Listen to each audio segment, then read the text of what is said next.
Okay, thank you, Starkey and others who are telling me you can hear me in the main room.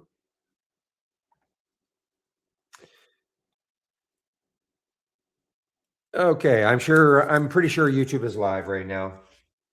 All right, guys, what is happening this morning? So we have VIVS, another one of the ones, big pop, big drop underneath the VWAP. Major theme, guys. Yeah, seems to be happening for 90% or more of these stocks that have the big pops in the pre-market. Thank you, Pepe. Thank you. I forgot to put it live earlier. ERNA, ERNA, ERNA, another pop, drop underneath the VWAP. Now, William, you are in PayPal, I think, and I see this is probably a neat. Wow, is PayPal an earnings play today? PYPL. Let me just check. PYPL.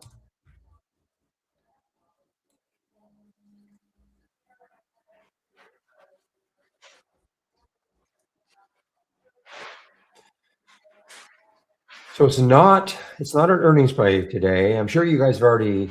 Oh, it's a takeover, suggesting that Stripe and PE firm Advent International have made a joint acquisition proposal worth more than $53 billion. That is for PayPal. Okay, so if you thought, well, here's how you can play it.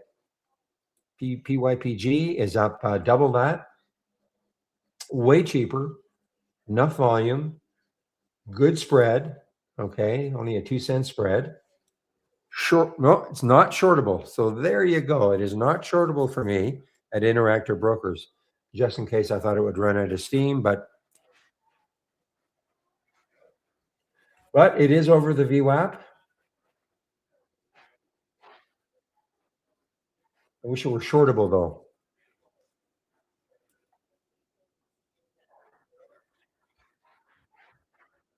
So what was the offer for? 80? You said it was 80, so you think it's worth 90? Is this is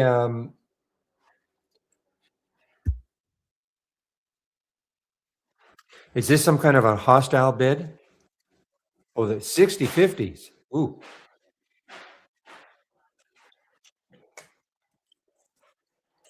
So is this somewhat of a hostile bid?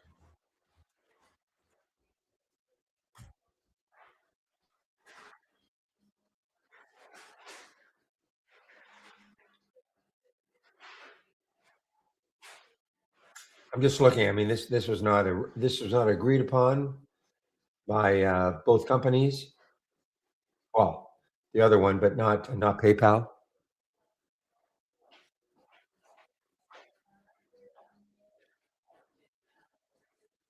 But again, it's a word here, okay? After report of takeover interest, okay? After report of. Remember what happened with what was the one that what was the auto company yesterday that they were saying, yeah, you could go chapter 11 or try to take private, and then they came out later. LiDAR? No, it wasn't LiDAR.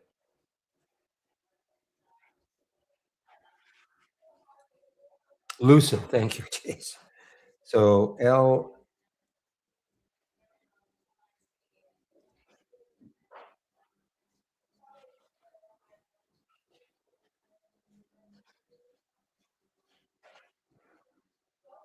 yeah, I mean, that rumor that they were gonna either go chapter 11 or try to take themselves private somehow, not issued by the company at all, and then they came out and said that, I mean, look, it may happen, of course, but, I mean, that was a nice move off the low here, 229, and it closed at, 456.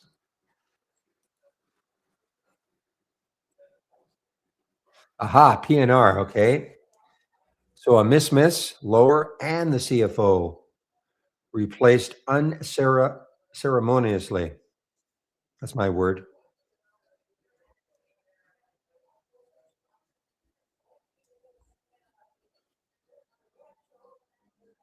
Mhm.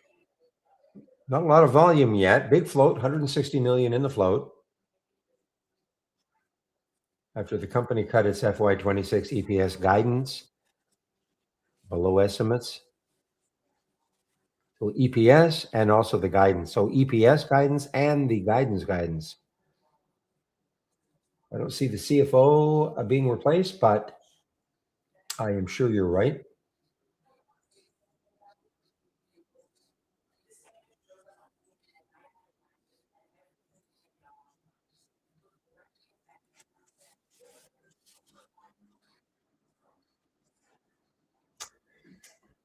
Well, I see Sober sort of at it again. Sober's at it again. It got up to 193.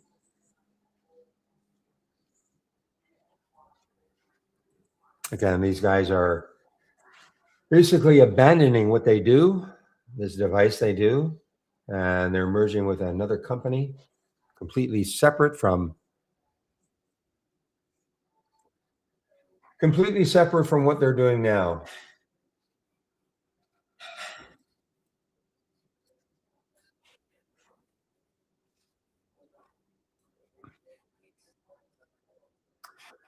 I didn't really have a chance to look at VIVS. Why is this one up? VIVS, Vivo Slim expects FY27 revenue growth of over 500%, receives a $5 million milestone payment from Eli Lilly. Okay, so that is your news, and that is really popping the stock. Low float, look at the volume, 45 million, 5 million in the float.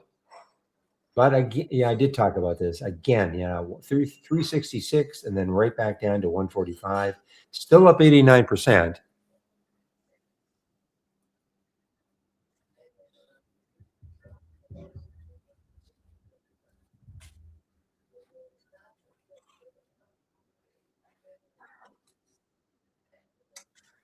Now, this is an earnings play, guys. Boy, this is really ripping higher. AEHR is an earnings play.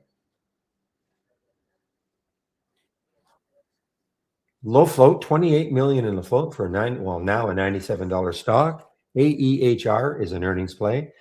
Looks a little better on a 15-minute chart, breaking out here, kind of choppy looking, more choppy looking on a 5-minute. But this is an earnings play, AEHR. I wonder if there's an ETF for this company.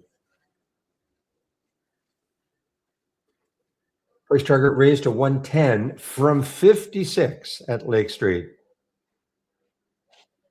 Record quarterly bookings of 60 million, drove effective backlog to 100 million, et cetera, guiding above the previous estimate.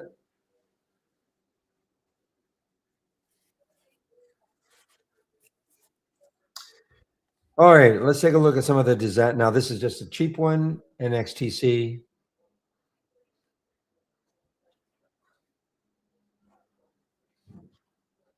Probably just profit taking. I mean, look what it did. It got right into the 200-day moving average yesterday.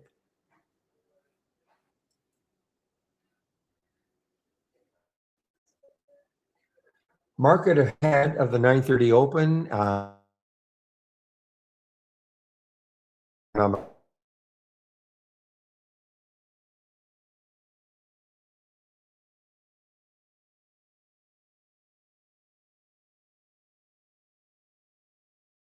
Month. Yeah, so some PPI numbers, I guess, at 8:30 came out, and I guess the market's reacting well to those numbers.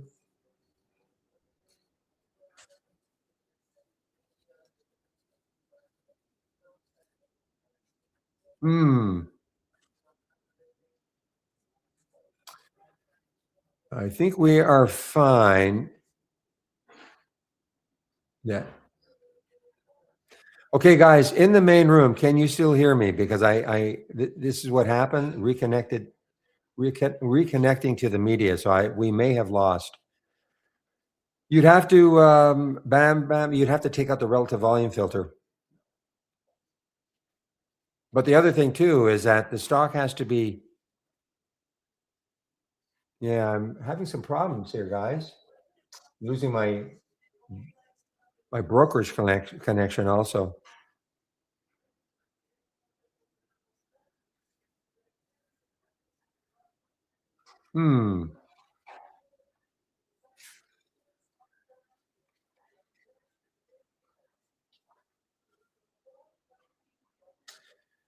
Might be having internet problems.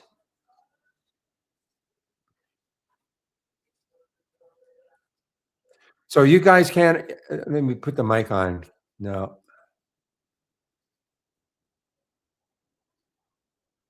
This is only for people in the main room, okay? I'm gonna have to, get back in.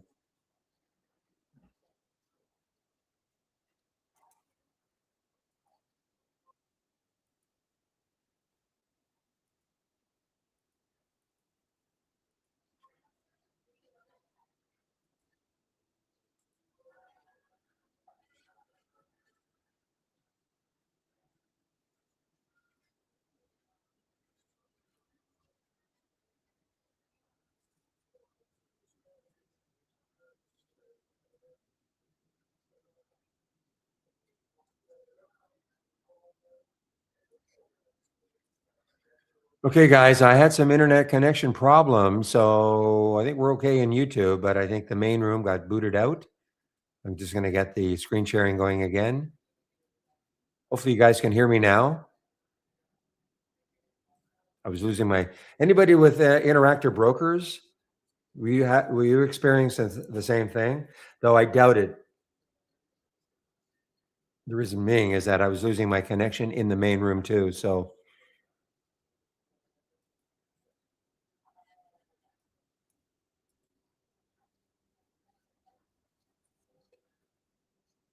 the trend reversals, I mean, I have a question in our, YouTube room. You'd have to get rid of edit the selected you'd have to get rid of the, relative volume, number 1, okay?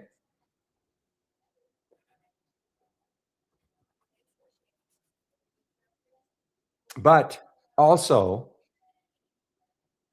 the market, it won't work. It won't I mean, you can do that, but remember, one of the filters is that the stock has to be above the high of yesterday, okay? So the market hasn't opened yet, so it really is not relevant.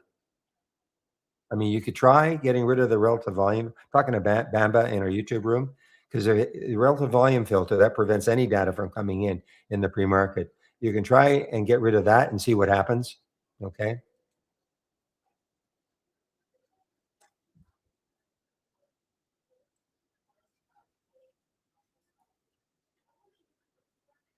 Elva. Elva's just popping. Wow. Okay. Now at least this one is not pulling back yet. Uh, Electrovaya jumps 55% to 1222 after Amazon commercial agreement. All right.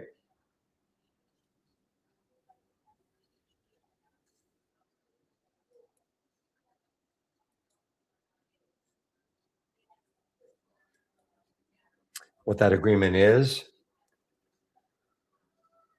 Anybody's guess. Amazon, well, I shouldn't say it like that, but I mean, how valuable is it to the company? So Amazon to receive warrants for up to 13.88 million. Well, okay.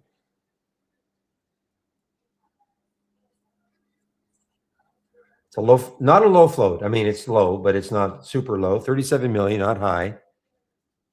Canadian company out of Mississauga. Okay. This is right now, as we speak, this is a lifetime high for Elva, ELVA. Shortable for me at Interactive Brokers. So watch this one.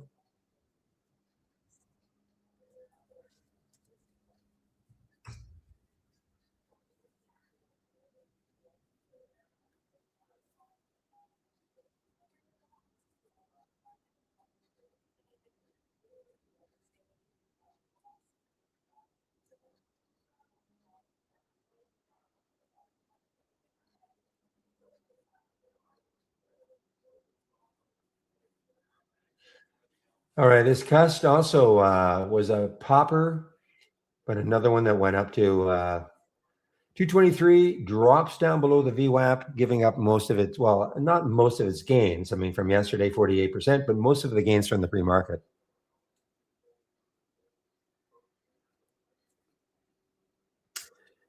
Well, let's take a look at that V. William, did you trade that V after hours? It really didn't do it, did it? I mean, it got, well, this morning it got up to $51. I was watching that one. I was actually considering it, but It got down to $27 after hours yesterday. Is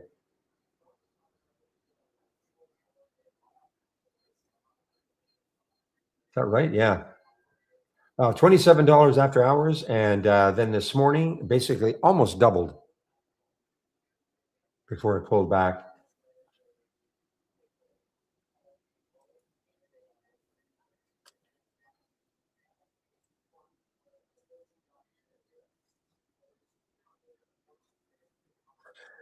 All right, guys, let's take a look at the sectors before the 9:30 open. So I'm going to click on new from the toolbar, and click on docked channel bar, and then click on the show more. These are all theme-based channels.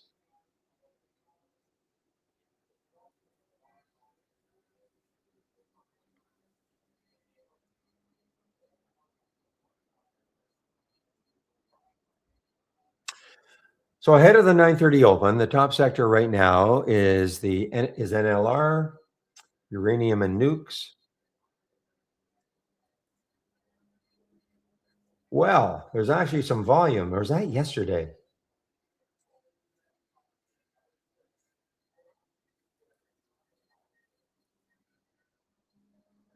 That's if that's I hope that's not yesterday.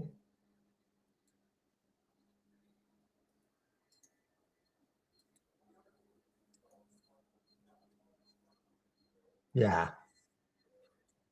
that's what I thought. That was yesterday's volume. So yeah, there's still no volume in this. Anyway, NLR is the top sector, but there's no volume. SMH, the semis are doing okay. Well, nothing spectacular. What's the worst one? XLV, healthcare, as we speak.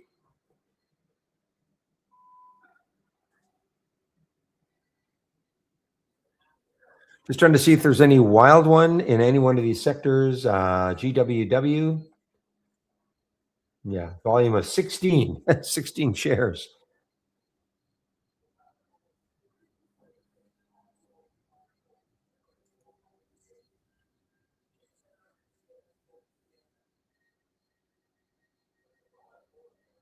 Mm-hmm. All right, guys. Well, really nothing earth shattering that I can see.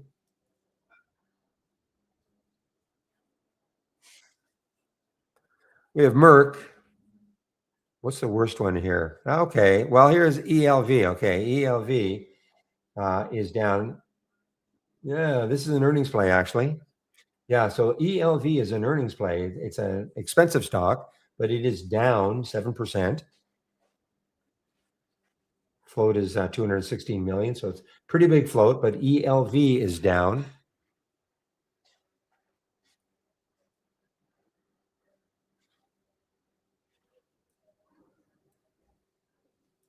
So all I'm doing, I'm just looking at the top performing stock in a sector versus the worst performing stock in a sector.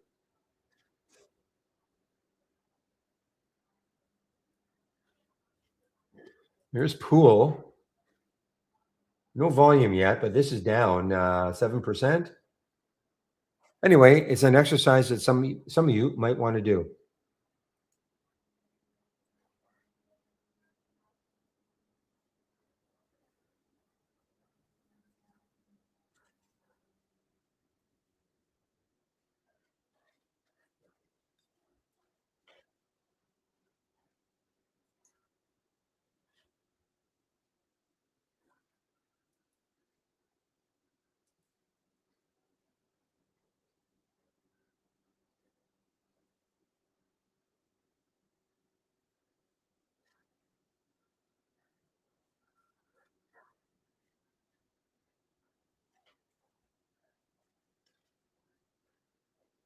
So Bamba, again, the thing to do is just test this. I'm not sure about this. If it's going to actually look at the low of yesterday in the pre-market, it might. Okay, but just get rid of that current volume is at least 3. Okay, get rid of that if you want to try to run this in the pre-market, and that's the trend reversals.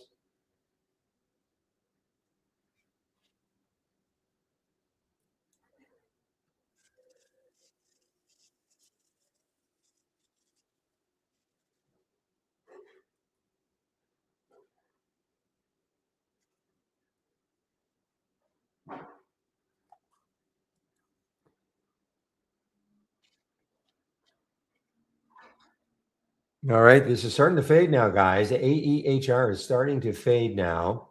This is an earnings play. It's sitting on the VWAP right now.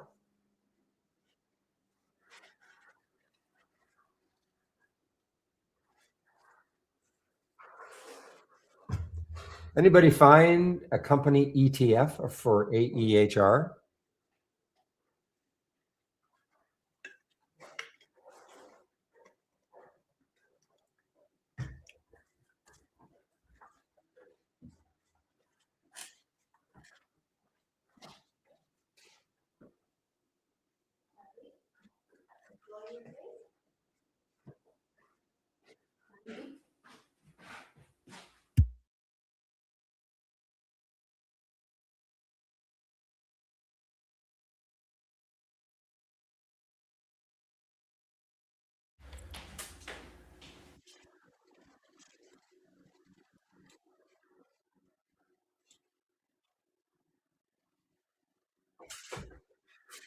There you go. Thank you, guys, Barbara and Obi. So AEHG,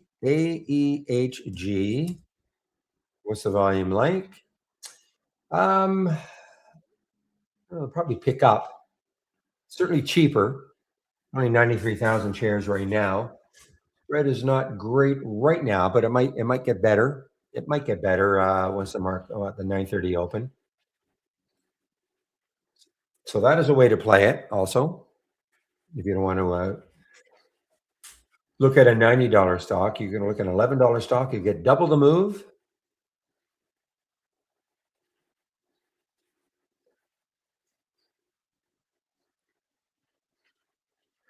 Not familiar with this one. Themes ETF, a themes ETS. So I'm just going to jot that one down. AEHG 2 times. Okay. Thank you, guys.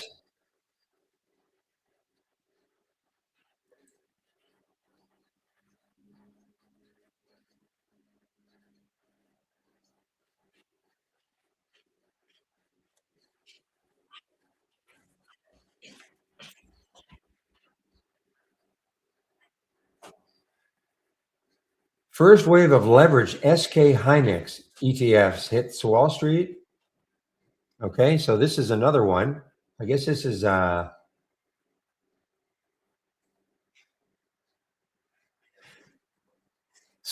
ProShares, Granite Shares launched leveraged ETFs tracking SK Hynix, SKHY, after its record $28 billion ADR listing.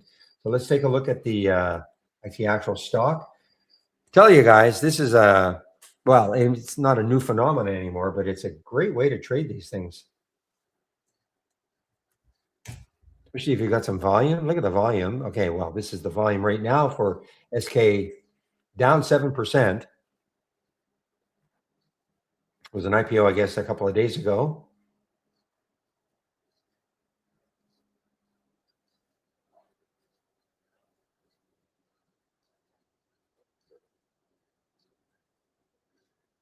Okay, now it's a matter of finding. Okay, so the 2 time.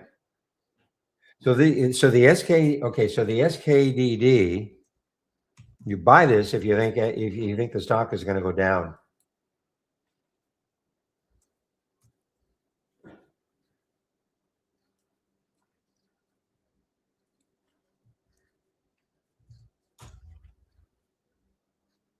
Pretty choppy right now, though.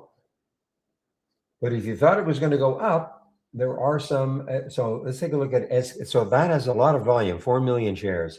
SKHU, SKHU. How many shares does this have? 355,000. This is what you could buy instead of buying the stock. HYNX. Another one, a little less volume. And then there was another one, SKUU. Just checking to see which one has the most. Well, that has the most volume by far. Okay. A little more expensive. Okay. But this has the most volume by far. So if you thought that the stock, SKHY, is going to move higher, you could buy this one. This has It's amazing. I mean, this is a stock that just came out, and now there are already 3 different ETFs for it, company ETFs for it on the long side, and one for the downside.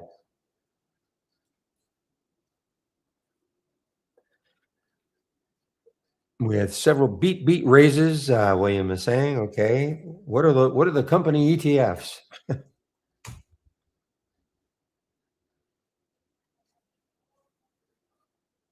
AMSL, really?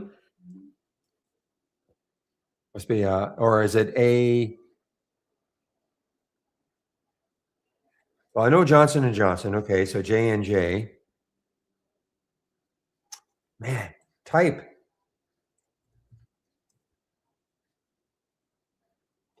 So Johnson& and Johnson, a beat raise, but, no, market didn't care. Interesting.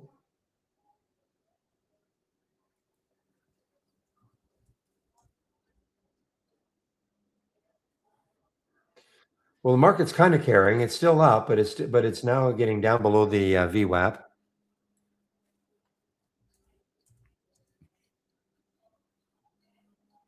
Same. Wow. Oh, well, I already pointed that one out. Yeah, we went to the healthcare sector, this ELV. So this was a beat raise, a beat raise.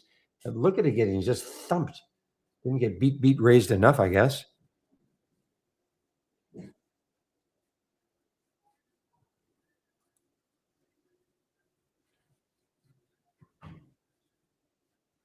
NXT, bit of a little mini pop here, guys. NXTC,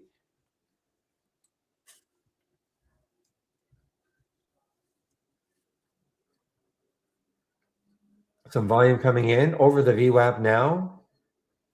Still below yesterday's close, but it had such a huge day yesterday. Still way above the day before that, its close.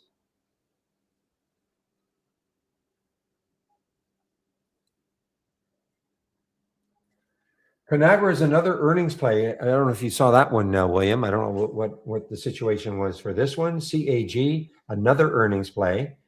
This is interesting. The next low looking left is 1279. Well, on a monthly chart.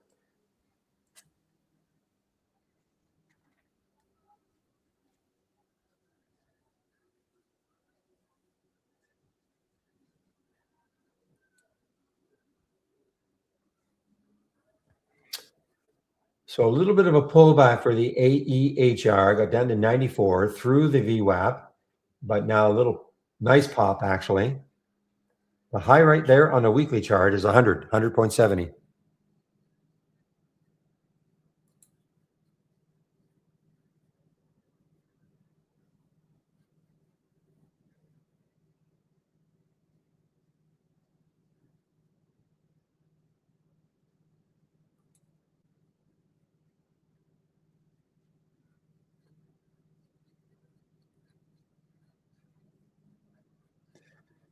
Yeah, this was not shortable for me at Interactive Broker. So yeah, so PayPal is starting to drop. The rumor that they're going to get, somebody wants to buy Stars and Stripes or whatever is that the name of the company wants to buy them. Just Stripe. Okay, less than a minute. Okay, guys, less than a minute to the 9:30 open. Have a great trading day, everybody. I typically do not trade in the first 15 minutes. Try to let things settle down. Sometimes I will make an exception in the trend reversals if I see what I consider a good company ETF. Stock, not so much.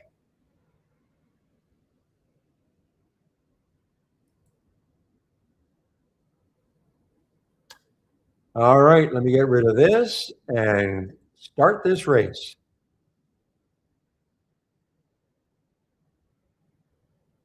Well, the offer might be real, but does the company really want to be sold at that price? That's more. Is it a hot? Is it agreed to by the PayPal board?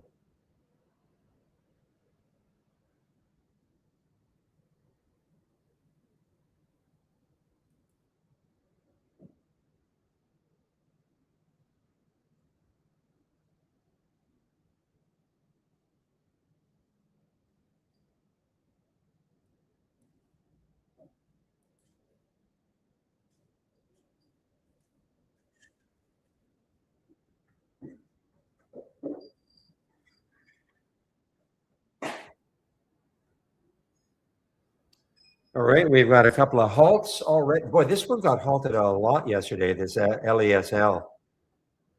That's LESL got halted, and now it's got halted on the way up. And then VVE, we know this one halted on the way up.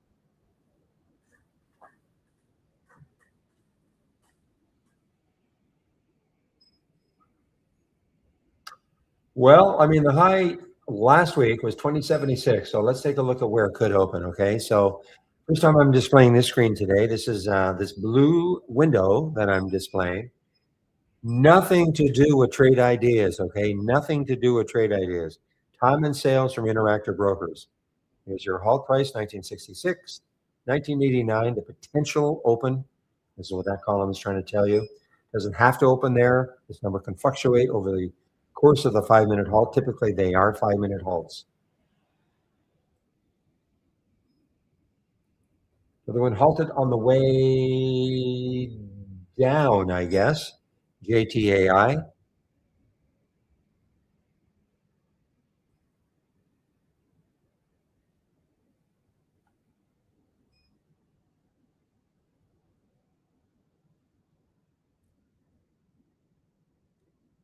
Look at Lucid running, guys. I mean, that's a big pop from the low of yesterday on that news. So look at Lucid though. I mean, just as a trade, okay?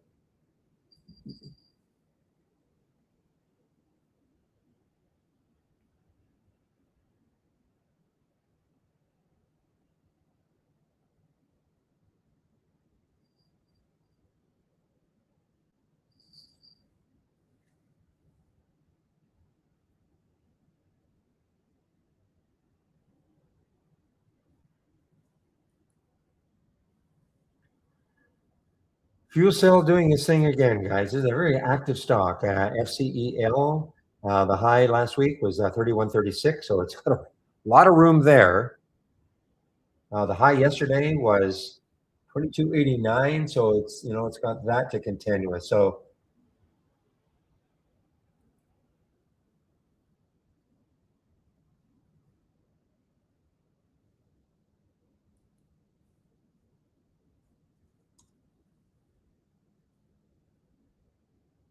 wow, just getting crushed down. That's why I was ticked off that I couldn't short the ETF. There were no shorts available for me at Interactive Brokers. Just getting crushed down, 57 down to 54. Market is, as we speak anyway, nice move.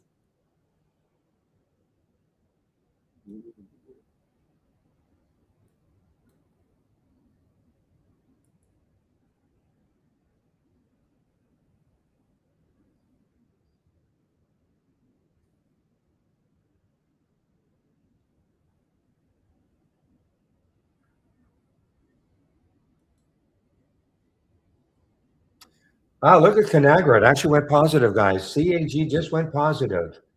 This was, I can't remember what you said, William. Was a beat lower. Okay, so they beat in revenue, beat on earnings, but they lowered their guidance. So hence they moved down. But this just went positive.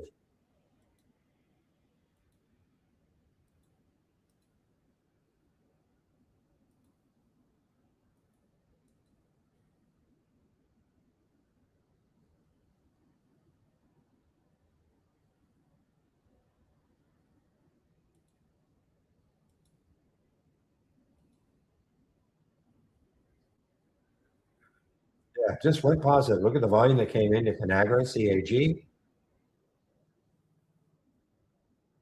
See if it holds. Okay, the hold.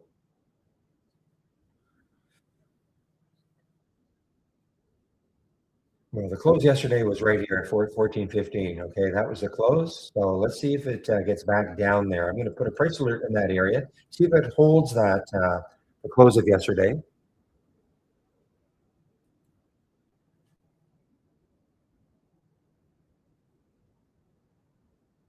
Okay, so this is the ETF for now. Okay, and NOW. Okay.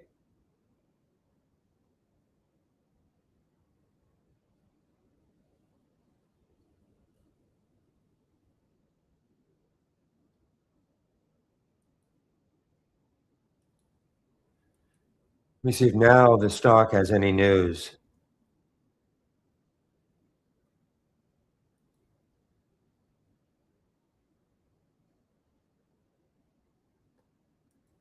Oppenheimer raises target to 140 from 130. Okay, so what are you now? So,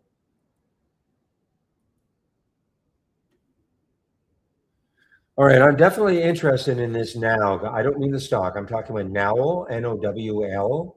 Okay, it's holding over 5. Now, Oracle is also company ETF for Oracle is also moving.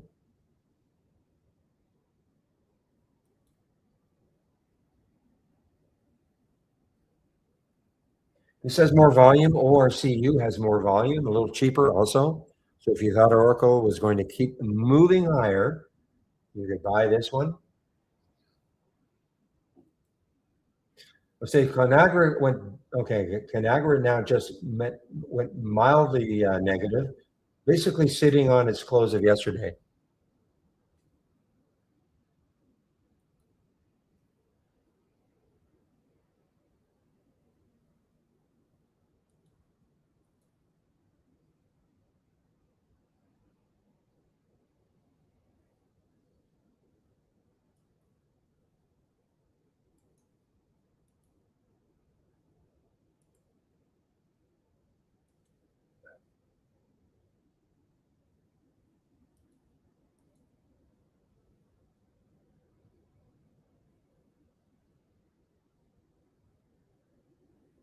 Guys, I'm just watching this NOWL. I want to see how well it holds over 5.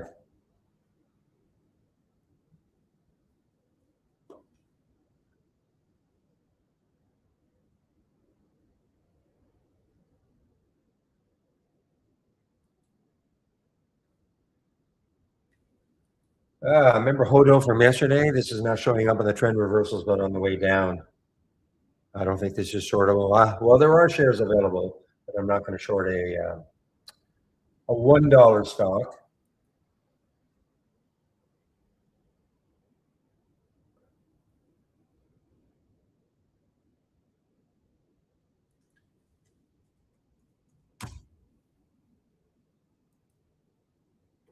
All right, guys, I'm in the NOWL. Okay, I don't want to see it go down below 5. I'm not telling anybody to do the same thing.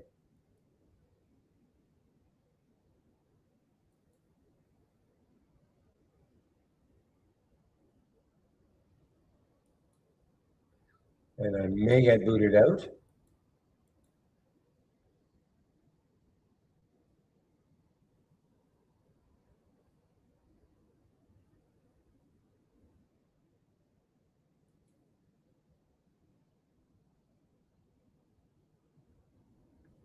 Okay, quickly, AEHR is that at 100?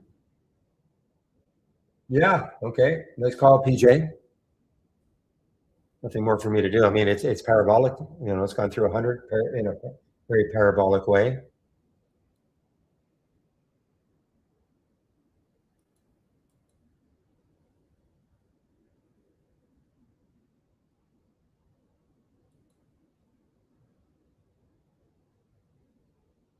Next high looking left for this one is 117 on the daily, on the weekly.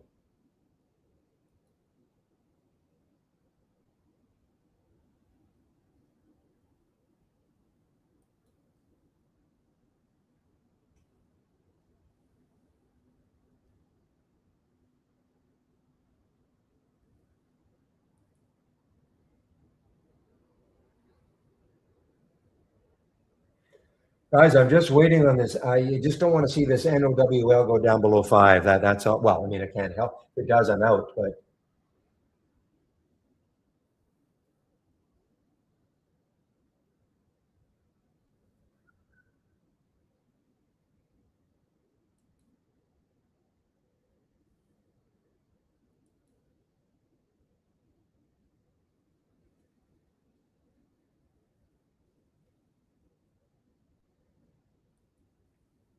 just not liking the way it's trading. I have to admit, not liking the way this is trading. I'm going to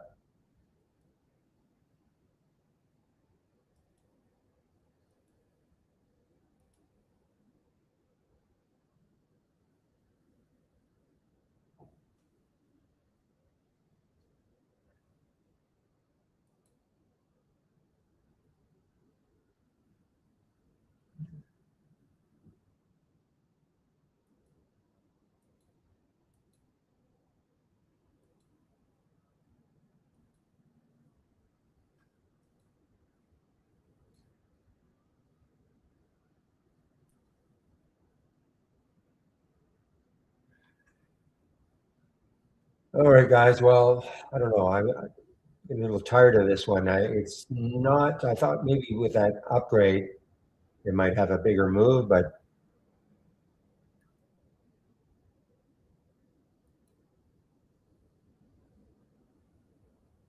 okay. SSP just showed up in this, but however, look at that. The next high is 310. Too bad. Okay. You know what, guys? Kick myself out of the now NOWL. Might look at it later. The trigger was 511, so I'll put a price alert at 511.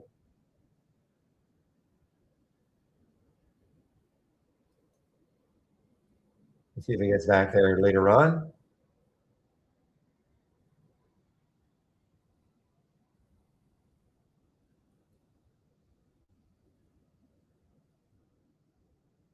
Yeah, too bad. This is showing up in the reversal scan, but to me, there's too much resistance not that far away, and that's for the SSP.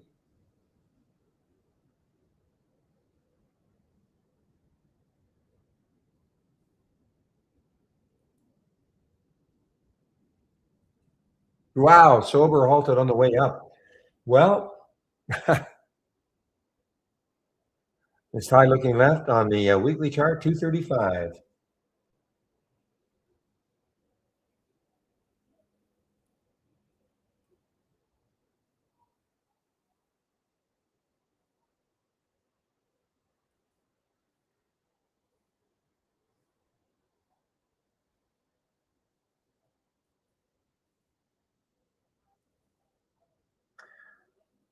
So Conagra had that pop above the close of yesterday, and now it's below the close again.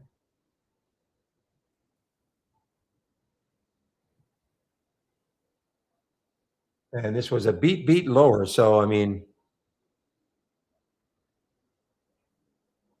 or I think it was. Sorry, William. If you, yeah, beat lower for Conagra.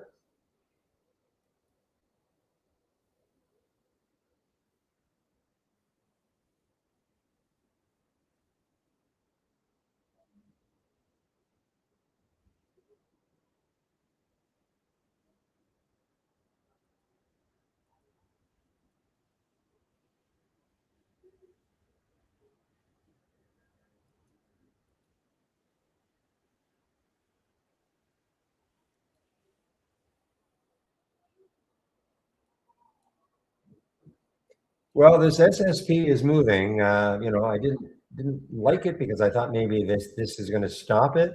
We got a lot of highs right there: 317, 320, 322, 325, 323. May not.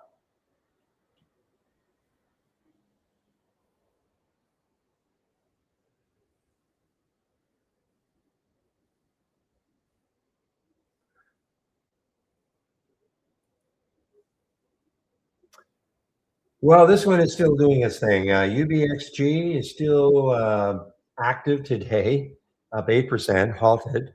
And the V, whoa, so the V triple E, that looks kind of it. V triple E looks kind of done.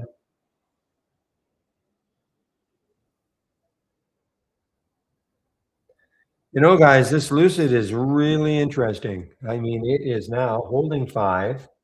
The next high looking left is, of course, yesterday's high is 574. So there is room for it to run.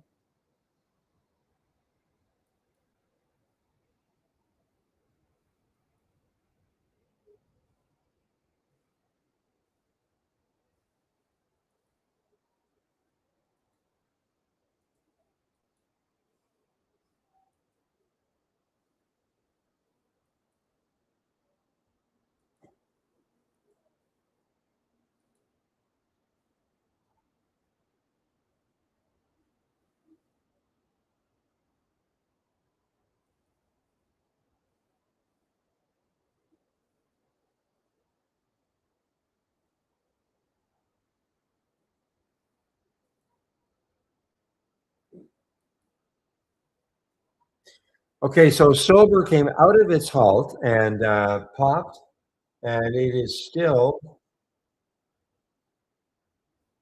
I mean, the high of last month, it's a little bit above that high of last month.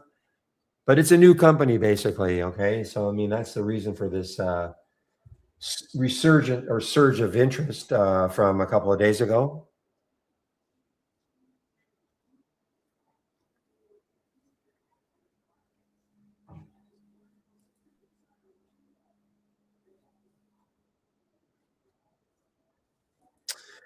Well, I'm glad I got out of the Nowl.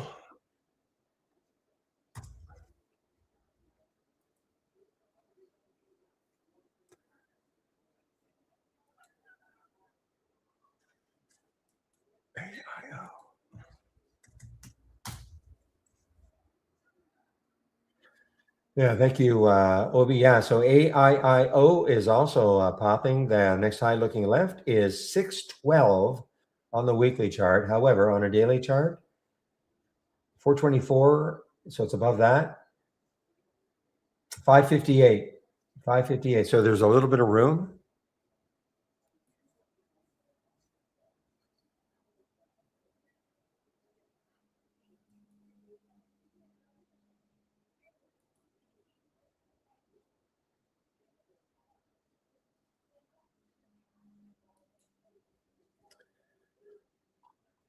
Okay, now this showed up on the. I don't like the spread. Unfortunately, I almost wouldn't mind shorting this one. I don't like the spread. 901, 939. This is SNWV. This is showing up on the reversal scan, but the spread is awful. So I can't do it.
Okay, guys, I'm actually I've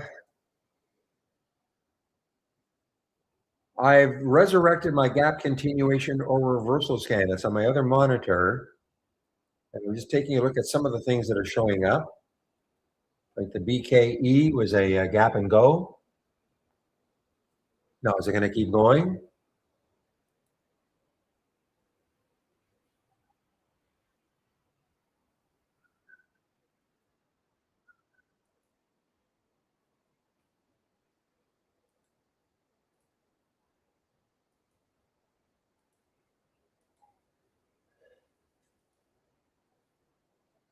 All right, guys, the sober. That showed up on the NRAI. Also, a good reentry price if you know what I'm talking about.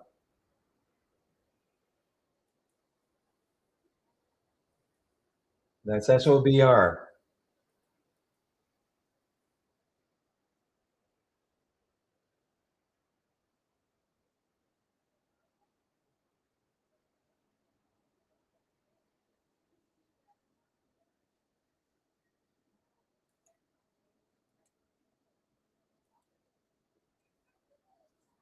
Come on, move.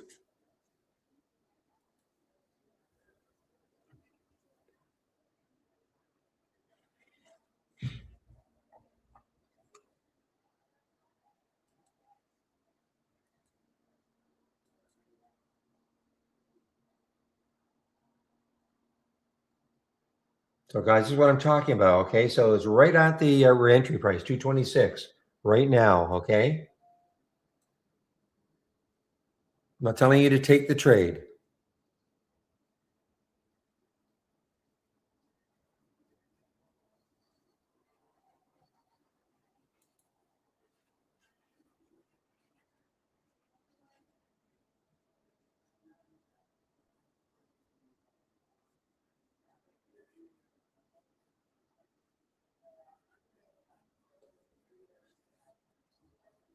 Come on, get into the 240s.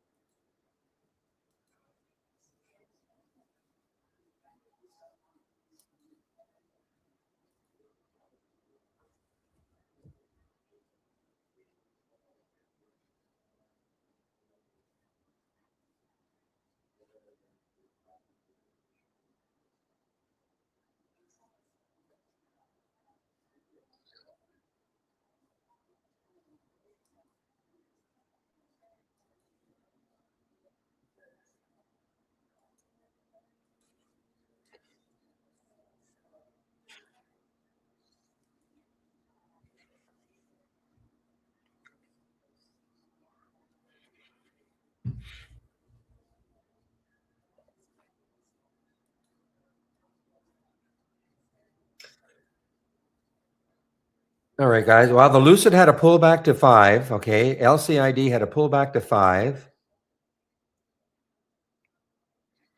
And now it's bouncing off 5.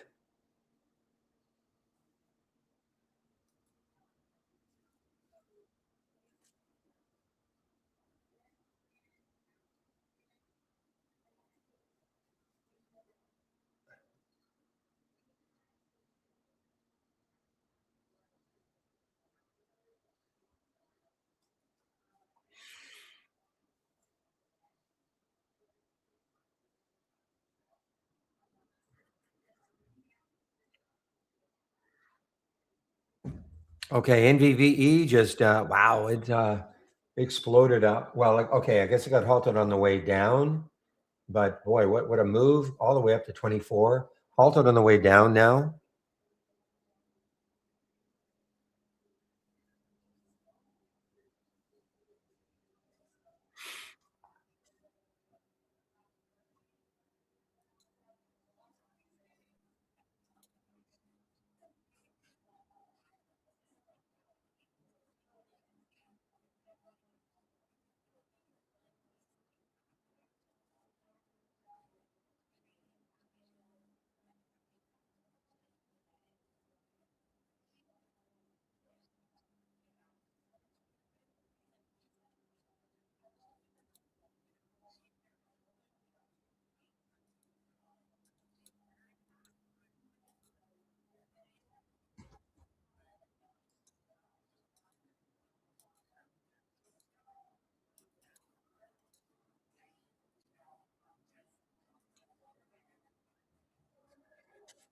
All right, guys, I booted myself out of the sober. Took a loss on that one. I'm going to take a look at it again. I had a gain, but I was looking for a lot more.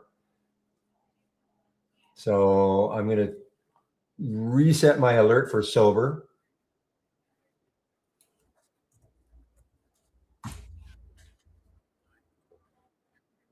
Reset it for around 226 and see if it gets back up there.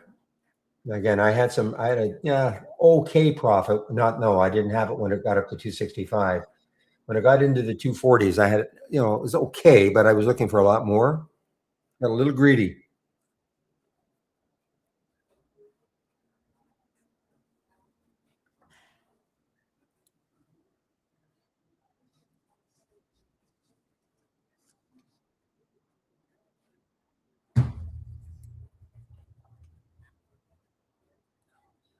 Oh man, oh man, oh man, oh man.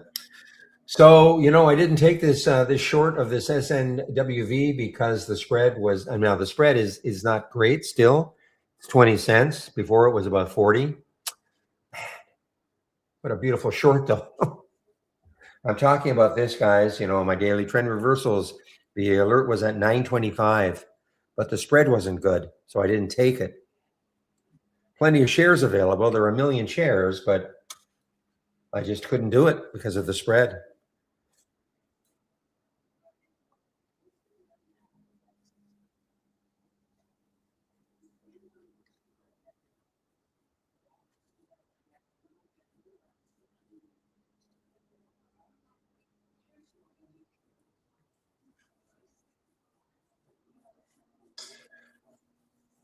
So a couple of trades, guys, a couple of losses on the ANOWL and on the sober.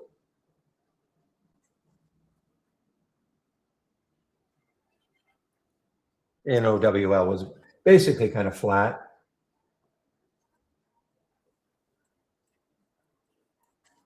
Now, silver is trying to come back a bit, but I'm really, this is, I mean, if you know what happened a couple of days ago, they're out of their business of whatever their device they made, and they're merging with another company.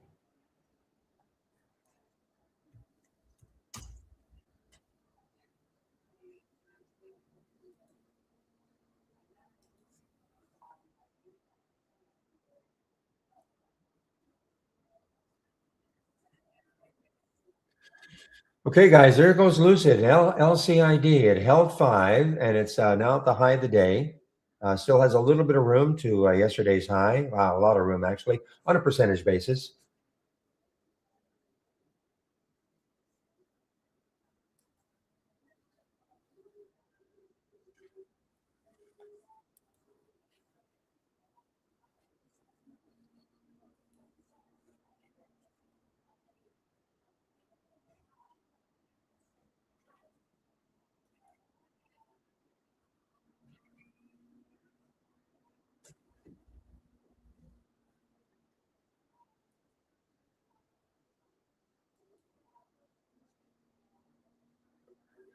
Well, this was the gap up and go, guys. I did not take this one, and it's still going. BEK is still going.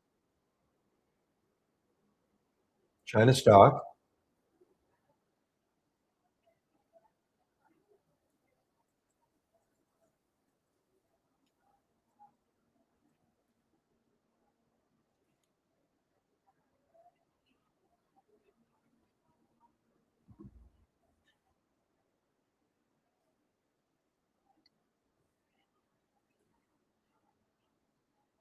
Just looking at some of the earnings plays that I didn't see this morning. Yeah,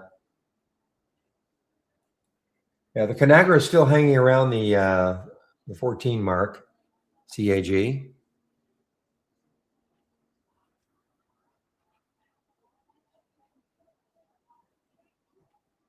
Now, sober, there might be a fire lit under it later. SOBR.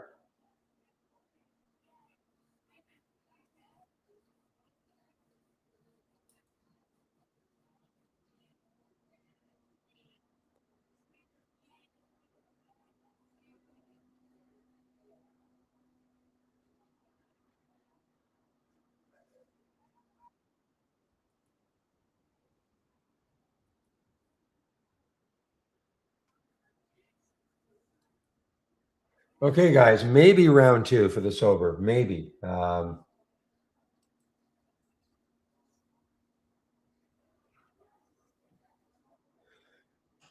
back to, pull back all the way there. There, as in 2.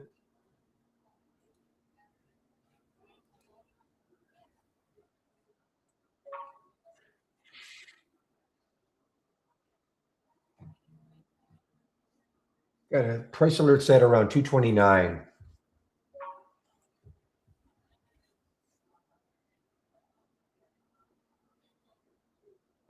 Nice, I think nice for you on the meta, William, because I'm just looking at METU going from 27 to 27.39.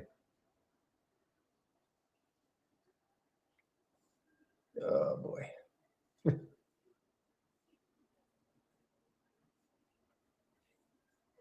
All right, guys, it is now 10:01. So I'm going to go over my home page, including the information, the scans that I'm currently sharing.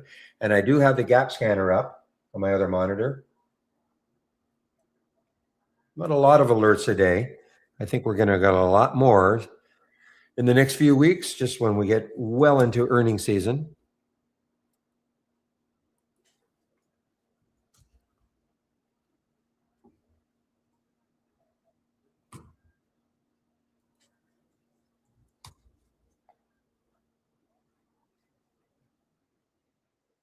All right, so clicking on my homepage link, this is what you're going to see. So here's how you can take out a subscription to Trade Ideas.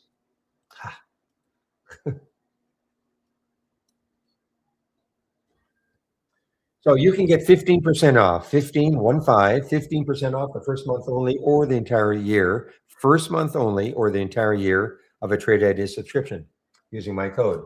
All I ask, use my code if you are going to take out a subscription at any time, today, tomorrow, next month, next year.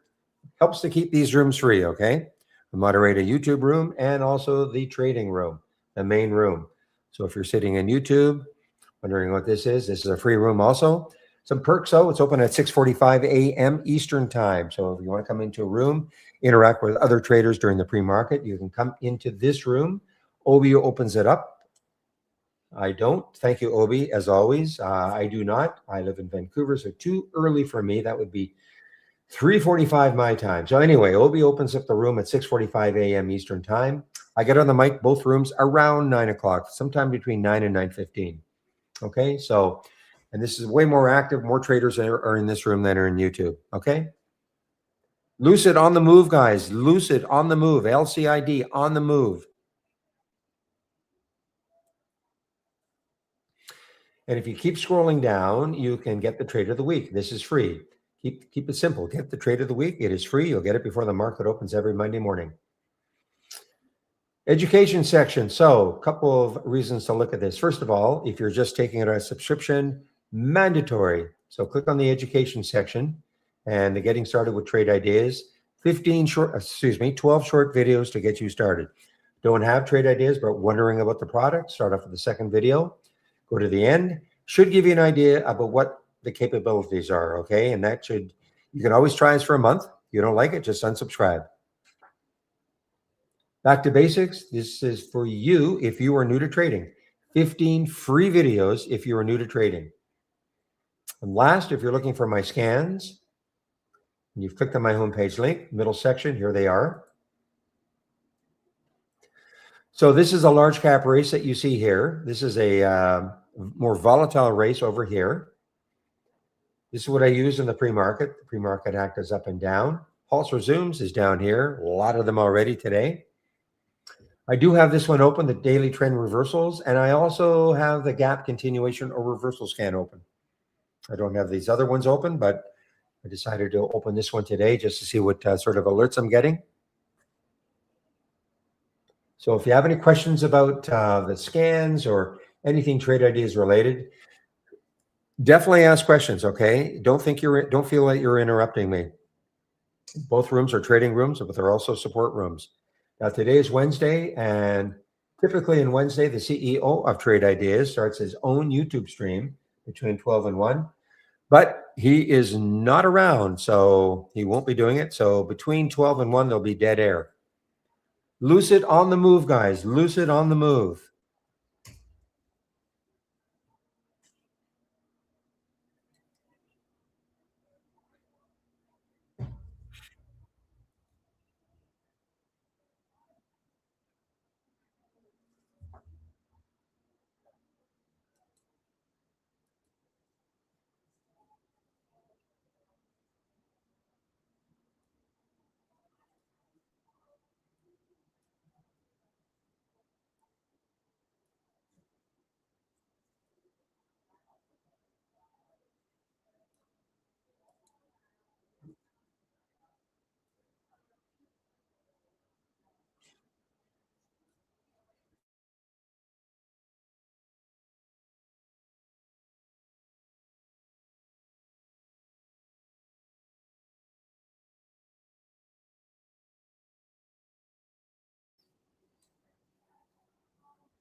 This is not loading. Okay. You know, this is an ETF for, you know what, guys? Can you still hear me in the main room?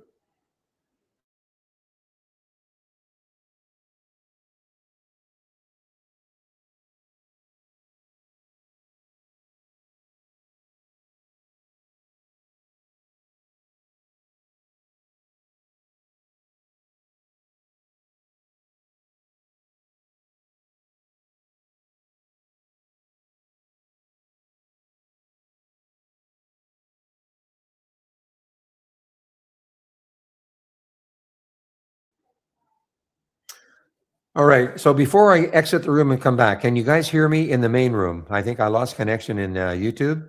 I don't know if you guys can hear me on YouTube, but can you hear me in the main room and can you see my screen? I may have to do the reconnection process again. I'm just doing a test. Can you hear me?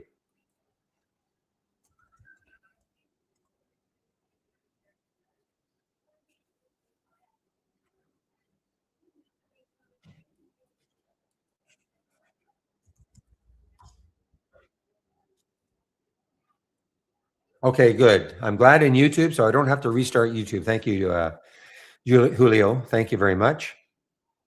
Okay, it's the main room I'm going to have to fiddle around with.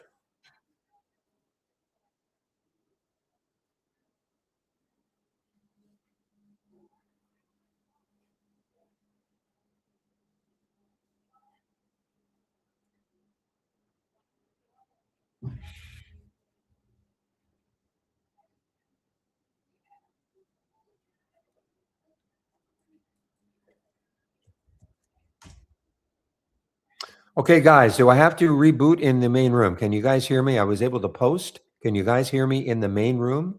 And can you see my screen?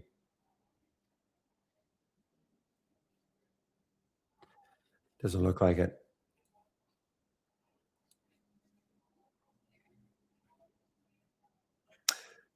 Okay.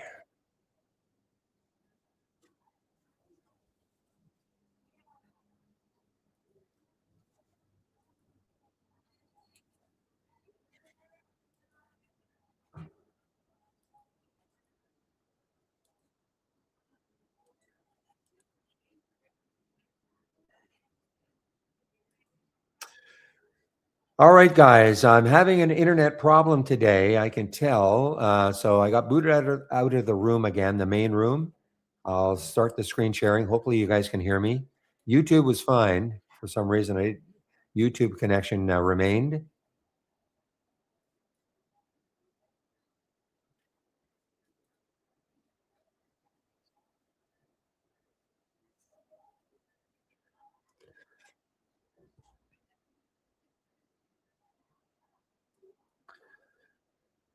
All right.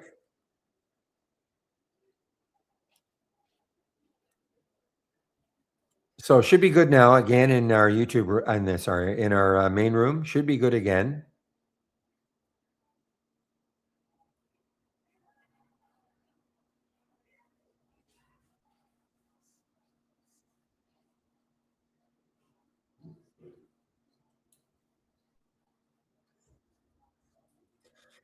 Oh, this is a big miss by me here, guys. So this is the MU Micron Bull. The alert was at 35.18. We're at 34.35 now on a short.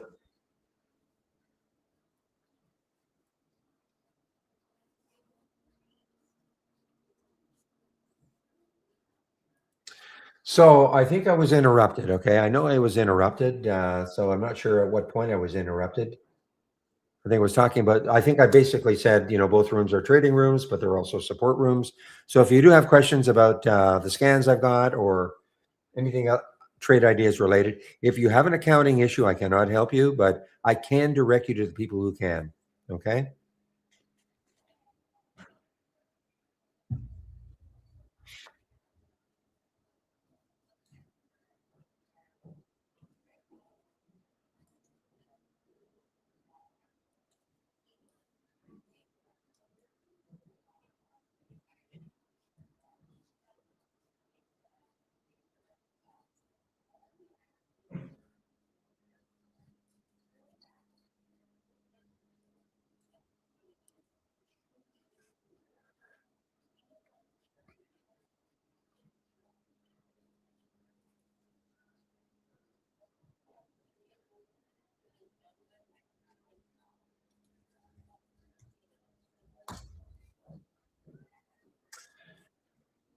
Well, what a move for you in the meta. Well, the Met U. I don't know how much you held on to it, Williams. Now the next high looking left for Met U, which is the two-time ETF for Meta, is 28.72. So there is a little. What did it get to?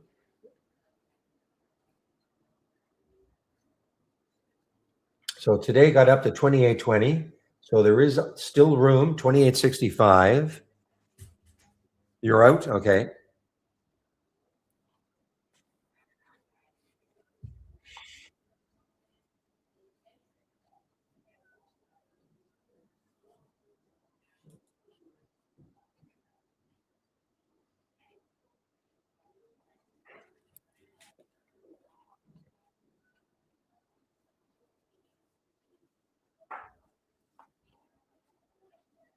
Oh boy, this one is just absolutely ripped.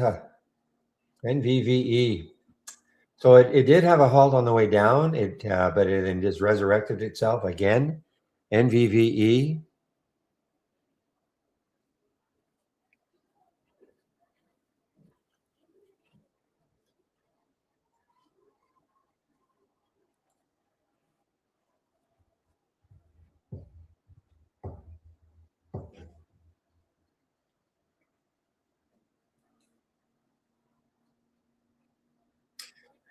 Well, if you thought this, wow, are you kidding me?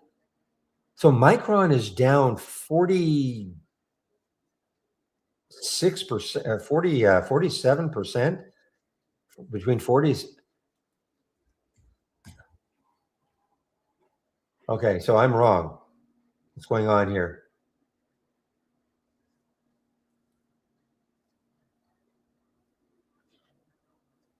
How can this be down 95%? Has this been restructured or something? Because this is the two-time ETF for Micron, right? Micron, yes, MU.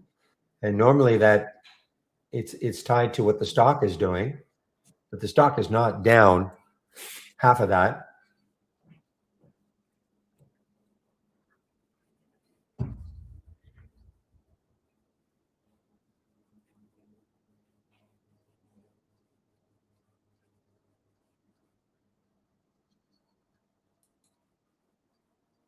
Well, at any rate, if you thought Micron was going to have a maybe found a bottom or something, you could buy this. So obviously this has been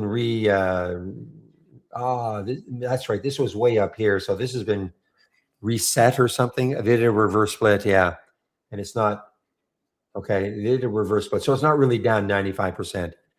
Okay, I was looking at that. My goodness, Micron would have to be down 47% then. The stock.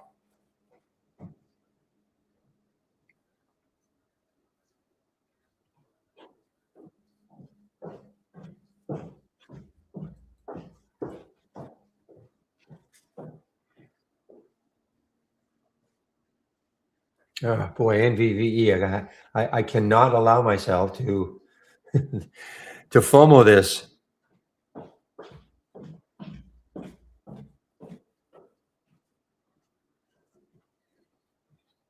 And it just got halted on the way up.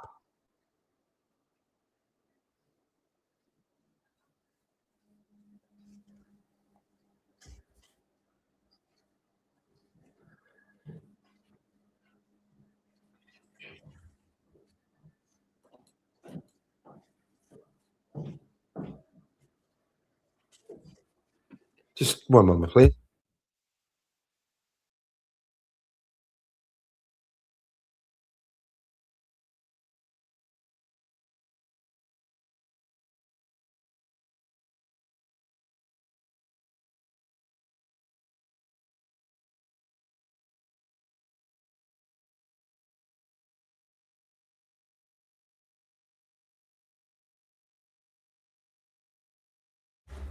All right, guys, I'm back.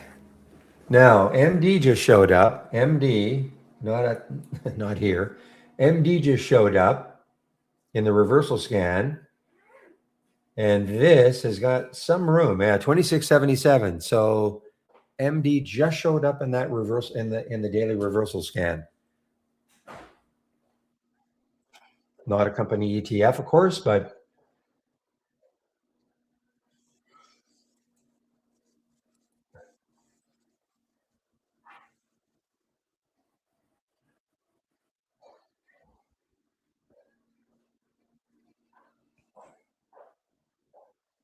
So this is what I'm talking about. Okay, MD just showed up. The alert was at 2505. Spread is not wonderful. It's 2502, 2514. So it's not wonderful.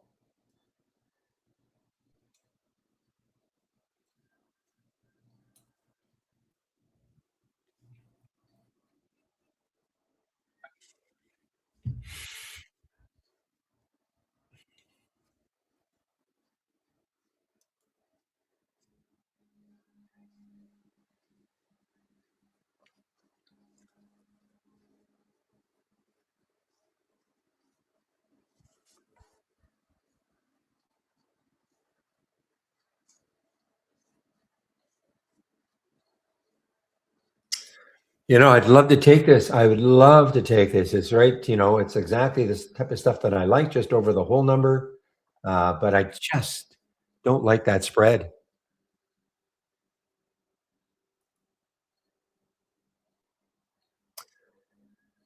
CLRO, thank you, Obi. Now that was a real messy one, looking one yesterday. Okay, but at least it's looking a little bit better. A little bit of consolidation and a pop.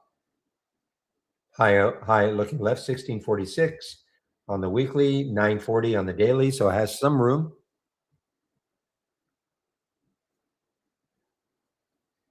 But again, the spread is awful. 809. Well, 809, 831. I just can't commit to it.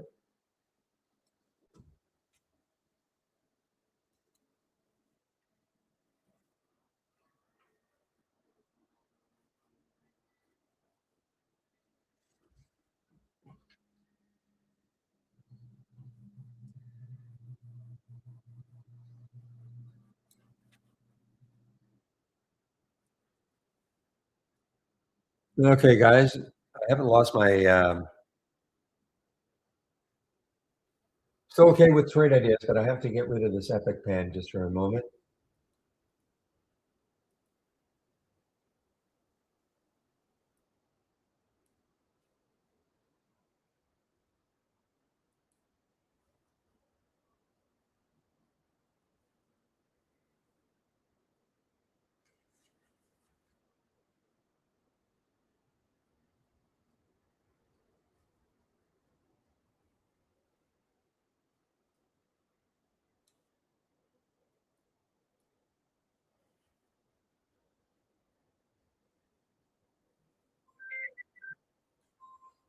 Give me a moment, please.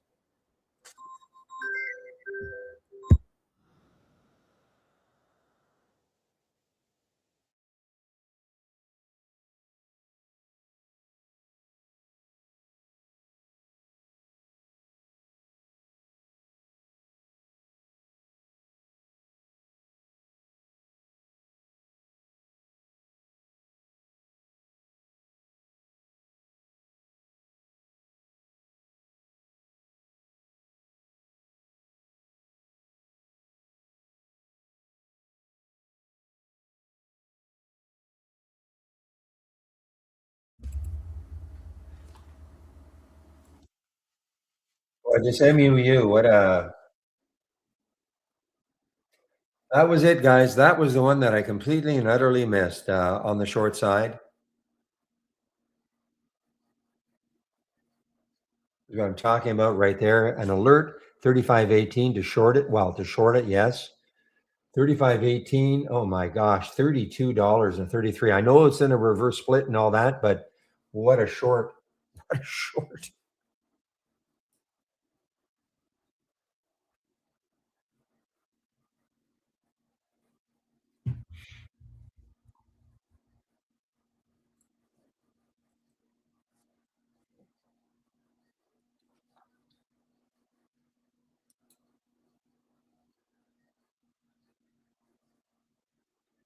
Boy, William, are you? Did you take the bounce? Or trying? Are you trying to take the bounce in Micron MU?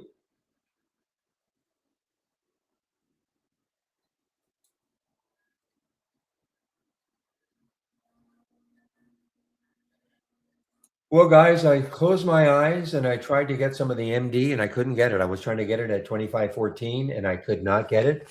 It's at 2516, 2526 on the bid ask. I could not get it. I'm not going to chase it.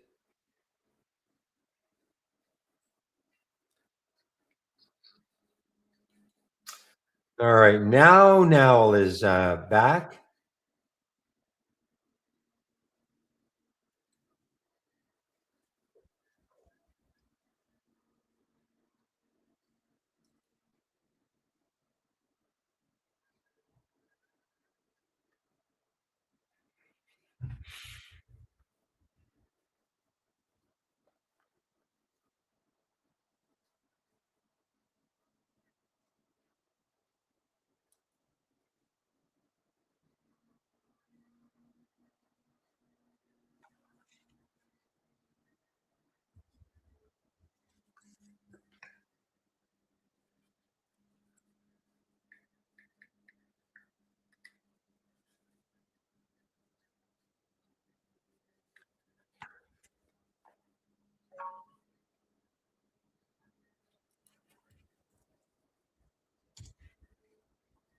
It's going to drive me crazy. I know it's going to drive me crazy when I see the price at the end of the day.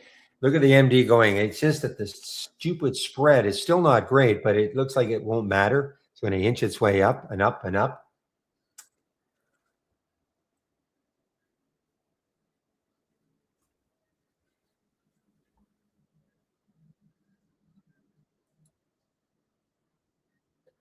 Boy, what a okay. I mean, MU. I mean, at some point, yeah, I'll thumbnail it anyway. See if it's going to have any sort of a bounce.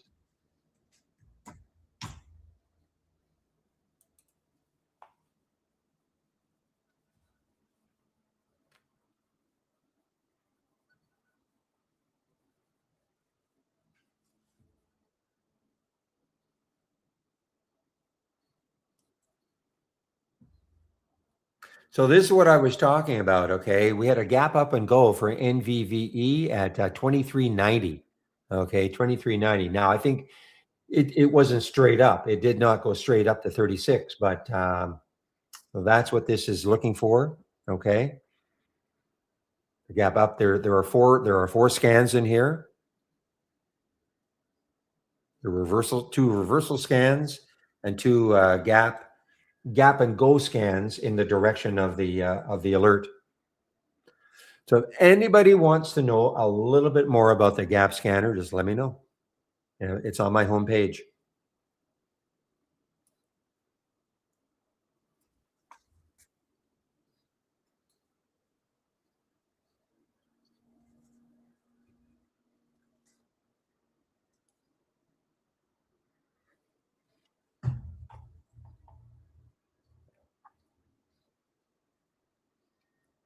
Probably 550, for the Lucid.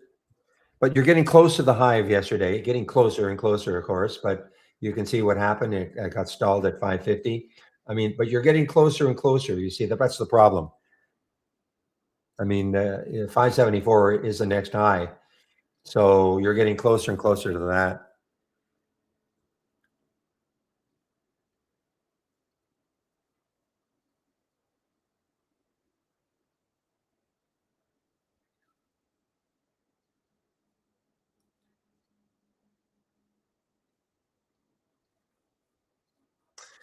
I'm getting frustrated. I remember yesterday I bypassed a lot of the small ones from the trend reversal, and a lot of them really went.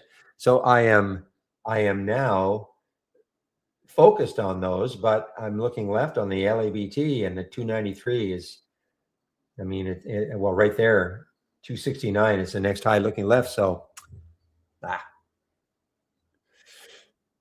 yeah. So I don't look at the 5-day MA usual. Okay, I don't have that at all. Okay, I don't pay attention to that, but go ahead if you do, but I don't. So Dave in our YouTube room would like to know a little bit more about the gap scanner. Sure. So it's on my homepage. Okay, it is on my homepage.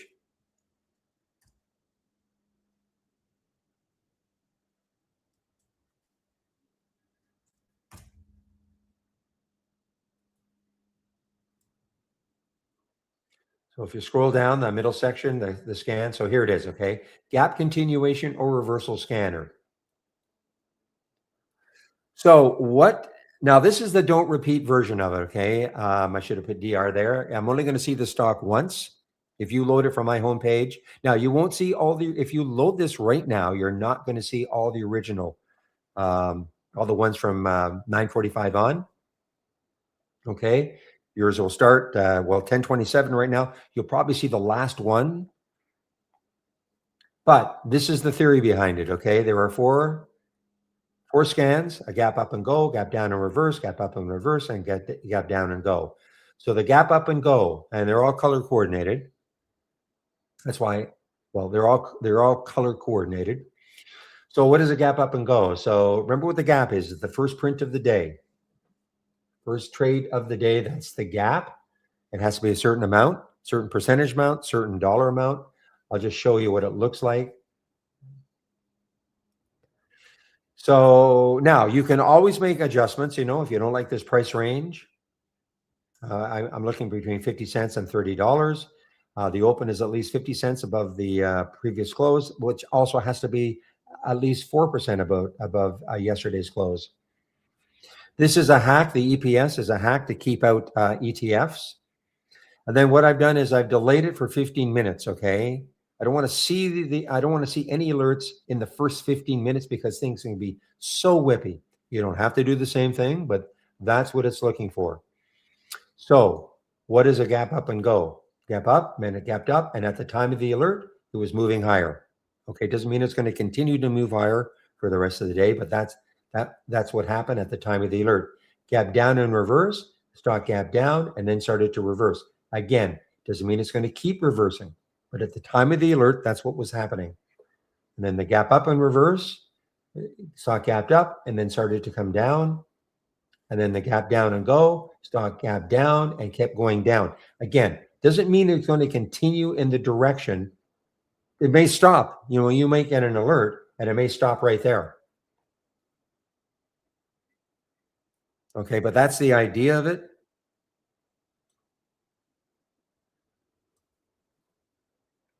So when you look at BEKE, this was a gap up and go, and it is still going.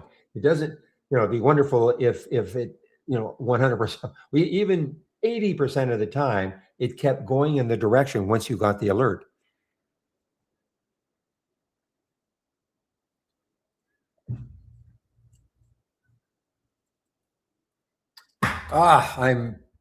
There's fist on the table, guys. This was an awesome alert. It's just the stupid spread kept me out of it. So those of you, I was trying to get it at 25.14. Spread is not terrible now. And this is what I'm talking about. The trend reversal, the MD at 25.05. Beautiful.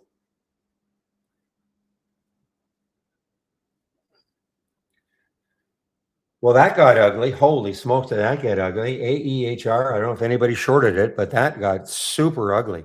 A high of 110 down to 94. Oh.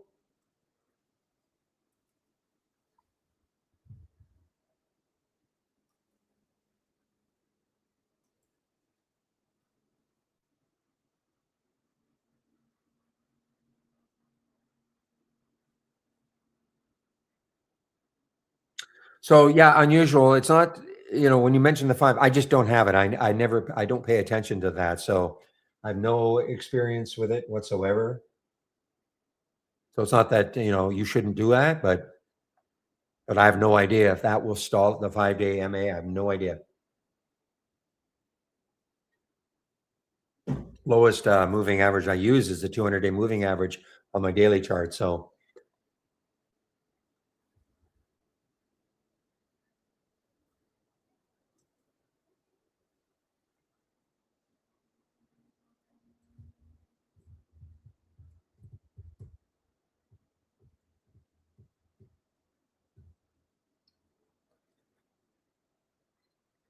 NVV got halted on the way down, but it did not utterly collapse.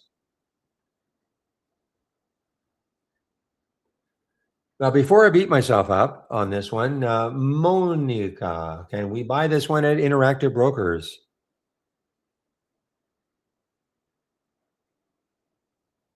And that's the NVVE. Yeah, NVVE. Shoot. I thought so, but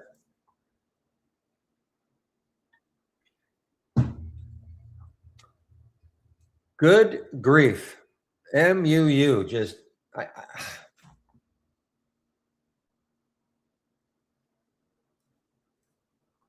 what an alert. 35.18 to short this.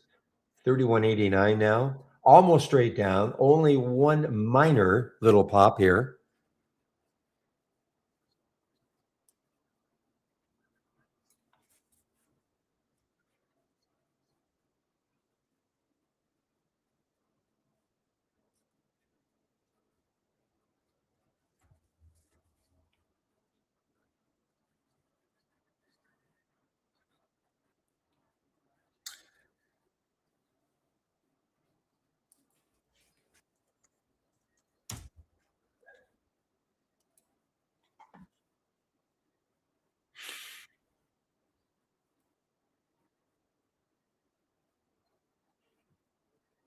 Mr. Davis, I am doing fine. How are you doing? The charts and price don't align sometimes. Any reason?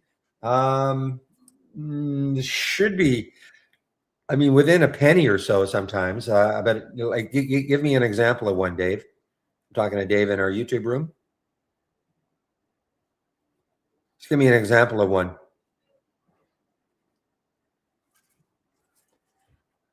Now, if it's something that's moving like 10 seconds in a nanosecond, it's possible that it might be a slight. But give me an idea of one that you don't think it's in sync.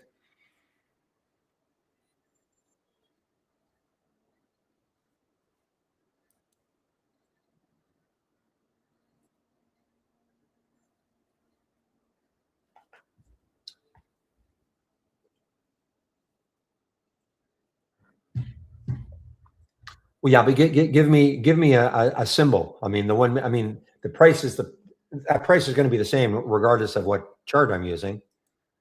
Okay, so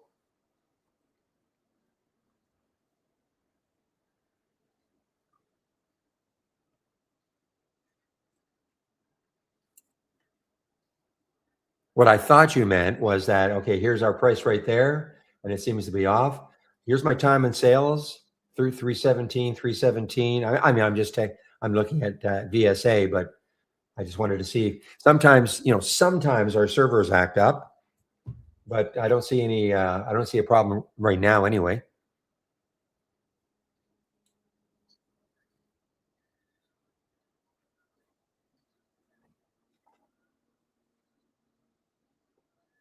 Here's an active, very active one, 13, 13, 14. I mean, a very active one. It seems to be in sync. Oh, you don't see it now. Okay.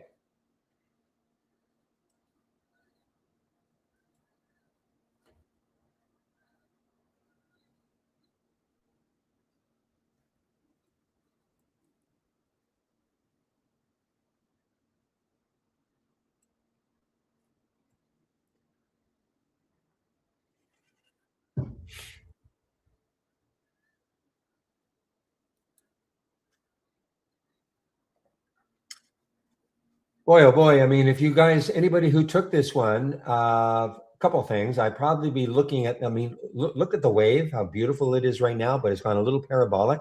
The bottom of that bar is not touching the top of the wave. It's getting close to that whole number of 26. Now the spread has gotten bad again, 67.93. At least before it was about 15 cents, but tough to commit.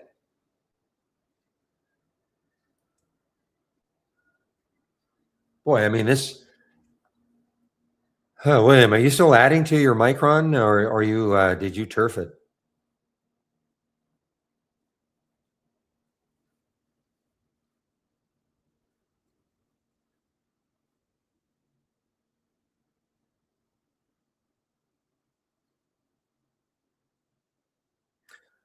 I don't even know how to look at this now. I mean, again, it was a reverse split. Okay. So wasn't $1,000.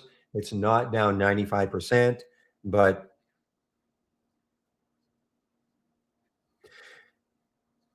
and this is what we actually wanted. Okay. When I say wanted, I mean, we had like mud is another one, right? MUD. And that's what you buy. buy if you think Micron is going down. And so MUU was so expensive, though. I mean, the whole idea of some of the, well, in my opinion, the company ETFs is to have a cheaper price to get into the stock. And also, if you want the two-time act, well, this is only one-time action, but if you want the two-time action, but MUU was so expensive. So I guess I figured, you know what, let's do a forward split, make it cheaper. So it makes sense to buy it. If you're going to play, if you want to trade MU, because before when it was, $200, I mean, what was or even more, why there wasn't like a huge advantage to buying this.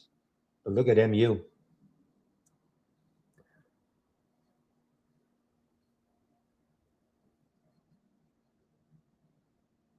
Yeah, they'll never do it. Also, Melly, company doesn't believe in it. I'll be honest. Talking about the news, I've never relied on the Trade Ideas news. I rely on my Interactive Brokers news, which is it's not a pay news service that is going to give you that the so-called that second when news hits. But Trade Ideas will never do it.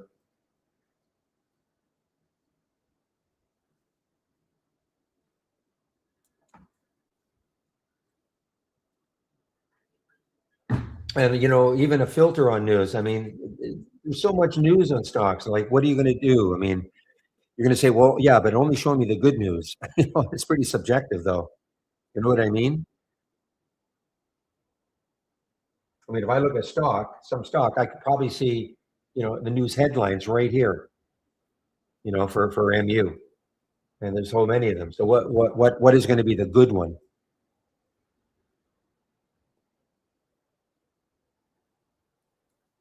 But at any rate, the company is the only way I use our news is to check previous days. That's about it.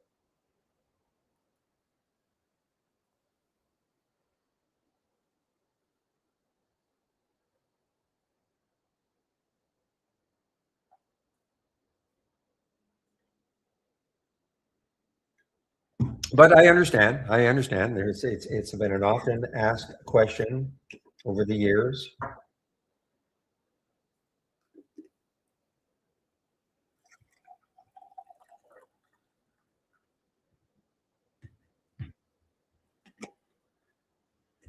I think Interactive Brokers News is pretty darn good for a service that's included with the platform.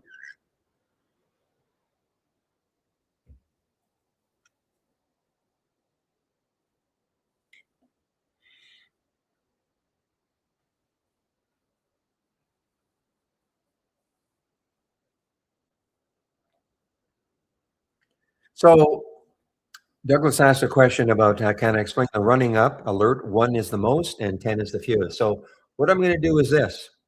I'm going to right click, configure, and I'm going to do a search. I'm going to search on the running. Okay, running up now. So if you don't want a lot of them, okay, I mean, 10 you get the absolute fewest number of alerts. 1, you'd get you'd get a lot of alerts. But this is what I would do. Click on the left click on the running up, okay, and then click on the help. And that goes for everything, okay? So here it is, understanding the running up alert.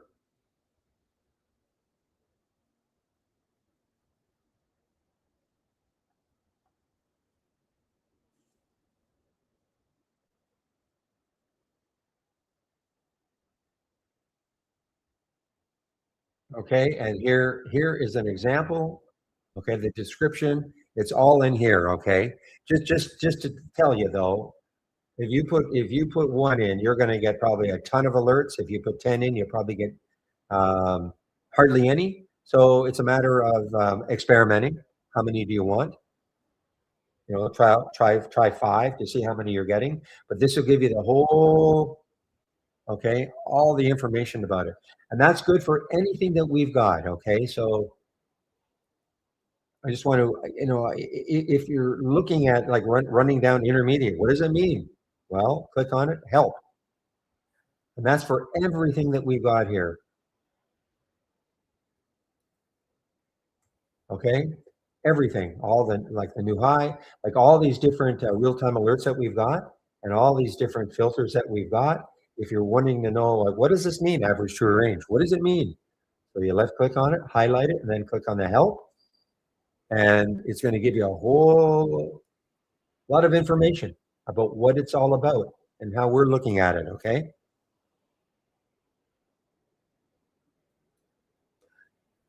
I've never used the running up. All the years I've had trade ideas, I've never used the running up.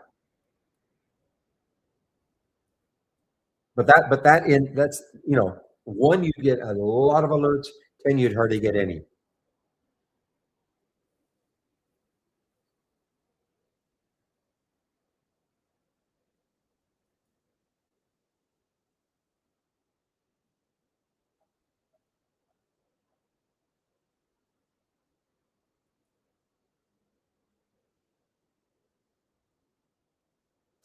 Well, and just to keep talking about this, so I like to use an alert window because the alert window has all the filters and all the, of course, the alerts.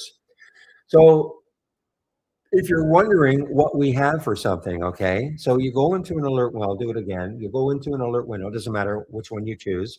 So if you right click and then click on configure and then do the search. So you might say, well, what does Trade Ideas have for MACD? Okay, type it in. So this is what we have. This is what we have for MACD, okay? Now, if you look at this and go, yeah, but wait a minute, I want the 20-minute MACD. We don't have it, okay? You can't make it. You can't sort of create it. We don't have it. You have to use with what we have, okay? As an example, let's type in stochastics. This is what we have. Yeah, but I want the 20-minute. We don't have it, okay? RSI. RSI is a filter. I want the 20-minute. We don't have it. I know I'm picking on 20-minute, but you have to use what we have. You can't create it. And if you're wondering, well, why can't you add it? Well, when the company started in 2003, the first thing they thought was most people probably would not want to have to learn a programming language in order to create a scan. So they tried. So they said, okay, let's try to create as many real-time alerts as we can, and obviously the two most popular ones, the new high and the new low of the day. But as you can see, we have a lot of other real-time alerts. And when you scroll down to these icons, these are the filters that we've got. So they thought, okay, if we create enough of them, if you have any experience trading, you can find a way probably to combine them to give yourself the type of scan you're looking for. That's what I did with all my scans. Now I have a very simple style of trading. Most of mine are new high, new low, with just a handful of filters. I haven't used 98% of these, and I've had the program since 2010. Doesn't mean they're bad. It just means I don't need them for my trading style. But again, if you have any trading experience at all, or you are curious and you might say, well, I've heard about standard deviation. What is that all about? So if you left click on it, standard deviation breakout, and you click on the help, and it's going to tell you, okay? Stephanie at Trade Ideas did a wonderful job a few years ago at creating all the definitions. It wasn't easy. Took a long time to do all this. Okay, so that's what you can do. So if you're wondering if you have something, and I always pick on Ichimoku. So you might say, okay, what about Ichimoku? So start typing it in, and we don't have it. We just don't have it. Now you might say, okay, well, I'm going to request. You can go ahead, but I can tell you that the company has not added very many filters or new alerts over the last 10 years. Any new ones?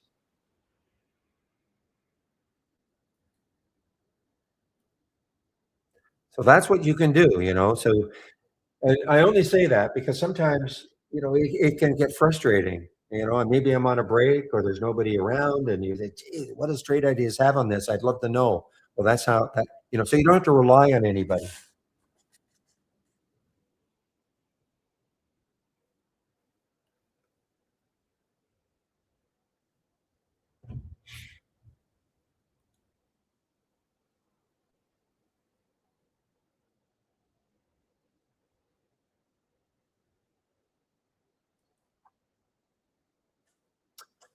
Are you guys talking about this one, the CPHI that was halted, how many times now? Twice?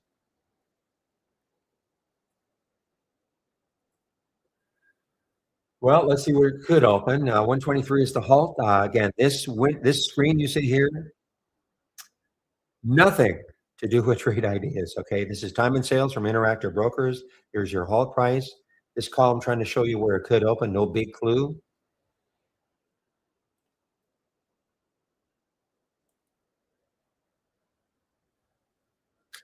So now we're getting a pretty big pullback for NVVE, a pretty big pullback, of course, from the highs, and it's below the VWAP.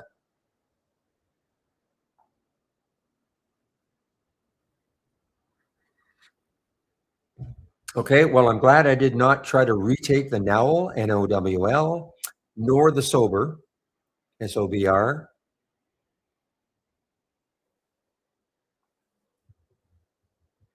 So PJ, that neighbor or somebody that you know that was bound and determined to hold on to SPCX, and he bought a lot higher. Is he still doing it?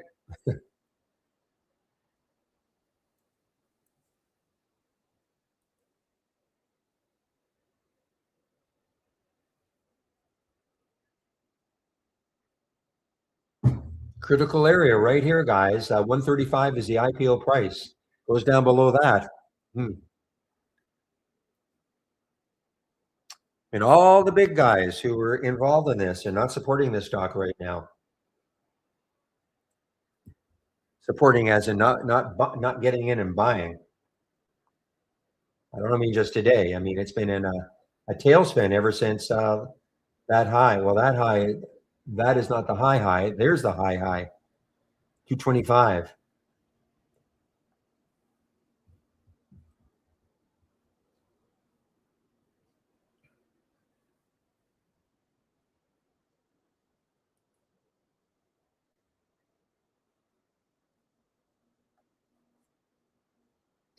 All right, now this one showed up in the reversal scan. Also, the VSA. Now, would I have taken it? No, the VWAP is right there. The alert was at 335.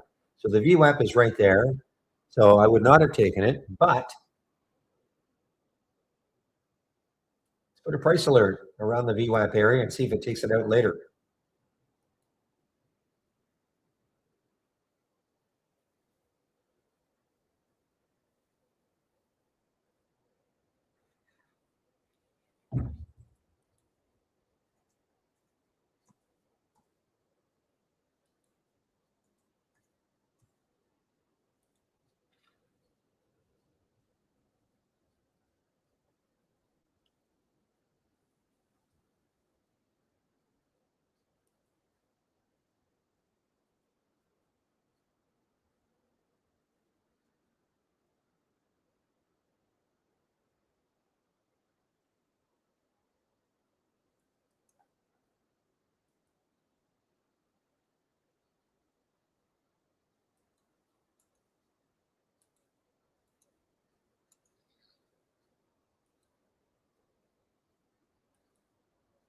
Just give me a moment, guys. I am just checking out something here. Hmm.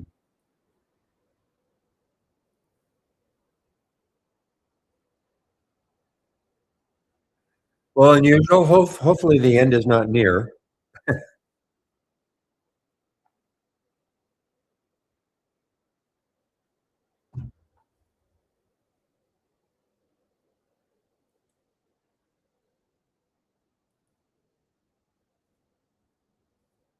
Oh, it's wildfire smoke. Oh, okay. Yeah, that is. We get that here in BC a lot, of course.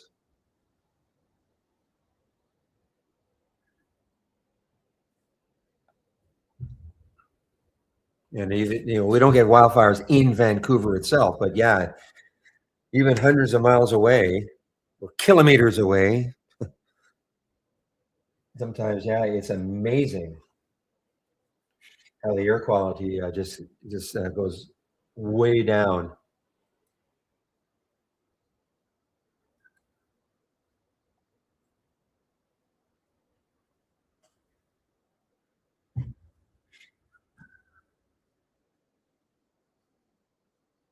Well, guys, I have just absolutely missed the boat on some of these great trend reversals today.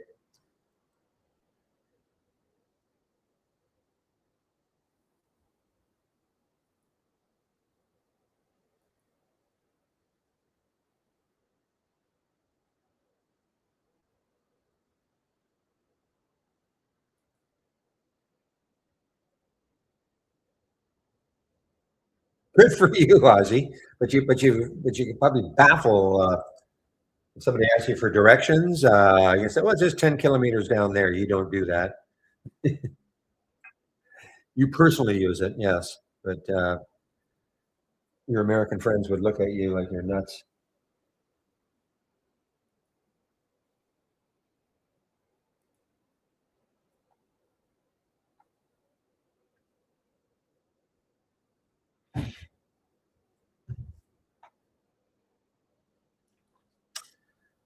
Well, man, oh man, I did not take the VSA, and this is just ripping. I'm off my game today. It's that simple. I really am. I'm just off.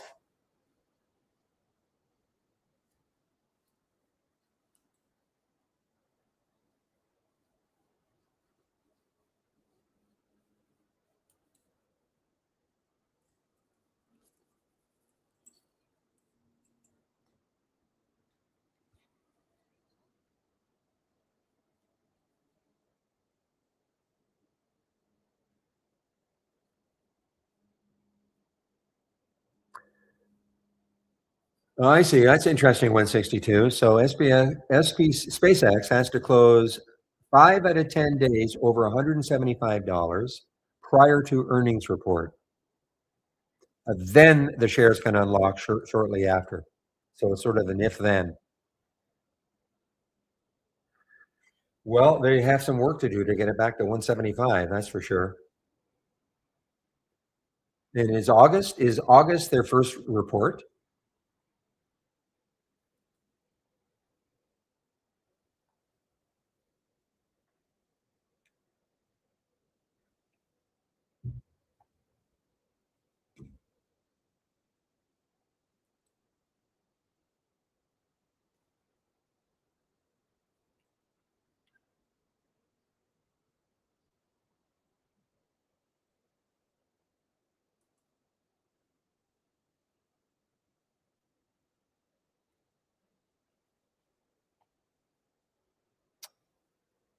Ugh, look at the MD. MD is still actually now that if the spread had been like this, I would have been all over this one, but it wasn't.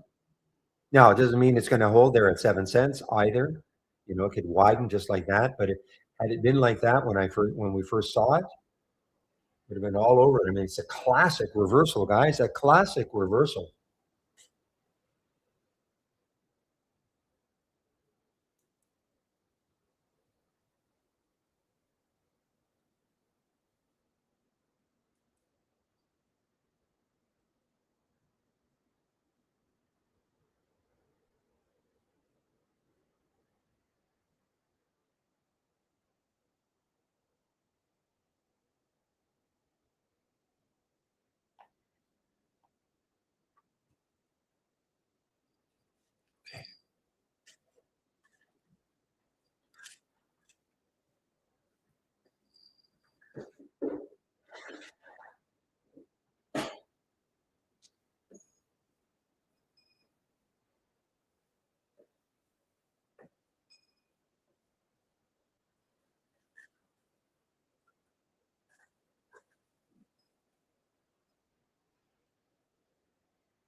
Oh, I see. So they are allowed to sell a couple of days after earnings. That's for SpaceX, 20%, but a further 10% if the price closes 5 or 10 over 75. Okay. Interesting.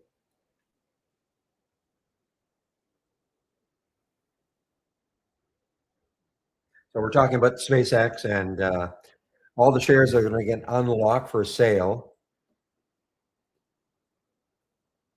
And they're going to have Well, they're gonna have earnings such as they are in August.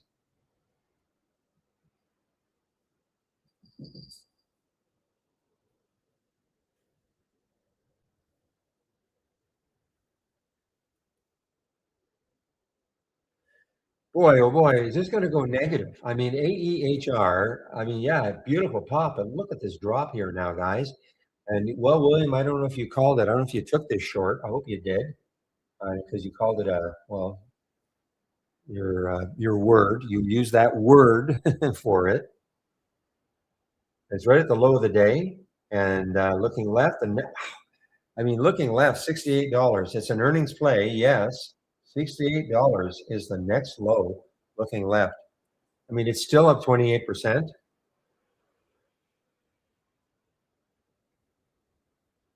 Oh, and somebody gave me AEHG.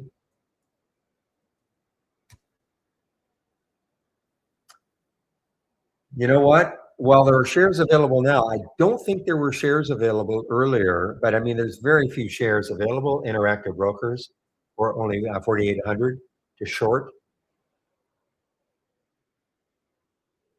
Don't think there were shares available when I first looked, but that would have been another way to play it.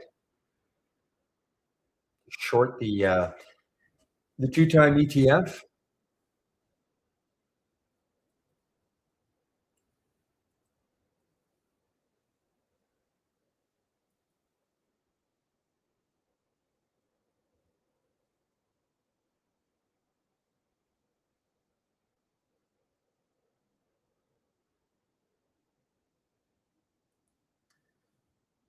Wow.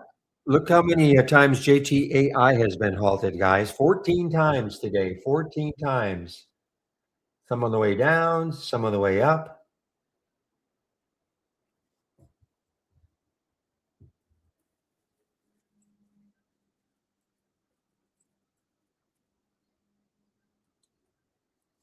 No, completely. Is this short? Shoot, this is shortable too. All right, CBIO from our AI guys. This was shortable. And I just completely missed it. Now could be interesting. It's just underneath the whole number of 15. The low was around 1481. I have to put a price alert down there. See if it continues on down.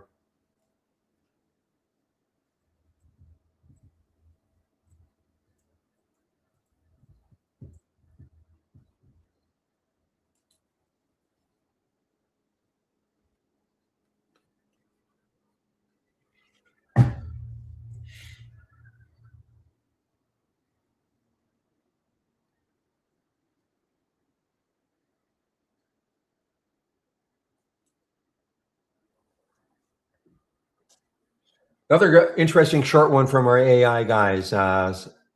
CELC. The alert was to short it at 93.72, making its way down.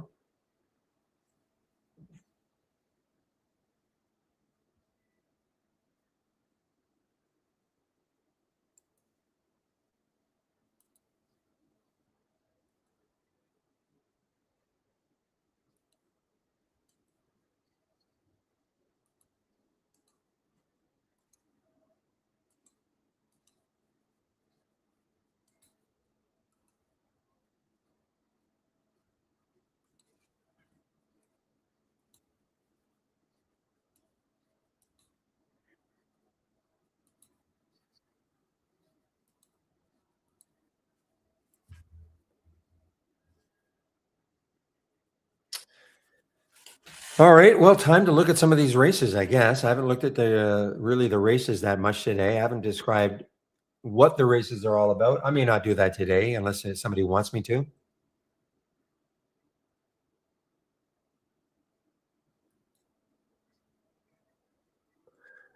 Well, Conagra's been sort of interesting. I mean, it had the big pop. It's an earnings play. It was down for the day.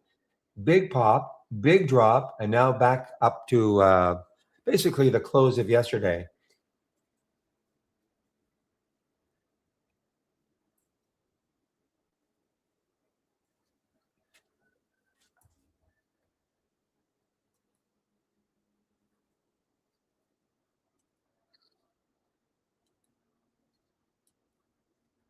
Ah, I'm getting tired of this guy. So I thought, okay, maybe short this one, but look at the spread 1465, 1492, and that's the CBIO.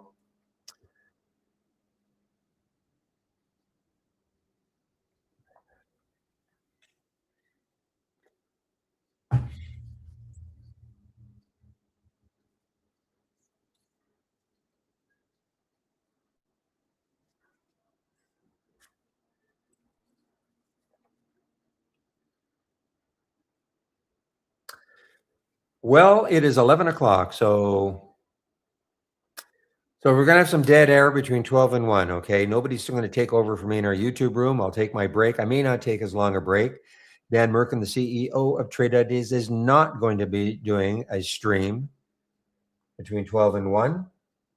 He is he's away today, so he's not going to be doing his thing.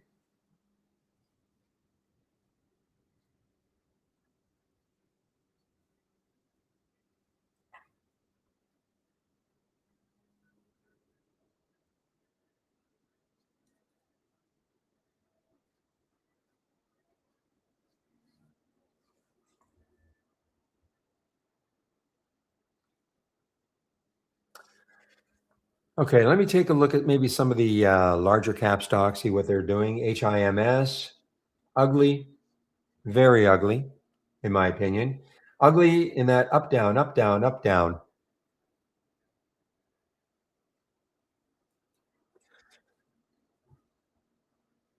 And this is another wild one, guys. The JLHL, another wild one. Last week and the week before got up to 18 something. Low float.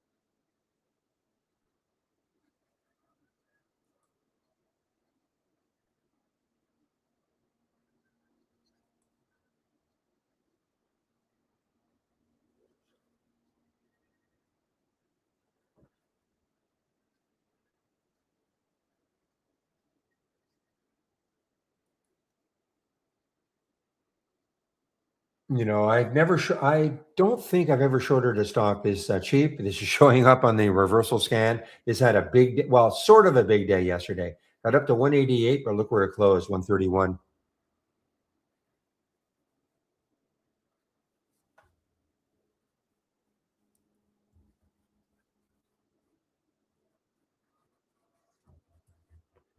Look how many halts resumes there have been. So here's CPHI. So it's been halted 6 times. So got halted on the way up, probably got halted on the way down, and then again, and now popping again. CPHI, not a crazy low float. It is low, set 27 million in the float. Not certainly not high. Next high on a monthly chart, 145. Next high on the weekly chart, the same. It's through the 200-day moving average. At least we can say that. Probably no news. I'm sure there's no news on this. It's just a low float China stock, though it's not crazy low, 27 million.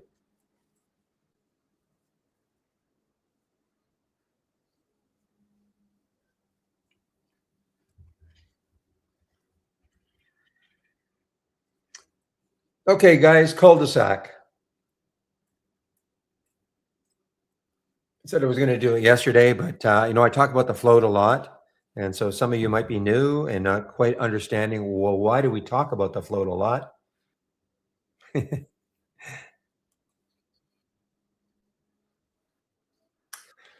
So here's a classic example, okay? VEEE. Notice the float, 520,000 shares. That is ridiculously low, okay? So the float is the available number of shares that can be traded on a given day. So when you look at Apple as an example, so remember this number, 520,000, which is ridiculously low. So you look at Apple. Apple has 14 billion in the float, and the float is derived from taking the total number of shares outstanding. And for companies like Apple and the big large cap stocks, you take the total number of shares outstanding, and then you start subtracting what the C-suiters own, the CEOs, the COO, the CFO, etc., and also maybe some large mutual funds, because those shares cannot be traded on a daily basis. So this 14 billion is the effective number, a huge number. But if you looked at the shares outstanding, it'd be greater than 14 billion. But that's why, I mean, this is a big move for Apple, actually to move 3% with that float. Okay. So why do we talk about the float?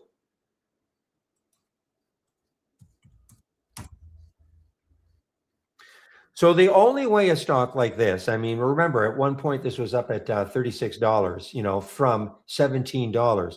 The only way a stock can do something like that is if the float is low. Now, I used to say, 4 or 5 years ago, that anything under 20 million was a low float. And I still believe, that is a low float. But we now, over the last year, maybe two, we're starting to see some, I call them micro floats, stocks under 1 million shares in the float, which is absurd, but it is what it is. And so that's why these stocks can be incredibly volatile on the way up and also on the way down. Because you have to look at this way. This is the supply of stock, okay? When the demand for the stock is high, and the demand, of course, volume, this is what can happen. The supply is low and there's high demand. That's what can happen. But all of a sudden, when the demand stops, in other words, the buying stops, the rug can get pulled because of the float. So that's sort of that's using just the supply and demand. So now the cul-de-sac, and I think this will be an analogy that most people can probably maybe relate to. So in your cul-de-sac, and I know it'd be a big one. Okay, let's say there are 100 homes, and you want to sell your home, and so you put your home up, and you're the only one in the cul-de-sac that wants to sell your home.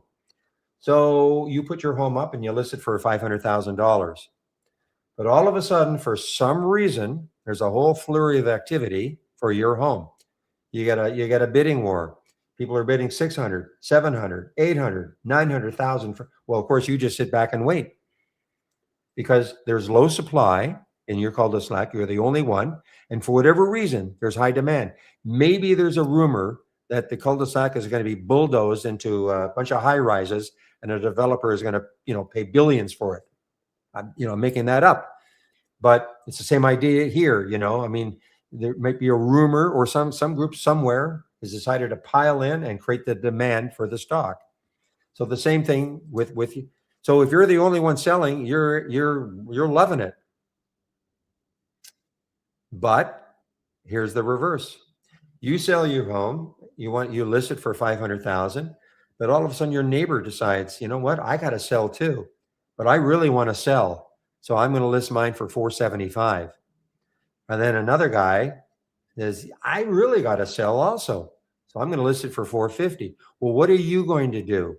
Because you really want to sell also. So you're listed at 500, and assuming the homes are all sort of, reasonably the same. If you want to sell, you're going to have to lower your price. Well, that's what happens. What happens here is that, now you want to get out, but there's no demand. There's not as much demand, and there's only say one or two people who want, to buy into your cul-de-sac. So low demand, but high supply. 3, 4, 5, 6 homes. Now the buyers are just sitting back, and they're watching as people are stumbling over each other to keep lowering their price to get out of the stock or the home. And that's what happens. Okay, that's why you can see these dramatic moves up and dramatic moves down when it's a low float.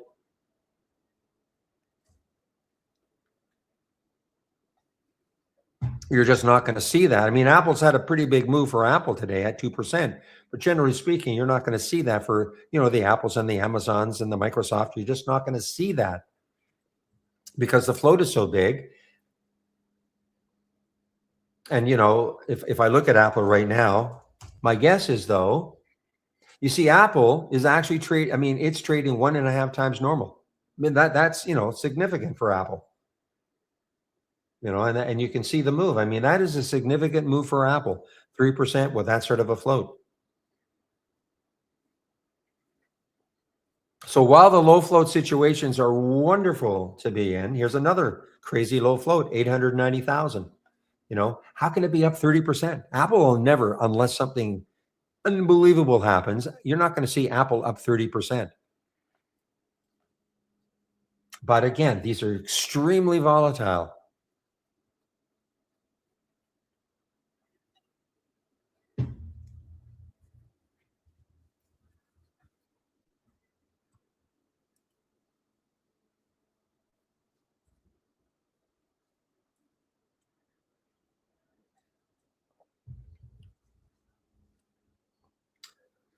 So that's the analogy, guys. I think most people can relate to that. If you're in an area and you want to sell your property and you're the only one in the area, and for some reason, I mean, a few years ago, that's what was happening. There would be bidding wars on properties. You just sit back and wait. Not so much now, I don't think, depending, I suppose, the area you live in. But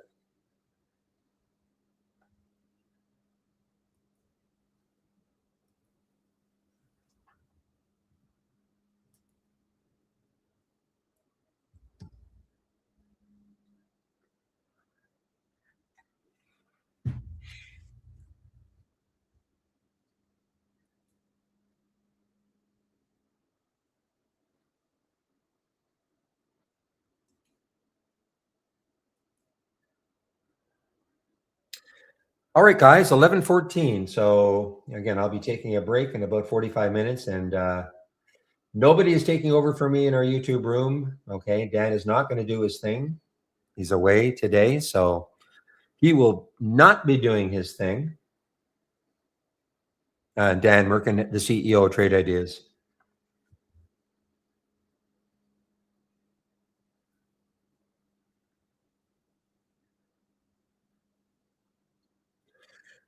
Boy, this one continues. I have to resist the urge just to hop in there and just short the short it.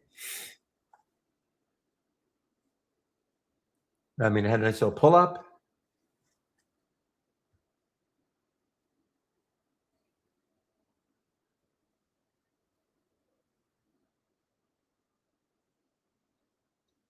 Oh, I don't know if you were serious when you asked about a cul-de-sac, SSG.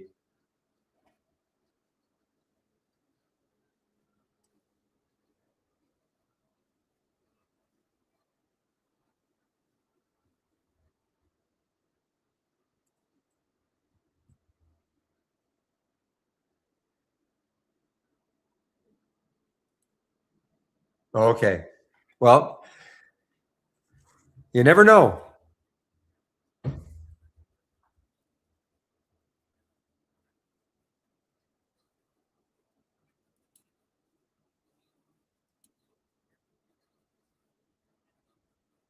Or just think of, I mean, any commodity on earth, all of a sudden, there's a freeze up in Florida, okay, and their orange juice crop is decimated. What happens? So low supply, but there's still demand. What happens to orange juice futures? They go up.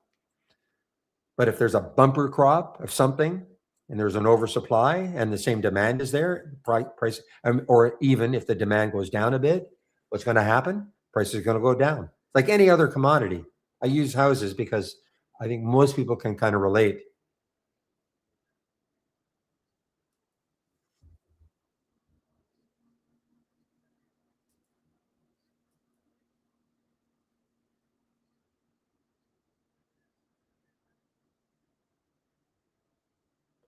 I have to completely resist shorting this one. I really do. I have the feeling it's just going to keep it's going to keep cascading its way down. But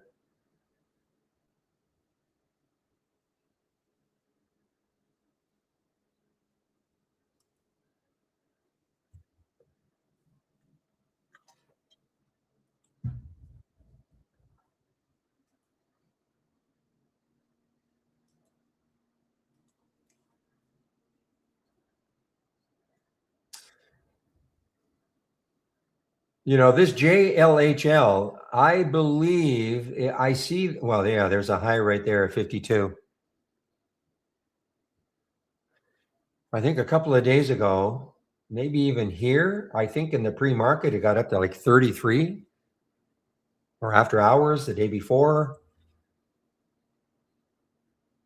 And if you're wondering why, low float, 1.45 million in the float. I mean, there's no reason. I mean, if you're looking for reasons why some of these things are moving, it's just a group somewhere, maybe in Reddit or some group somewhere has decided, let's take a look at this low float stock and we'll just buy it. And it hits. Yeah, Celsius is, oh, not Celsius, but CELC is pretty good. Yes. This is from our AI. Not Celsius, Pepe, but CELC.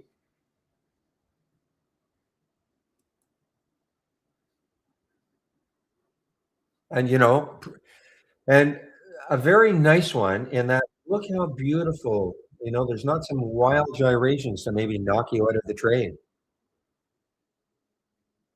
That's about as good as you're going to get. A nice orange wave down.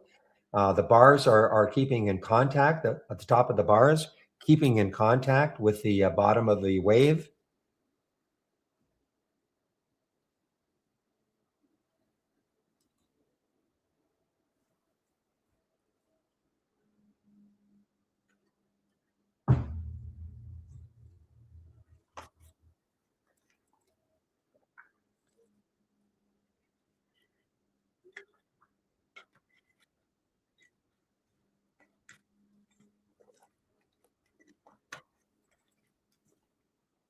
See, I'm glad I withstood the urge to short that MU. It just popped about 40 cents.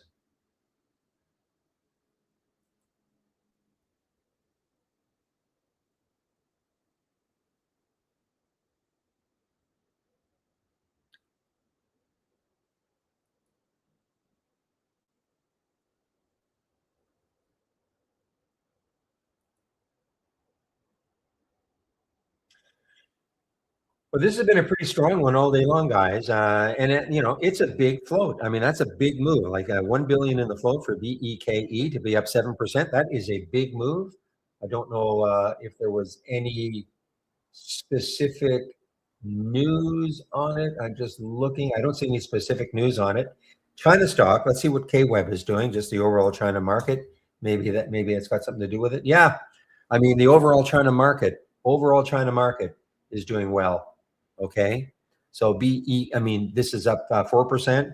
BEKE is up a little bit more, but the overall China market is just doing well. No, Dan is not coming live today. Tarun or 100 in our YouTube room. He's off for the day, so he is not doing his thing at noon. Question from our YouTube room.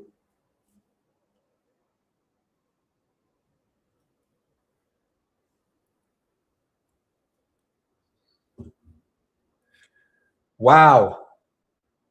There is SpaceX getting closer and closer now to 135. Will that act as support?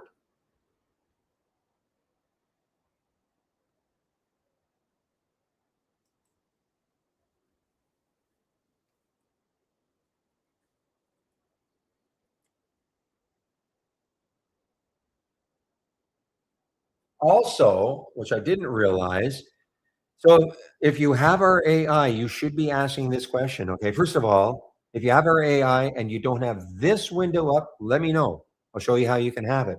But look what happened also with the CELC.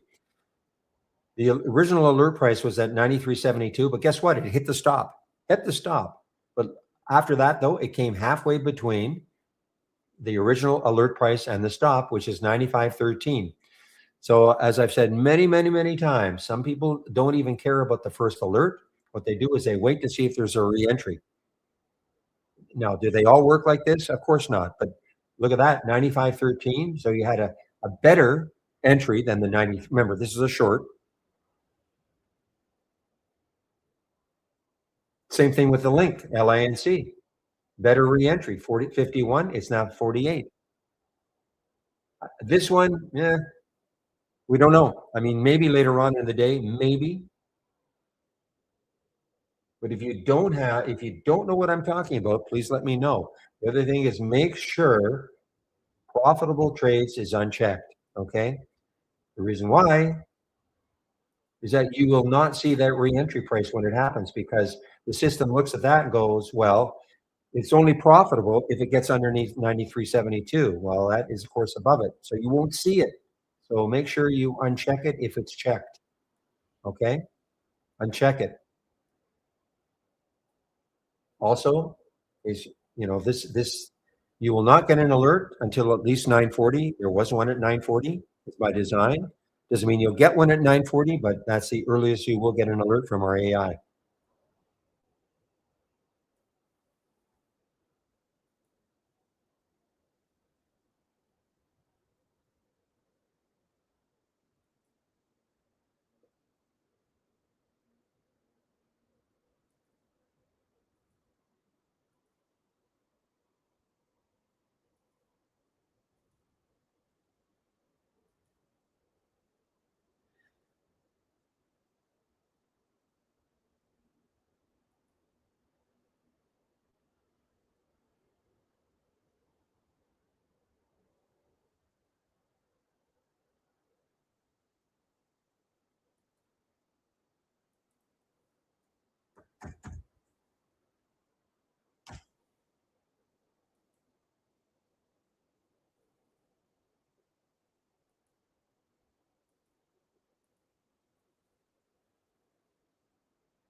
All right, guys. Well, let's see now. It is what time is it now? 11:24.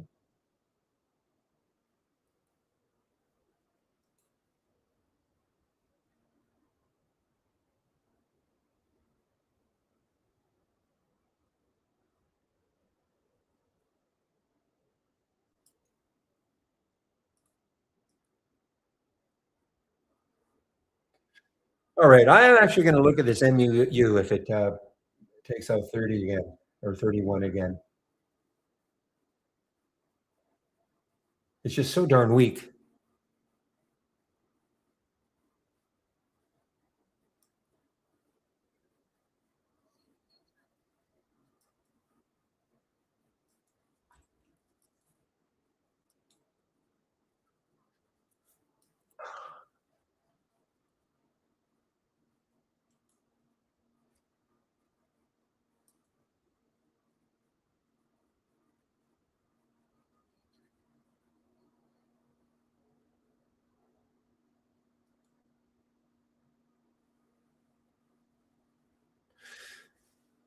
Okay, guys. Well, kind of.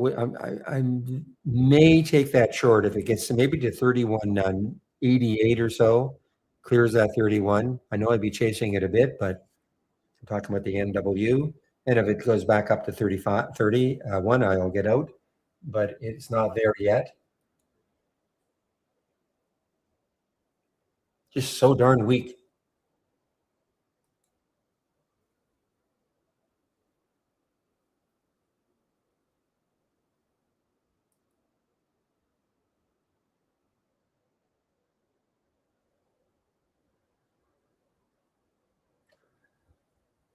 Look at that. Well, the last time I saw this CPHI, it was a lot higher, 156. So, well, it's not a low float. 27 million. I mean, it's not low float, but it's still very whippy. China, no news.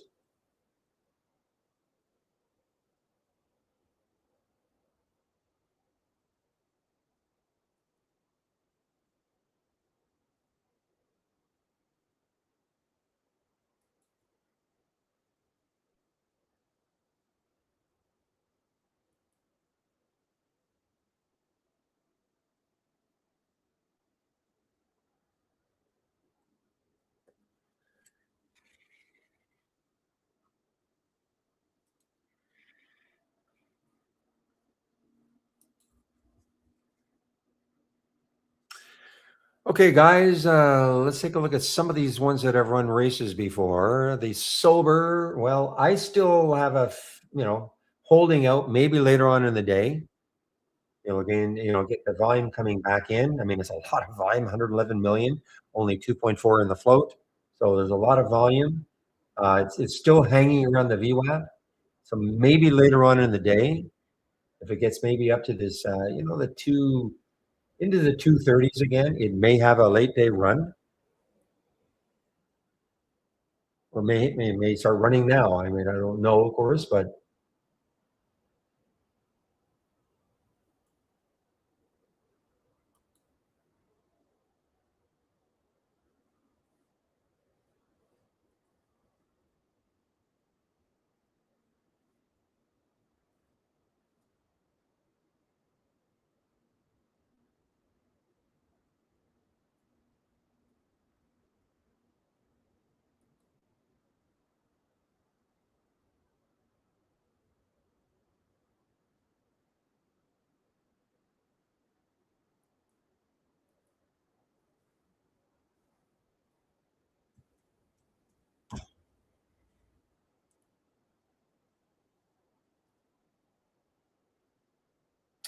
yeah, I mean, you can see here. I mean, these are some pretty interesting levels if it can crack through on volume for the sober. The 220, 225. If it can crack through, I mean, it got up to what 260 or so, 264. So I mean, there's certainly room for it if it could get through those levels, but it's been a struggle. Okay, guys, give me a moment. I will be right back.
All right, guys, I'm back.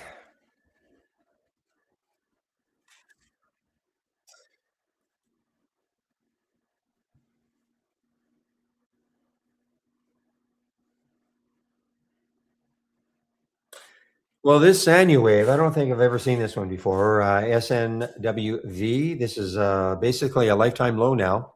I mean, there's another, when you look at that lifetime range, 1.4%, it means if you had a lifetime candle, it'd be right at the very low of it.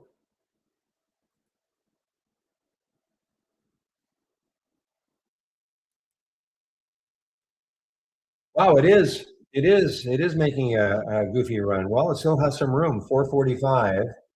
I did not, that just happened, 11 o'clock. I didn't see that. I did not see that one. Would I have taken it? Let's see. Would I have taken it? No. I mean, I wouldn't have taken it there, okay, because when I look left, the next high is 407. I probably wouldn't have taken it, just based on what I see. Just because when I look left and I see a high, doesn't mean it's going to stop there, but I would have seen these two highs and I would not have taken it.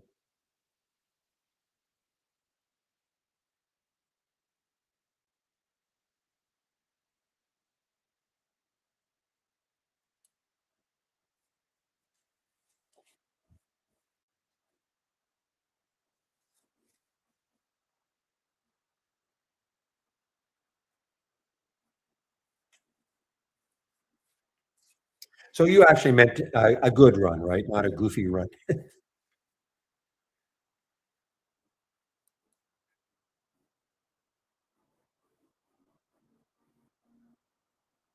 So, I mean, again, guys, look at the re-entries for these two shorts here for Link and Cells. I mean, look at the re-entries, 51, 47 now, 95, 89 now. I mean, these are great re-entries.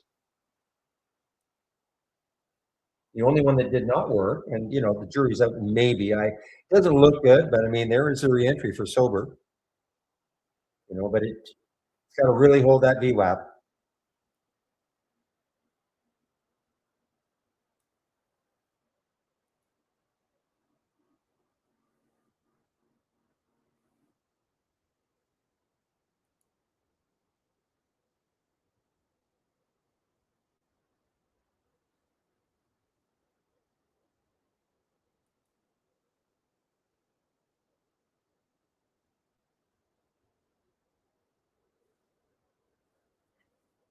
So the VWAP for this one, MW, is way up here, 3328. What is the VWAP for? I don't know, it's going to be different, but let's see. It is. Yeah, so the distance looks about the same.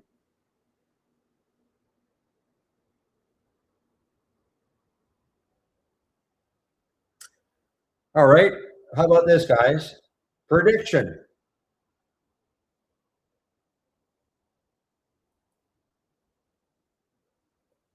SK Hynix will become the next NVIDIA. Okay. That's your predict, not from me. Of course, this is from Interactive Brokers. This is this is the Motley Fool. They're still around, man. They're, I think, one of the absolute first way back when.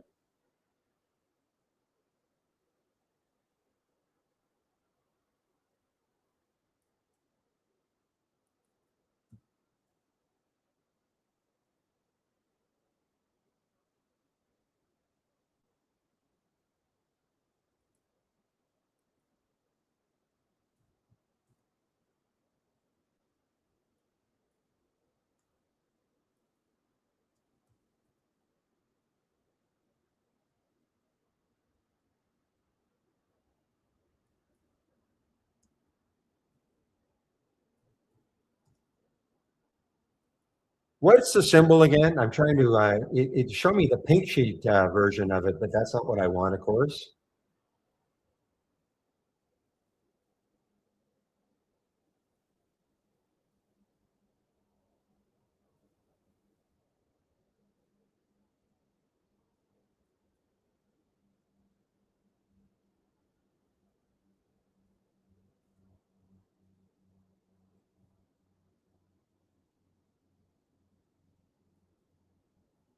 Thank you. SKHY.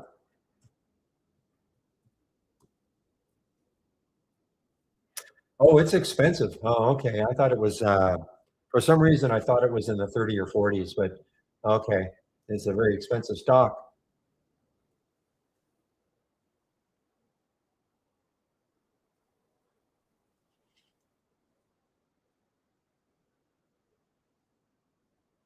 And yeah, it's SKHL. Thank you. I'm going to write that down. The SKHL.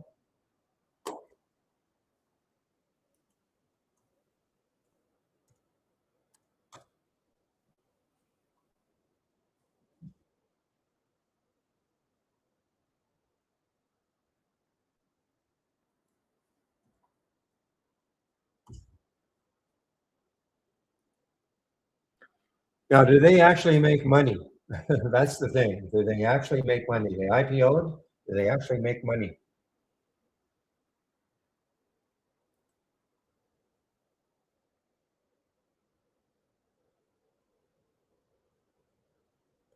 Well, guys, for the SpaceX, so far, excuse me, so far, the defense has been pretty good around that 135 mark. You can see what happened here. We got not quite to the 135. I guess I'd say 135.31. The low, yeah, the low was 135.31. So not did not get quite to that 135 mark. Again, why is that important? That's the IPO price.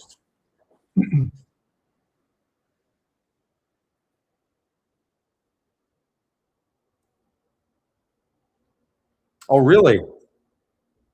So they're making money hand over fist. Okay.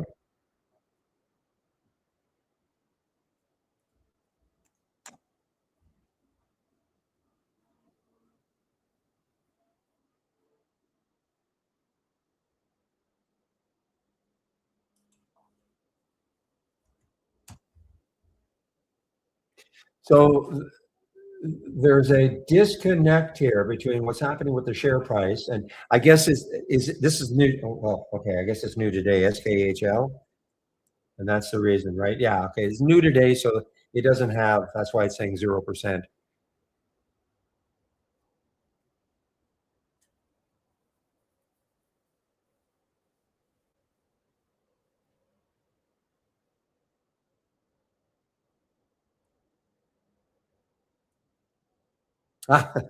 Well, you are welcome, Juan.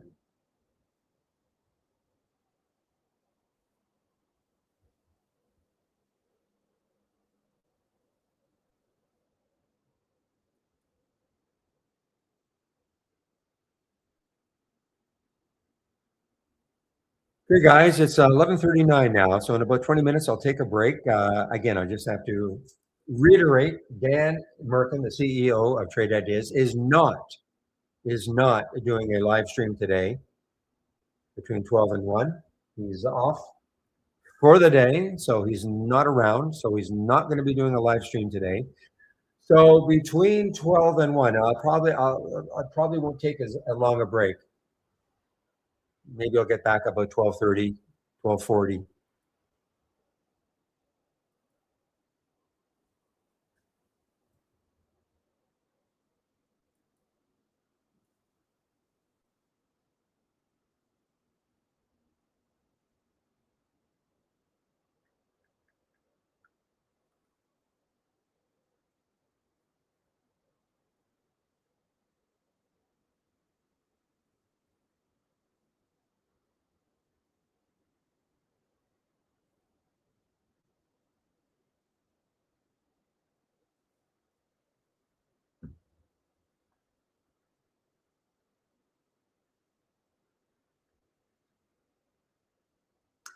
Okay, guys. Well, the silver is just hanging around that 2 mark at least, and the VWAP. So it hasn't completely given it up.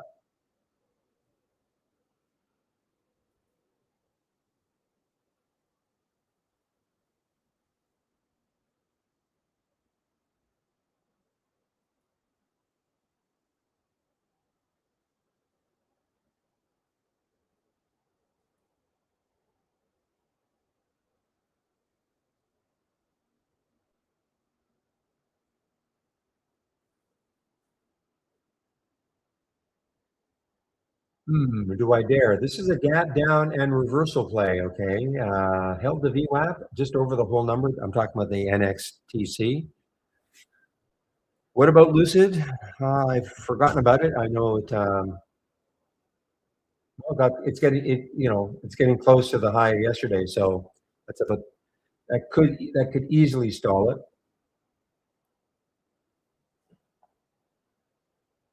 But if you're in it now, I mean, I'd hold on, of course. I mean, see if it gets close to the high of yesterday, which is 577, depending where you're in it. If you're in it,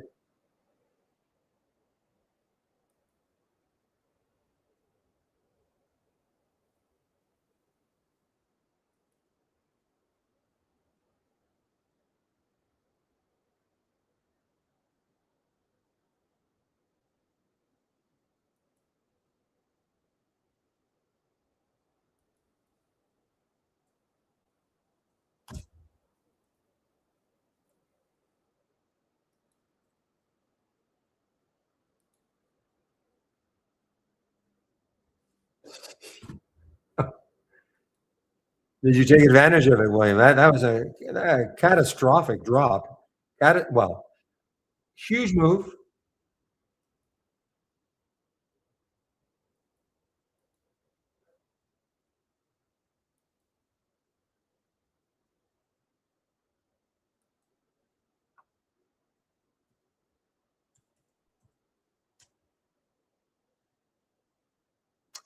Ah,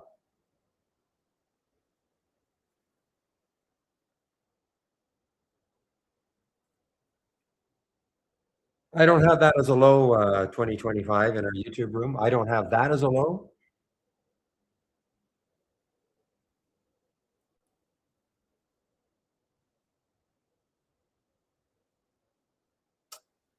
Ah, I wonder now. Monica, are you still around? Can we trade NXTC?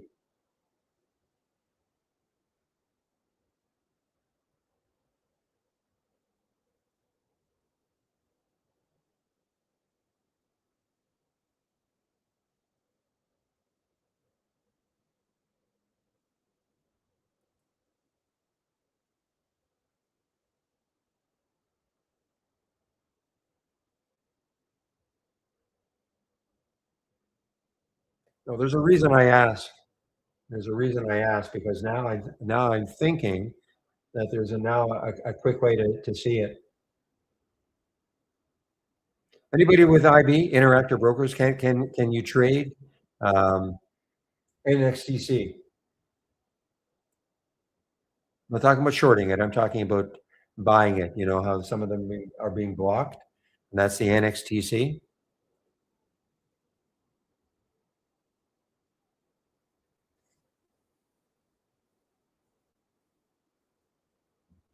Because what I'm seeing here in the bid ask box, the numbers are blank. There are no numbers, and I'm wondering maybe that finally is a designation that they won't let you buy it. Time in sales is fine.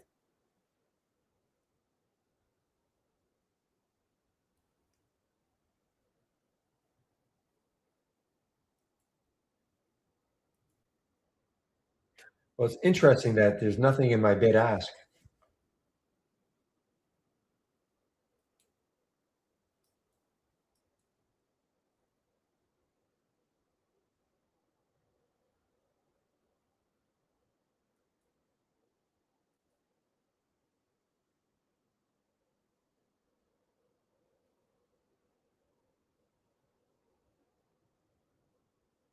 Hmm. So somebody's asking, was 134.16 the low? Well, let's take a look. I don't think so, but I could be wrong.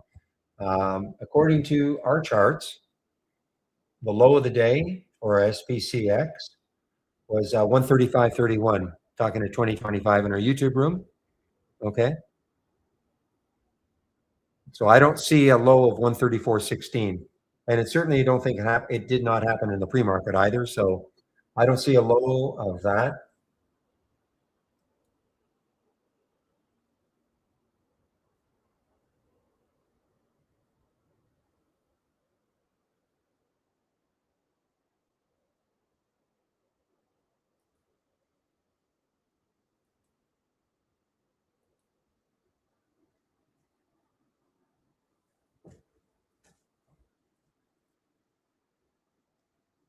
Yeah, I know that SSPC and the long is SPCH. Yes.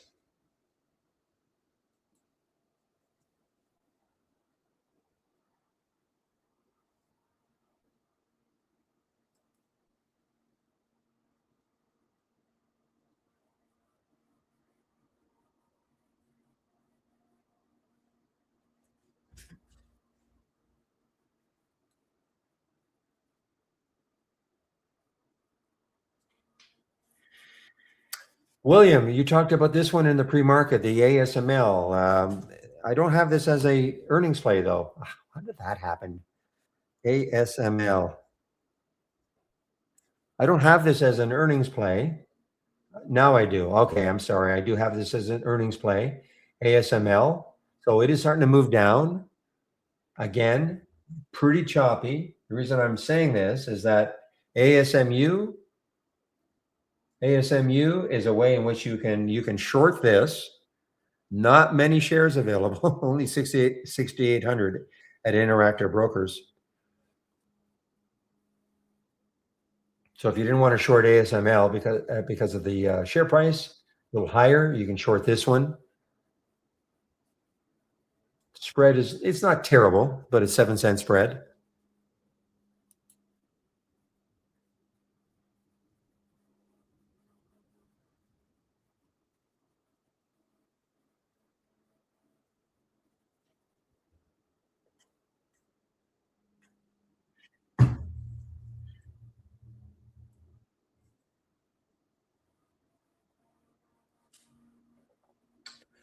Well, that Visa certainly worked from the reversal scan, VSA, and now it's coming right into that high right there, which is 375. Will it take it out? If it does, 382 is the next high.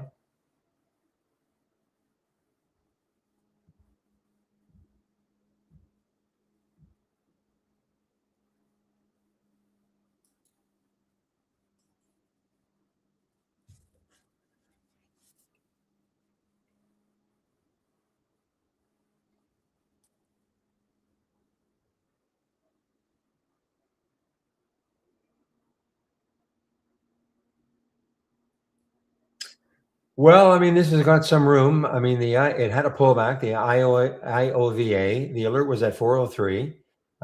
It's back up to 424. Looking left on the daily chart, there's room 445, and it's probably the same on the weekly, a little bit higher on the weekly.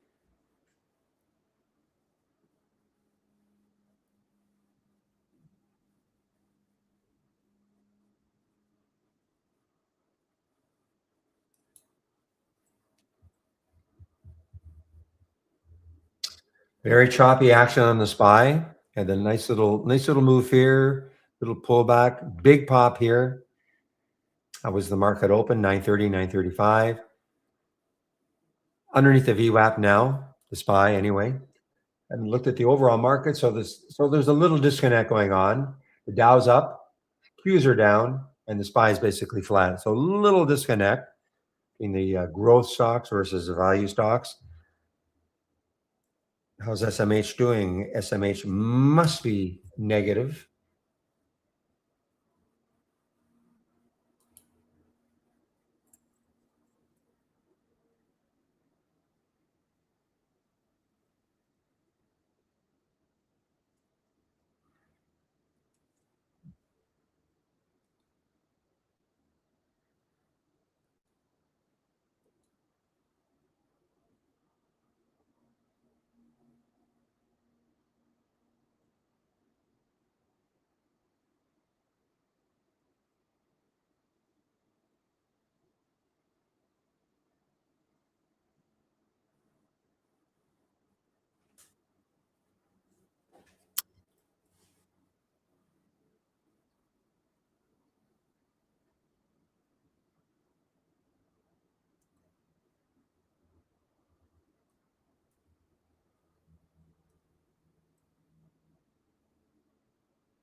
Ah.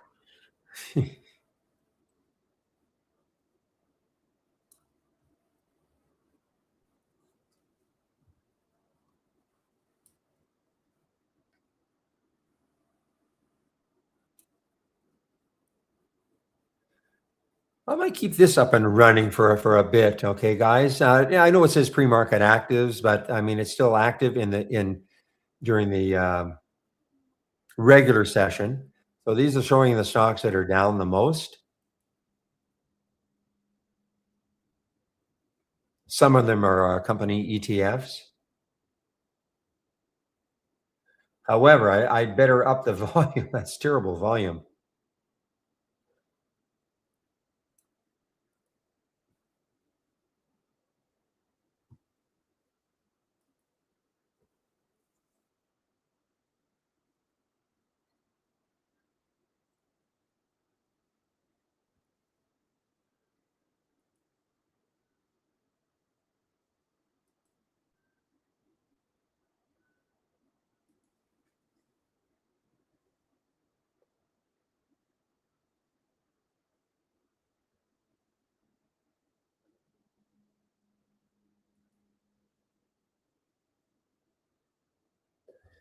Telling you guys, this sober is still interesting. Okay, I mean it's still hanging around two, hanging around the VWAP.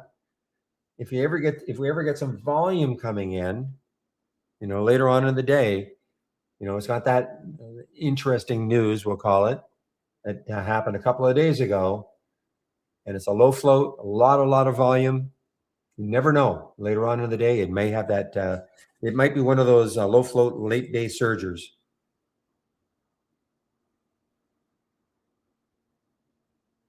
Man, this one, SNWV, just continuing its way down.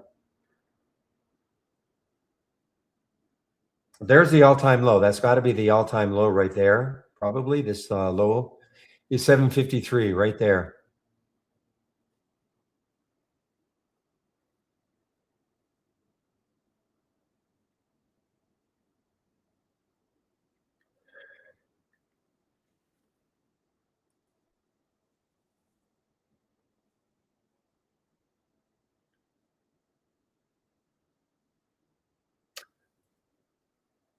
Where could it go? Well, the high, of course, up here. I mean, there's the high of the day, is 263. So, I mean, there's, that idea. On a weekly chart, I can't see the next high. And on the monthly chart, the next high would be around 3. But certainly, I mean, this high right there could be an attraction.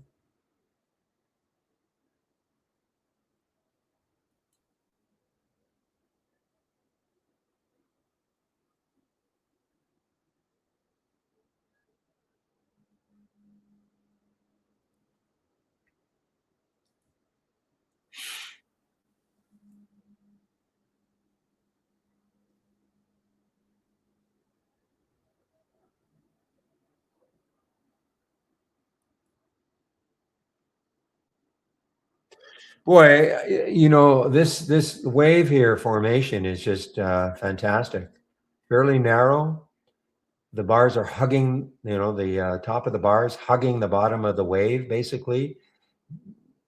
I mean, there's a little penetration into the wave here, but not much. How to use the wave. Well, if you see the self-lag, fine, but that would not be the reason.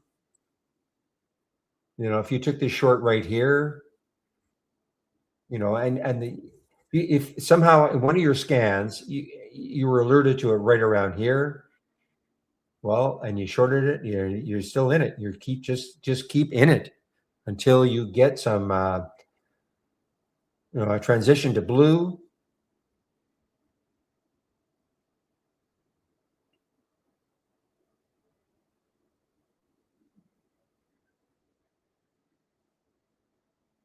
Guys, sober. Sober is making a little move. Sorry.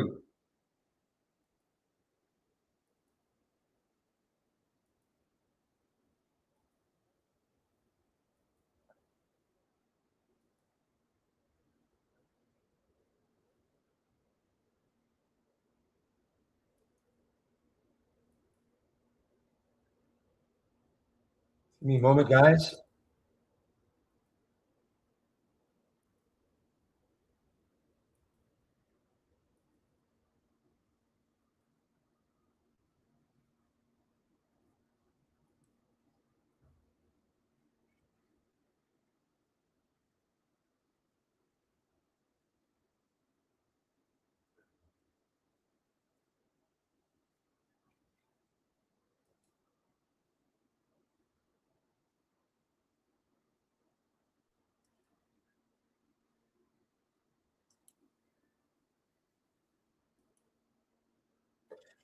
Okay, guys, I got to watch this. I got to watch this.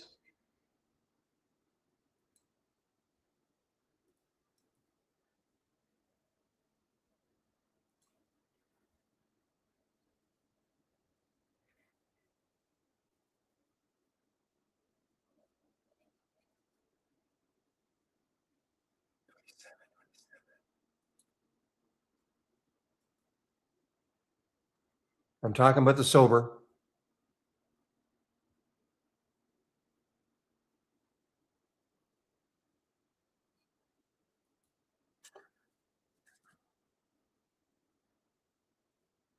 See, the volume came in. The volume did come in a little bit, and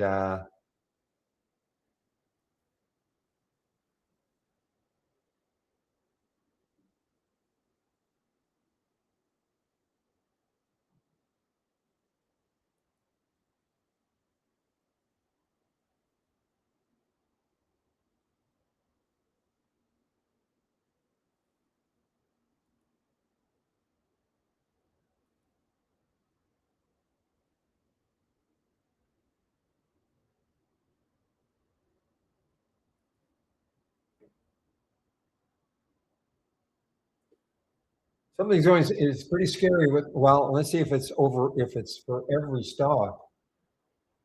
No, just some of these cheap ones for some reason. And interactive brokers for me. If you know what I'm talking about, in the bid ask, here's fine. This is what I'm relying on now. But in the box, it's blank for silver and some of the other ones. So I had to figure out a way to trade it.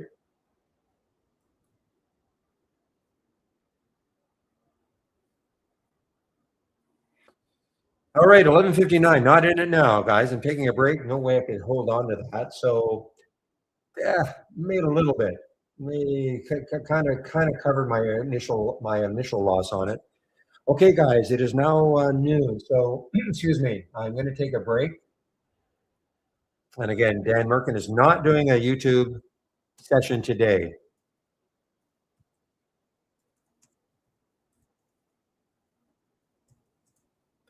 I'll probably going to be back earlier than 1 p.m. Okay, but just in case. Okay, so I'm going to mute myself here, and I have to mute myself in the YouTube room too.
All right, guys, I'm now back, and I see that that MUU just kept. I almost did it again, but I did not do it. That 31 break again, but didn't do it.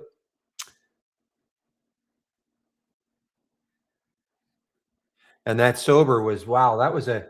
That's why I was saying I would never hold this while I was on my break, and I got rid of it just before my break, and thank goodness.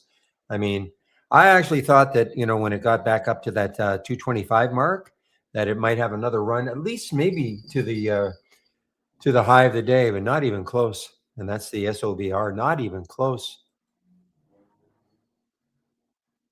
I mean, that was beautiful and then ugly. And this is what I'm talking about. Look at the MUU over and over and over again on the daily trend reversal.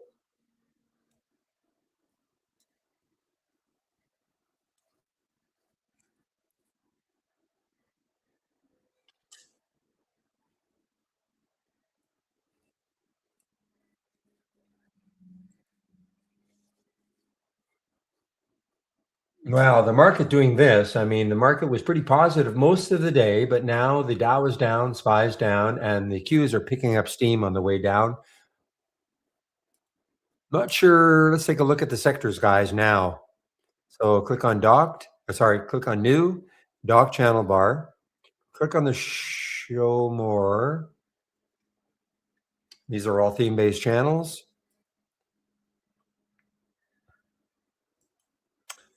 And let's see what's happening now.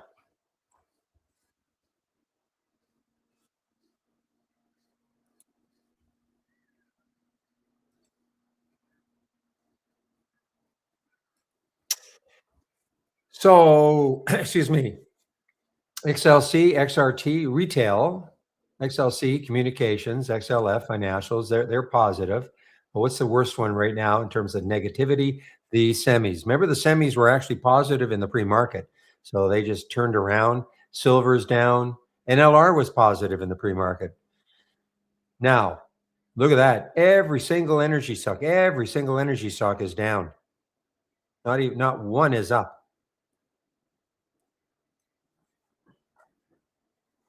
But I'm looking at retail now. Okay. So here's CarMax CarMax, KMX.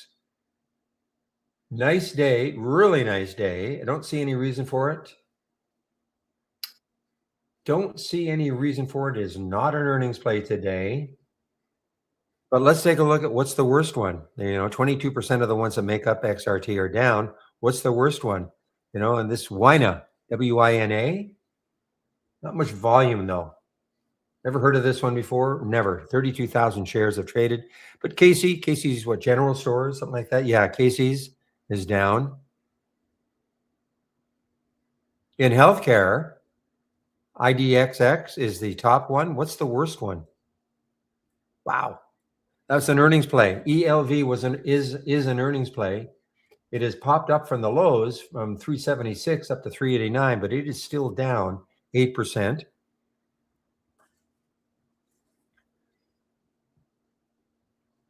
Communications, there's Google at the top. What's the worst one? Nothing really terrible. Yeah, I mean, here's Apple technology. Remember, we were looking. Wow, Apple's up 4.2% now. The last time it was about 2 something. I mean, that's a big move for Apple. Big move for Apple with that float. That was my, demonstrating, the idea of low floats and all. And I always use Apple as an example of something that is not a low float. And for it to move 4% with that float, I don't know what it is today. Apple suing OpenAI.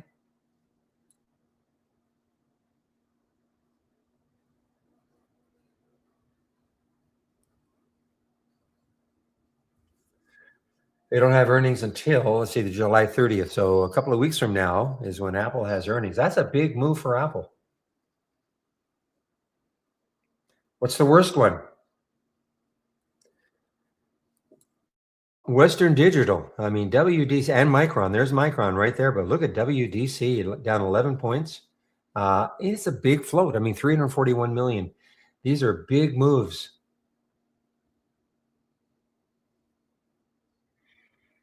So you can kind of see, some of you might look at this and go, you know what? This is my go-to layout. I'm going to check out the top stocks in a sector, the worst stocks in a sector, maybe figure out a way to trade them.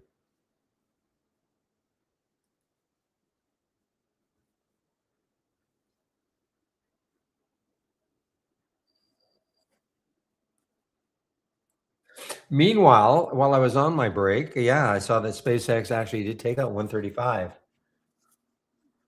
in one fell swoop. I mean, this is a 50, well, right here, right, that candle right there, right when I was on my break. I didn't actually see it. I was away from my desk. Right, the 1205 5-minute candle went from 135 something down to 133, 132. Wow.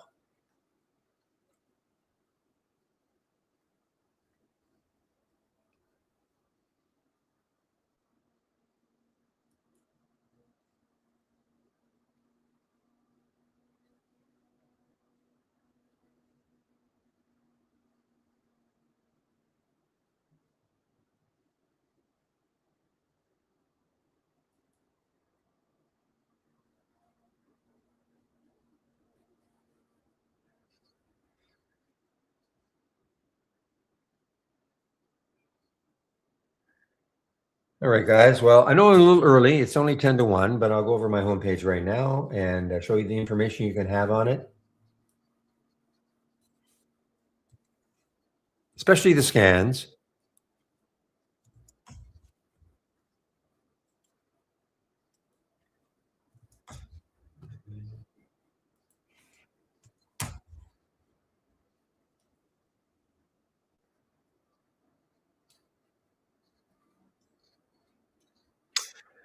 All right, guys. So if you do want to take out a subscription to Trade Ideas right now, you can use my code Barry15. That'll get you 15% off the first month only. The first month only of a standard or premium subscription, or of course the entire year of a standard or premium subscription. All I ask, please use my code, whatever it is. It'll change from time to time when we have promos on. But if you use my code, it really helps to keep these two rooms free. I'm moderating a YouTube room and the main room. Company tracks the use of the promo code. So if they see my code being used enough, they don't mind keeping the rooms free. It's really that simple. And the trading room, if you're in YouTube right now, this is the main room. It's open. Actually, it's free also, but it's also open at 6:45 a.m. Eastern time. So Obi does that. Thank you, Obi, for doing that. So if you want to come into a room and interact with other traders during the pre-market, you can come into this room at 6:45 a.m. Eastern time. I don't do it. I live in Vancouver, so too early for me. I get on the mic sometime between 9 and 9:15 for both rooms.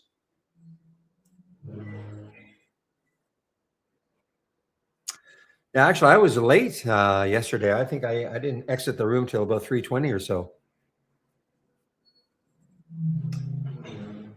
All right, guys. So that is the trading room. And if you keep scrolling down, if you click on my homepage link and you scroll down a little bit more, you can sign up for the Trade of the Week is right here. It is free. You'll get it before the market opens every Monday morning, and it is free. Education. A couple of reasons why to look at the education. Number one reason, if you take out a subscription, you must do this. So click on the more info and getting started with Trade Ideas. 12 short videos to get you started. Okay, it's mandatory you do this. But if you don't have Trade Ideas and you're wondering about it, is this a good fit for me? Start off with that second video, go to the end. That should give you an idea about, the capabilities of the product, what the capabilities are, okay? And then you can always try us for a month. If you don't like it, just unsubscribe. Back to basics. If you're new to trading, this is free. 15 videos if you're new to trading. And last, if you're looking for the scans that I'm currently sharing, and you click on my homepage link, scroll down, middle section, here they are. So these are two races. Large cap race is here. The volatile race is here. Pulse resumes down here. Pre-market actors up and down. That's what I use in the pre-market. I have this one open, the daily trend reversals, and I also have the gap scan open right now. Okay. Decided to open it. I don't have the other three open, but you can take a look at them if you want. Any questions about any of the scans? Just let me know.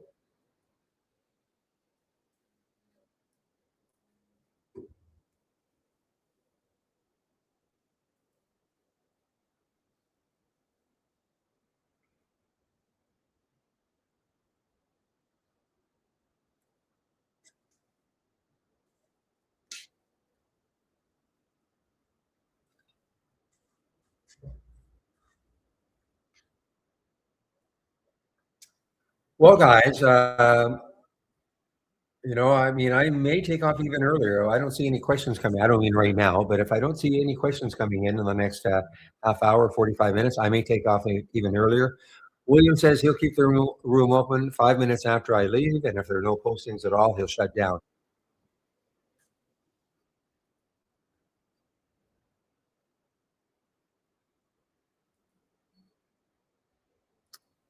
I am not mute. I am not mute. Thank you, Grumpy. I'm not on mute. I had to check, but my mic is on, and this little mic on is on, so I'm certainly not. I don't appear to be on mute, and Grumpy says I'm not. So it's on your end. Well, now I'm good. Must I've been talking for 10 minutes, so I haven't changed anything. So it might have been on your end.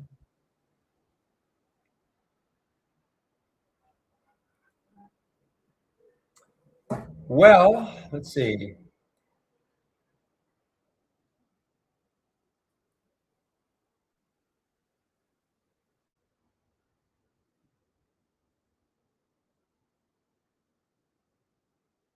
This is not shortable for me, is it? Sober?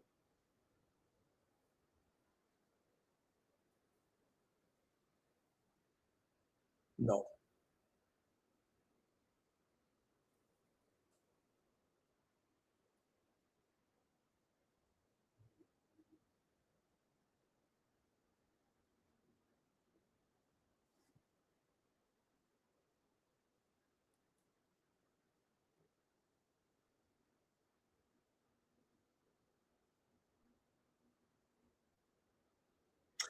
Well, MW is testing 30 again.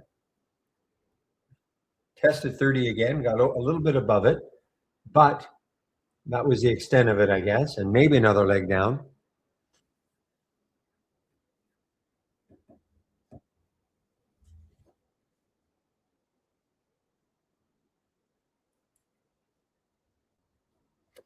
Now, these stocks would be interesting, guys. The ones that show up right now, not necessarily the ones that won races before, but the ones that are showing up right now. Why? Well, I mean, the market has been fading, from what time was that? The high right there around 10:15. I mean, a little jog up, but I mean, it's been kind of fading, though we've all of a sudden we had a little pop.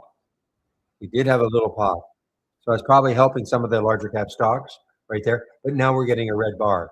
The point is this, is that not as many stocks are going to be, if a stock is in here right now in this race, that means the stock is near the high of the day. So look at Rogers here, RCI. Heartfelt, is this Heartfelt? HTFL? Heartflow. Heartflow. Um, could it be interesting? No. I mean, it could be interesting, but the next high is 28.35. So I know it's 30 cents away. I mean, if got all the way there, that'd be great, but I just don't like the looks of it.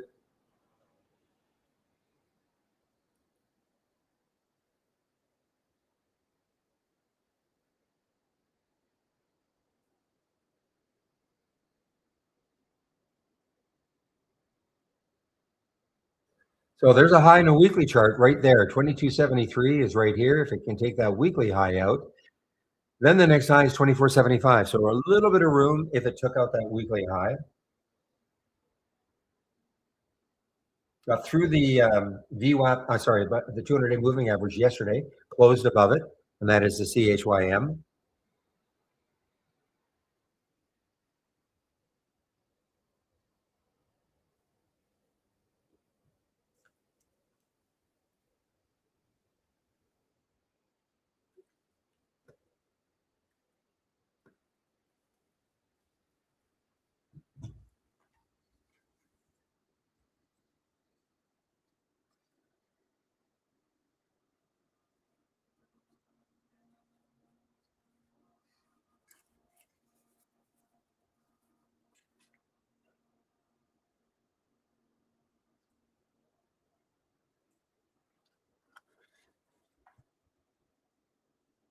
RCI. Okay, I'm just looking for stocks that are just over the whole number, and RCI, of course, is one of them.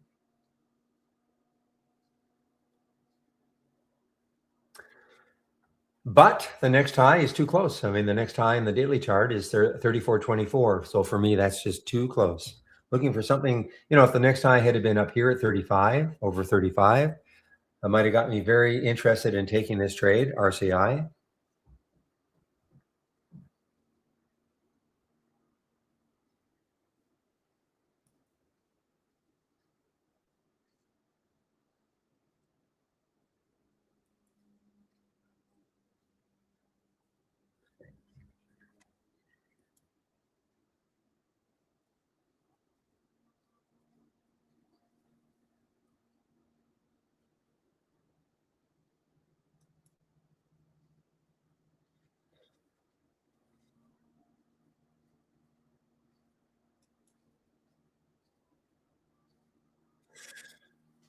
Okay, can this be interesting? It's right at the VWAP. Okay, it broke down through it, tested it a few times, could not get through. A little bit above it right now, a little pop there.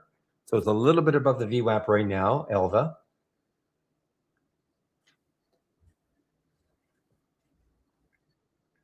And this had the news this morning. The reason for the big pop this morning, I announced a commercial agreement with Amazon. A commercial agreement and a warrant transaction with Amazon to support the continued deployment of infinity battery technology.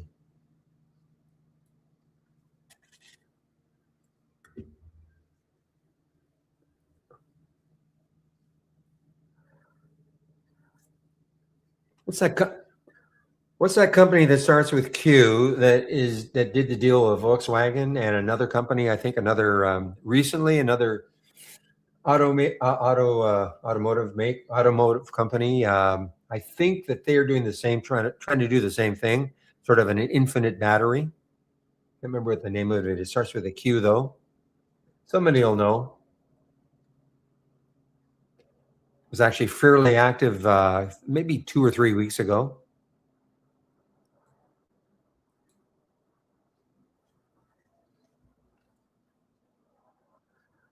I could ask Gemini, but somebody's going to know here. No, no, no. It's not Qualcomm. No, no, no, no. It's like one of the Q stocks that I always mix up as a quant.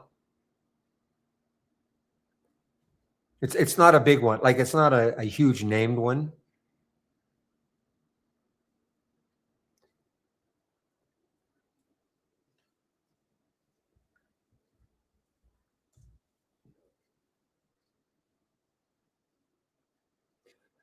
I don't think so. No, this is a quant. Okay, I mean, I don't think it's this one. It's not a. It looks like it is a quant because it starts with Q, but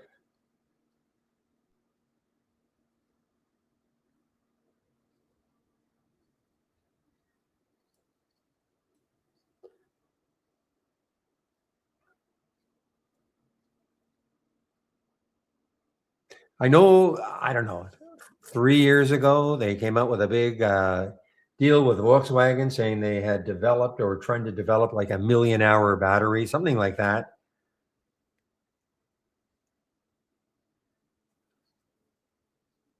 or a million-mile battery.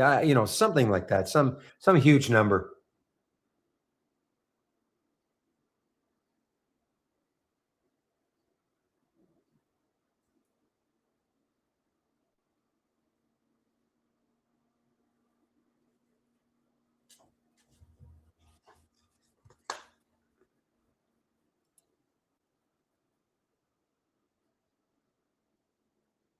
I'd need the symbol QuantumScape. I don't know.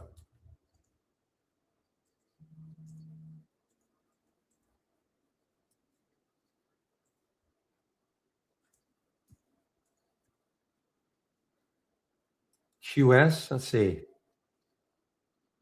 Maybe. I mean, at least it's not. It's not a. Probably. That's probably it.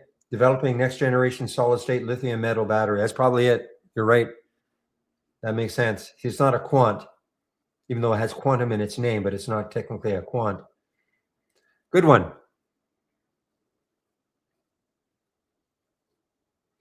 So back here, it was a few years ago. I think it was this month right here, back in November of 2021. I think that's when, or even here, had a big splash press release with Volkswagen. I mean, since then, done nothing. But it reminds me of Elva. Okay, that's to sort of circle around. That's why I was wondering what it was.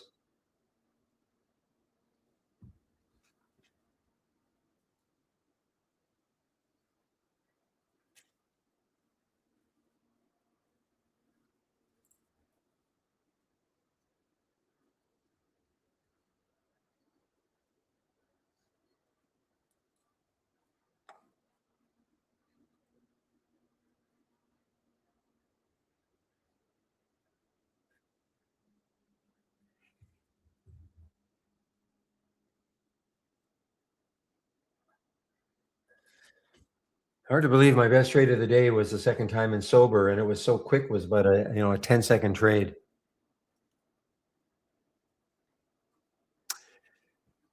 Through the VWAP, okay, NVVE through the VWAP, or at the VWAP anyway. Yep.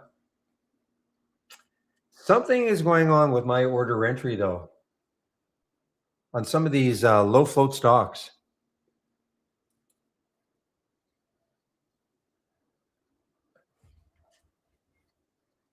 Those of you with interactive I'm just wondering if the same thing is happening to you guys with interactive brokers.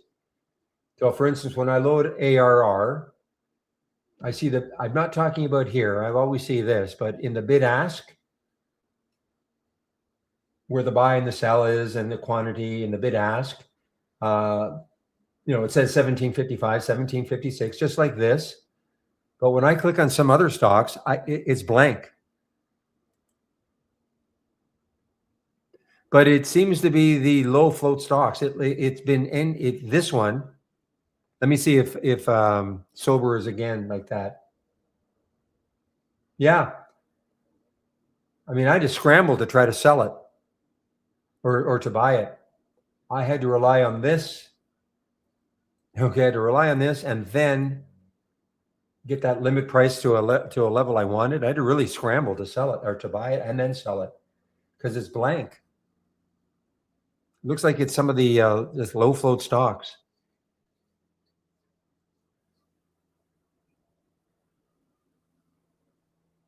Anyway.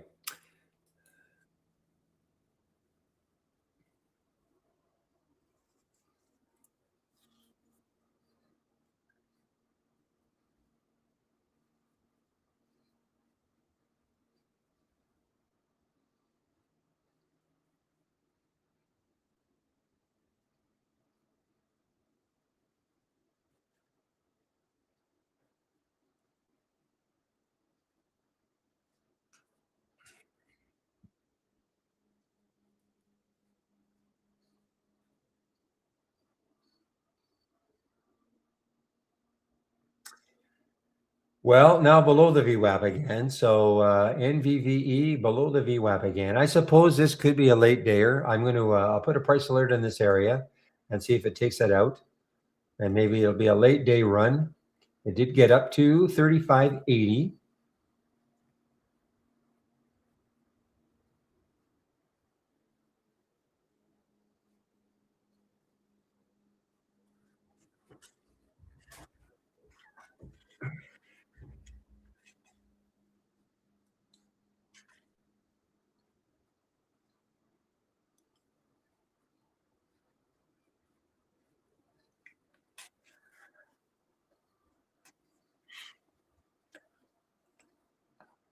Well, SpaceX is trying to reclaim 135, guys. SPCX, it's right there again. Will it get blocked right there? And there's the VWAP actually coming right into it. So it is, will that block it? The VWAP number is about 135.62. Okay, so is it going to get into the VWAP and then get stalled and then move back down again? Yeah, even SpaceX is not showing up. I almost feel like refreshing Interactive Brokers, but I might as well just wait till the end.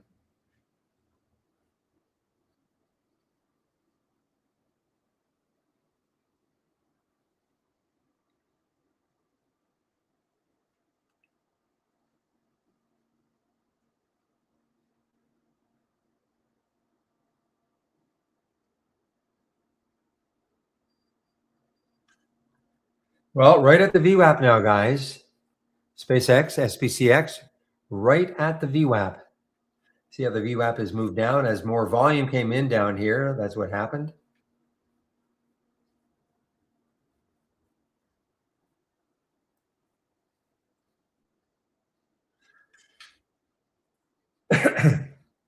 By the way, I think it might have been Weeb who was in the room yesterday. It might have been him or her.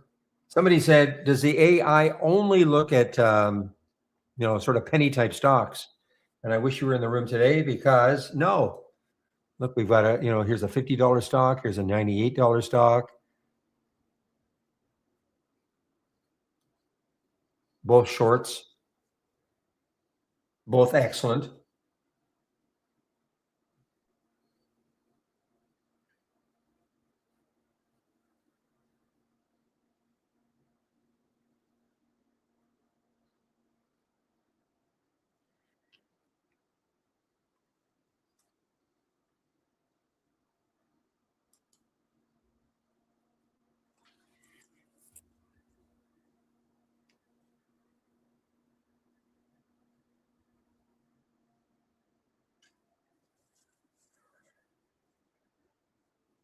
Look at the float, 6 billion in the float for SpaceX.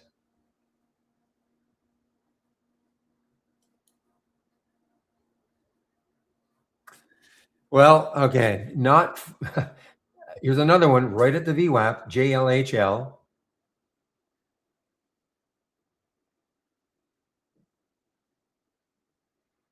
Maybe if it takes out that 1042, there's a little high up here, maybe with some volume, it may go on a late day run. A high up here is 1250 or so. But as always, with that float, very risky.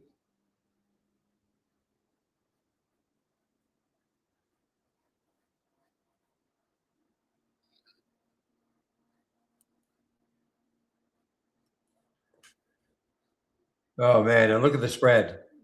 1039, 1070. Look at that spread.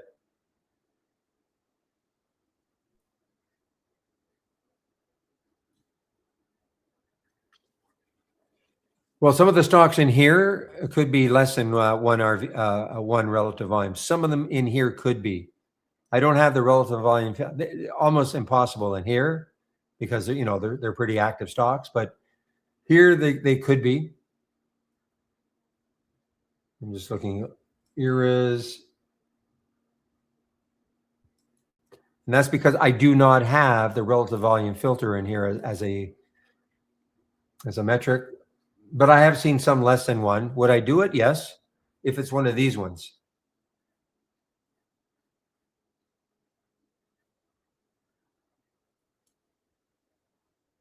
But these two races. These are the only ones that I don't have the relative volume filter in. Again, this one it doesn't need it. I mean, guarantee it's going to be. Well, look at this. Actually, not in this particular case, 0.62.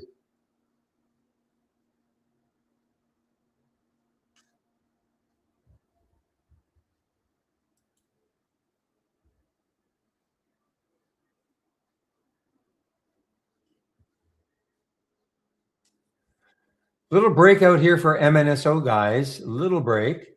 The next high is 1330 on the both the weekly and the daily. That's what that red line means.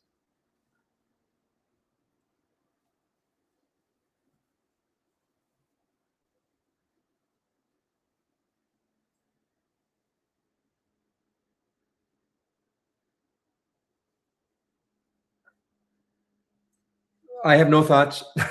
I have no thoughts on it whatsoever. Unusual. I sort of have an idea what I like to see, and it's been working so far.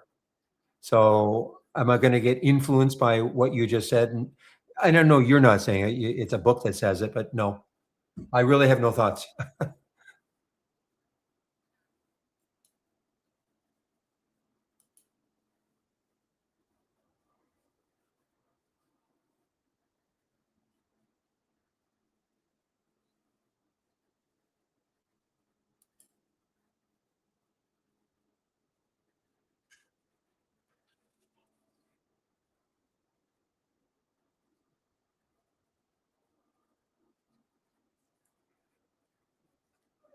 Well, again, virtually all my strategies, other than these two races, and that was the odd one, okay?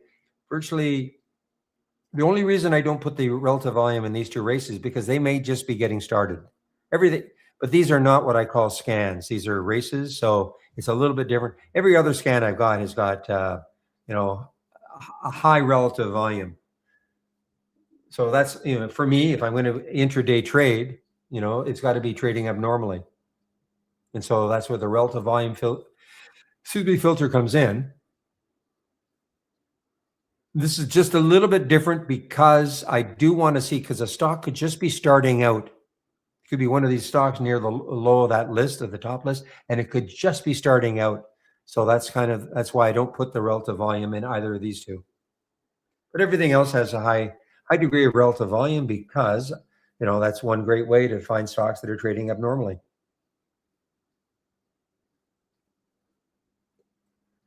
Yeah, well, that's the whole idea. I mean, that's why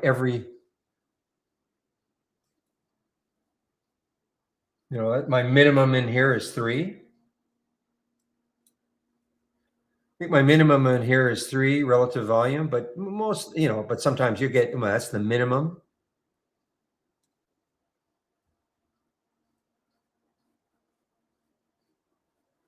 Well, it's not so much I wouldn't take it, it's that I won't see it. Okay. But if one of the ones in here was less than 1 RV, it's possible I would take it depending on how it's trading. Because it might just be starting out. Like, remember now, the relative volume can change all day long. You can have, like, it'd be sleepy all day. Well, imagine this were a daily chart or an intraday chart. No volume, no volume, no volume. And so the relative volume is nothing. And then all of a sudden, the volume comes in, and the relative volume could go over, let's say it was under 1 here. It could go up to 2, 3, 4.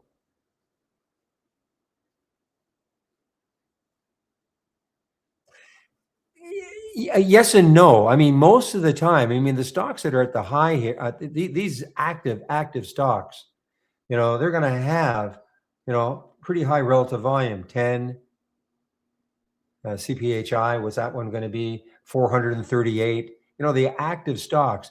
It just happens that sometimes a stock will not have high, but it's starting to move. So it's not that I'm looking for that stock. It just might happen to be that stock because of the way it's moving.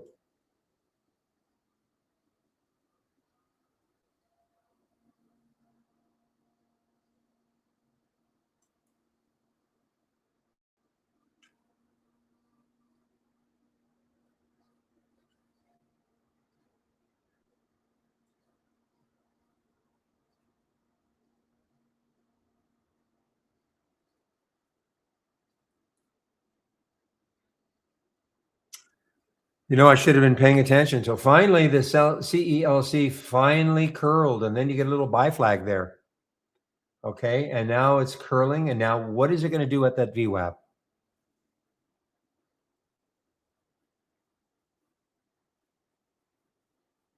This was a beautiful short from about 10:10 down to 12:30.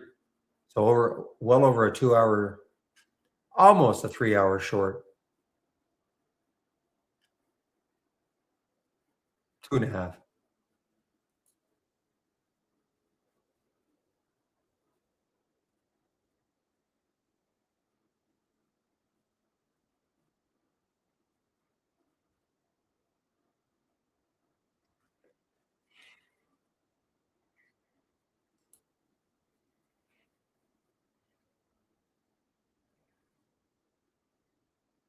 Well, if it's working for you, JV, don't get rid of it. Okay.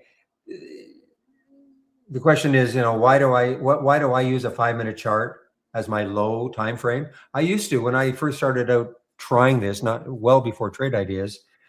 I had a 2 minute chart, and that's all I would use. I had no other chart, just a 2 minute chart. I wasn't looking at anything else, including daily, weekly, monthly. But it just got to the point where I found that a 2 minute chart is just too noisy, up and down too much. So I went to a 5, and in fact, for the longest time, my lowest time frame was 15. Up until maybe 2 years ago, and probably for about 3 or 4 years, I only used a 15-minute chart. But I went back to I decided to have a 5. I think when I started using the wave, I wanted to catch maybe some of these wave patterns a little earlier. But there's no right or wrong. I know people that if they use a 1 minute chart I think a 1 minute chart is more for scalping. And I'm not a scalper, no matter, what people might think. I'm not a scalper. I may not get a lot out of a trade, but it's not because I went into the trade thinking that. But if you're comfortable with a 1 minute chart, stick with it. I would not be comfortable with one because I would just find it a little too choppy.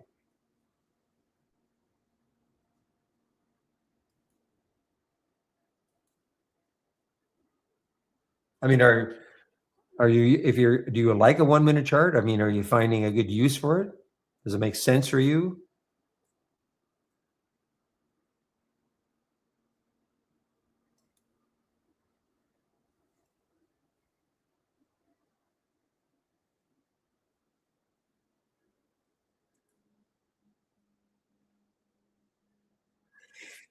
Yes, William. Yes, yes. I'm surprised. Yeah, we were talking about that this morning because when I saw that MUU was down 95%, I thought, are you kidding me? Because this is a two-time MU. I thought then the stock itself was down 47%. I thought, oh my gosh, what happened to Micron? But no, it's not really down 95%. It is because it did a split, a forward split.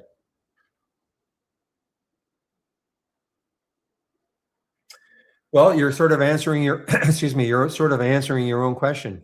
You like it, but it's a little too fast. And a 1 minute chart is for people who really do want to just get in and out of trades quickly.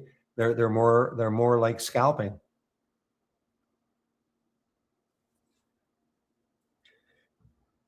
But some people's personalities dictate the time frame. That's not my personality. Is to scalp, go into trades thinking just give me 5 cents, 10 cents, and then I'm out. But some people like that action.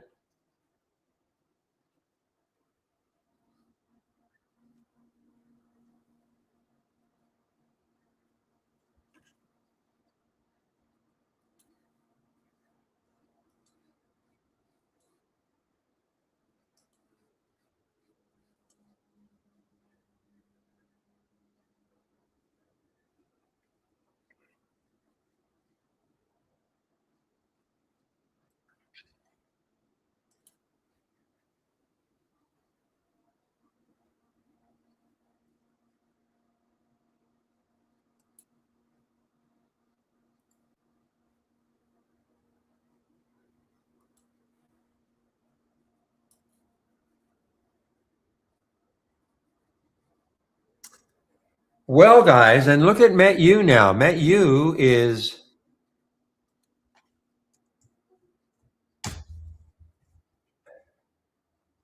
so MetU now. So that remember now, this is the two-time for Meta. Think and below the VWAP. Let's take a look at the stock. It should be below the VWAP also, or very near. Yep. So METU, guys, that could be an interesting short. It's starting to get down below the VWAP, and again, not showing up in my bid ask. What I'm going to do, I'm going to reload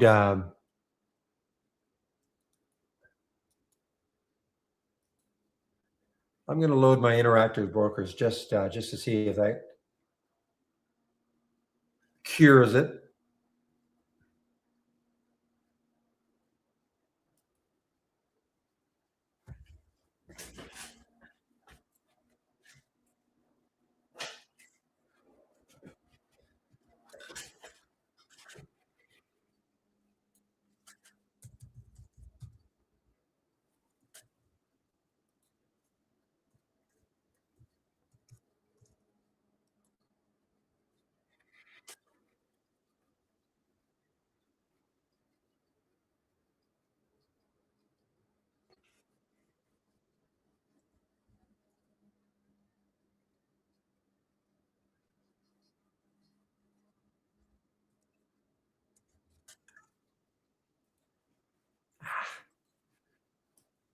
Give me a moment.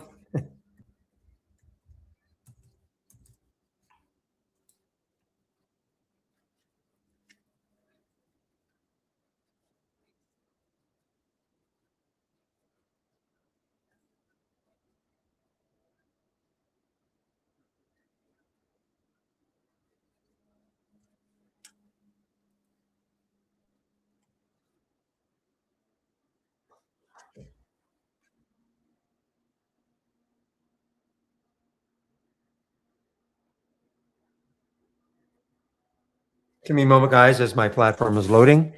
Am I the only one still using the little card? The little card that I refer to put in the code.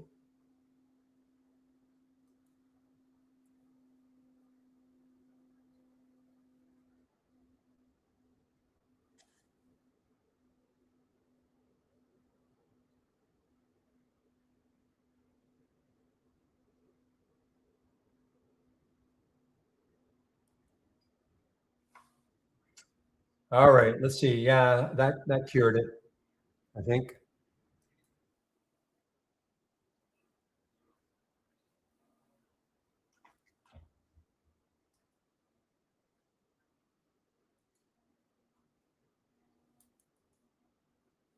Just have to I think get my linking going again because I shut it down in the wrong order. So just give me a moment.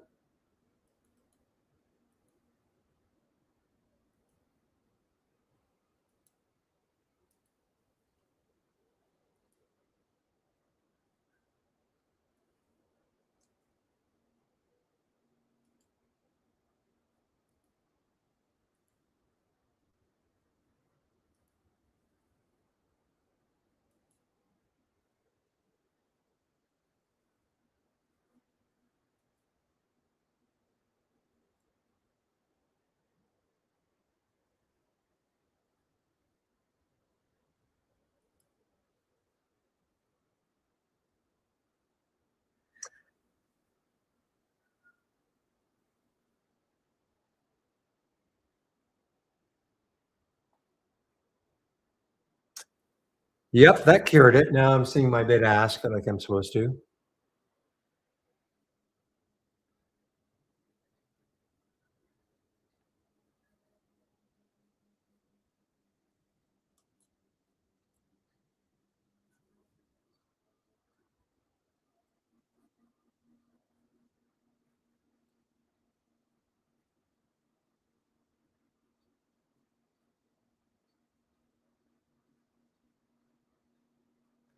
Well, this one is ORIC. This could get interesting if it can take out, well, that's 1124. Is that the high right there? 1120, not that far away, 6 cents away. I'm going to put a price alert around 1123, see if it takes it out. Why? Because then the next high is up here at 1206, and that is for the ORIC showing up in the large cap.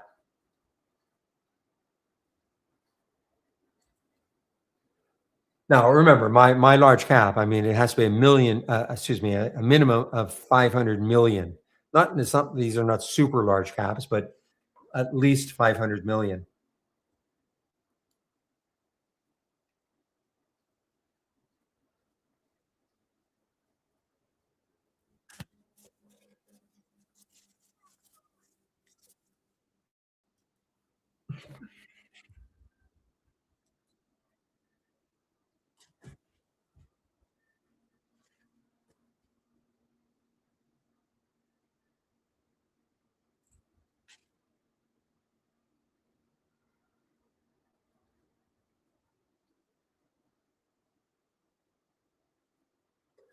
Well, that micron certainly turned around. So you were saying, William, yeah, we're getting closer and closer now to that VWAP. I'm talking MUU, but it'll look the same with micron MU.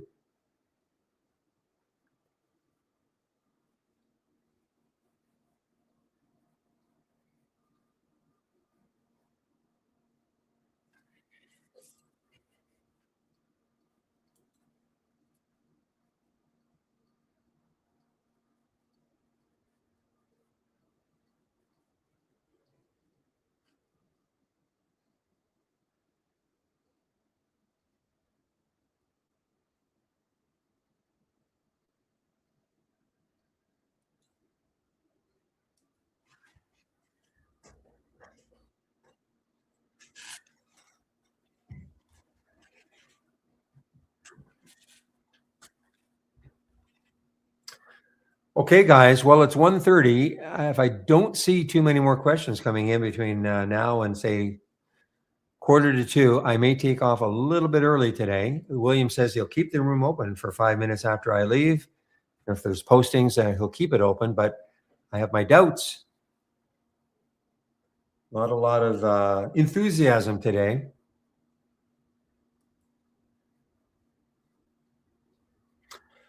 American Eagle. Well, they're doing well. I think the retail sector was doing pretty well. AE, I think XRT. I think XRT was doing pretty well.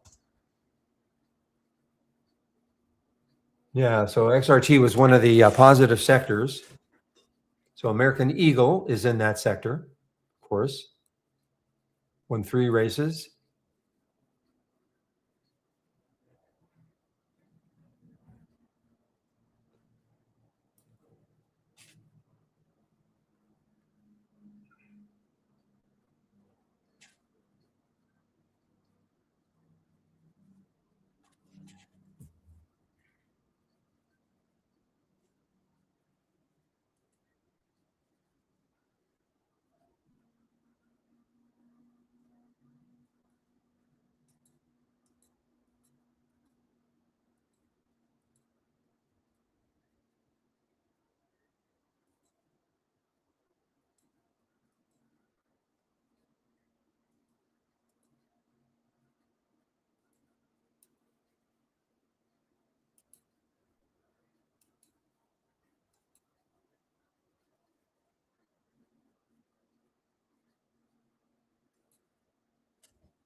This SKHL has me intrigued. I mean, that's the ETF for that, for the stock, for SKHY, I guess. I'm going to thumbnail this one. I'm going to have this one up and running for quite a while. I want to see, right now. I mean, it's not in the right sector. How's Nvidia doing? Looks very much the same, though, doesn't it? Approaching the VWAP.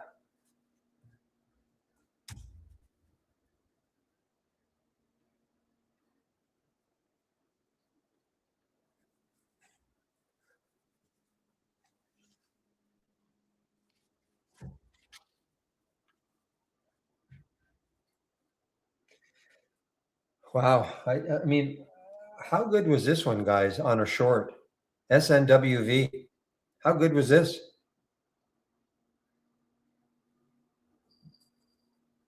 And the only reason I didn't take it was the spread was about 30 cents at the time of this alert. But going from 9.25 down to 7.12, and there were plenty of shares available, 800,000 Interactive Brokers. Anybody take it from that scan?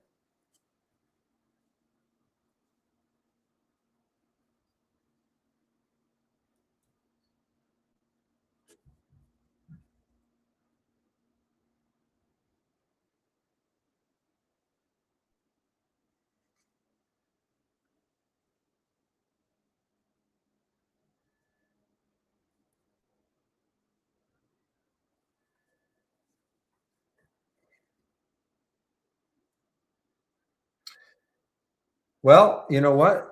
The SMH and some of the NVIDIA and some of the other stuff are looking just like this, coming into the VWAP, which makes sense because, they're a big component of the SPY.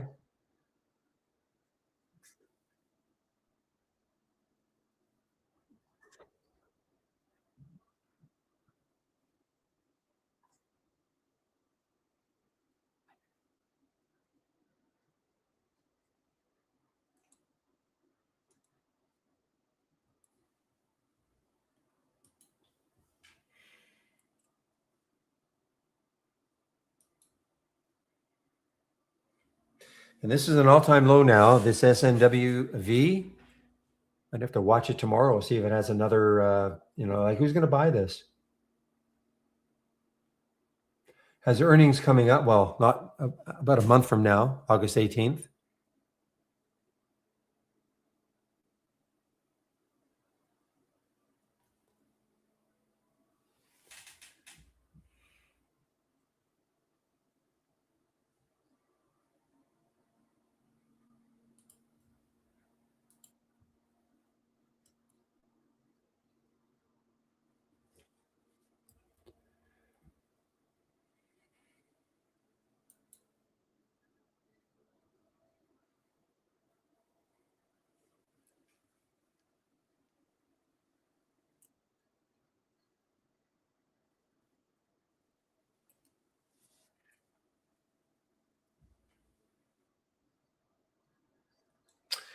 All right, has MUU met its match at the VWAP?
Well, again, has this VWAP stopped MUU from moving higher?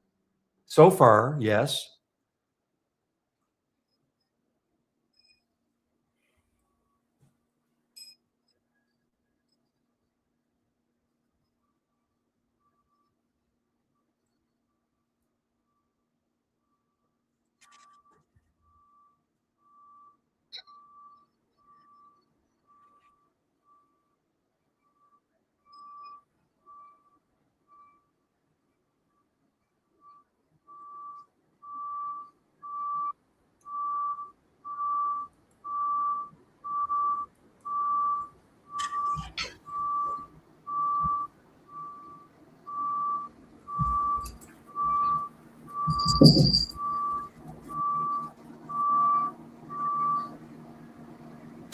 Okay, guys. Well, listen, I'm not seeing too many questions, so it's 1:39 now. I'll hang around for another 6 minutes anyway to 1:45. But if I don't see any questions, I think I'm just going to take off a little bit early today. William will keep the room open for 5 minutes after I leave. But if there's no postings, and it doesn't look like there are going to be, he's going to shut down the room. So up to you guys, really.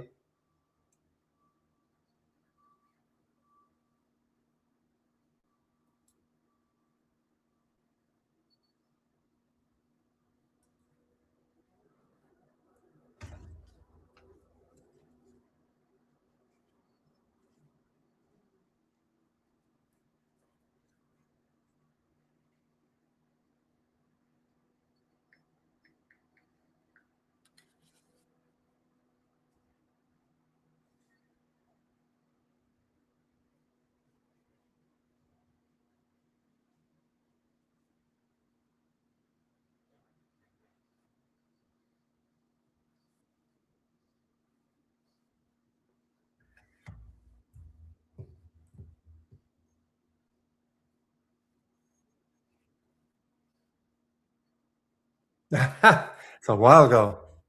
It's actually getting a little noisier now. It was a thermal paste, Rich.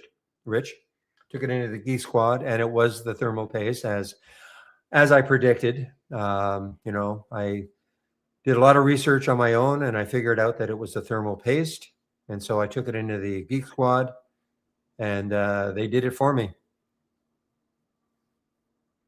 Easy fix, like a brand new computer. I'm just waiting for Pepe's reaction. Maybe he's gone. Of course, I had nothing to do with it. Pepe and others had said, thermal paste, thermal paste, thermal paste. That was about a year ago. Might be due for another one.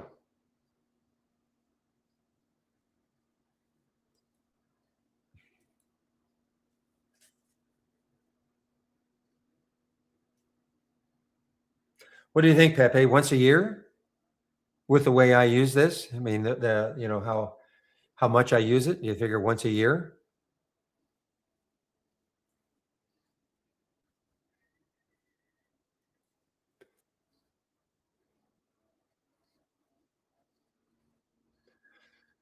Yeah, I mean, it's essentially free. I just bring it in and they do it. I think I pay, and I've been using them for other things. I mean, the $18 a month I think I pay is like nothing.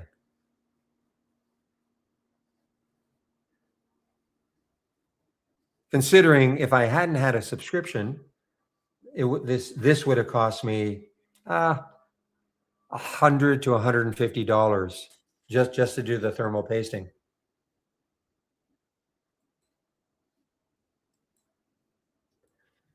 I mean, it's not bad. I don't know if you guys can really hear anything in the background.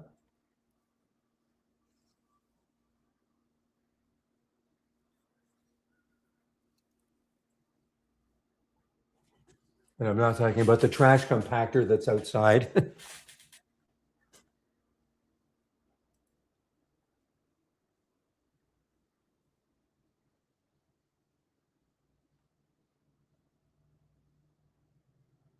Not really. Not really, Pepe. I mean, it's just when I first got it done, I mean, I couldn't hear a thing, it just, and now I'm hearing just every now and then a little, but nothing that I have to stop, like put myself on mute. My noise canceling mic is working like a charm. You're kidding, right?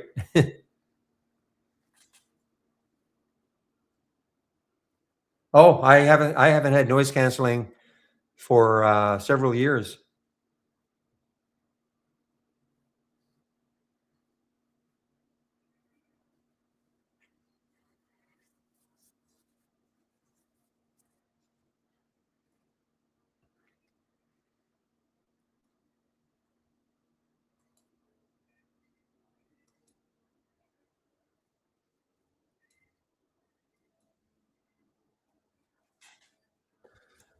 The noise canceling actually was something that was really causing, before the thermal pasting was really causing an issue.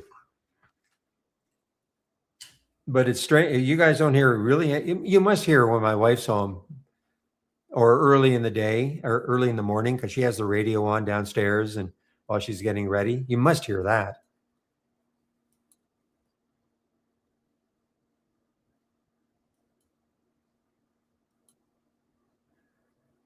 Was that nope for the radio? Really?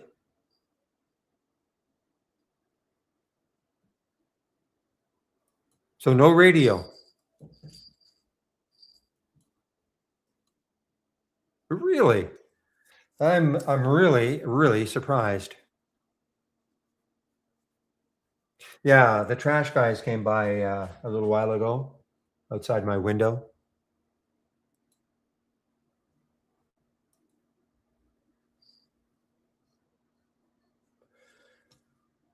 Anyway,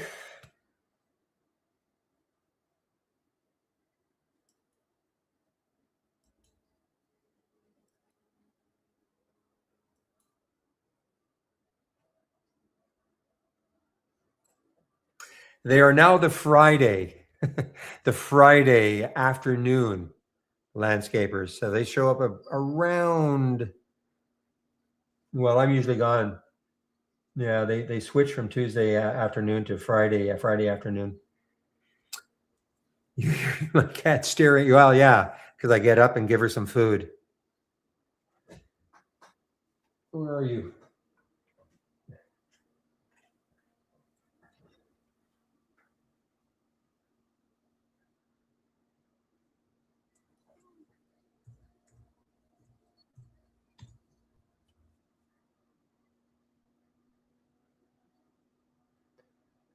That was ugly. Yeah, I mean, look at the. Yeah, I remember seeing this one. Yeah, in the pre-market, it was did the classic, the big pop, and then when I saw it was down here. It said, the big pop. We see this probably 90% of them. The pop, then the drop, and underneath the VWAP, but that just kept moving down, down, down, and it's basically flat now.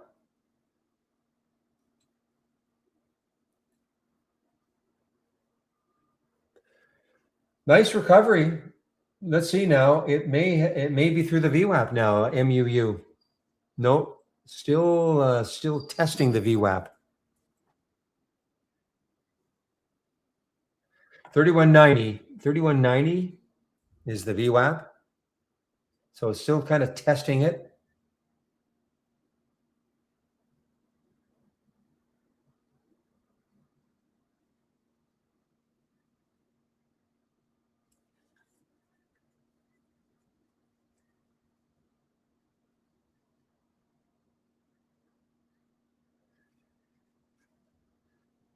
No, this hasn't either. MUU has not touched it. Well, hasn't touched it. 3195 is the VWAP for MUU, so it's at 3165. My guess is that it'll be a very similar. Oops, how did that show up?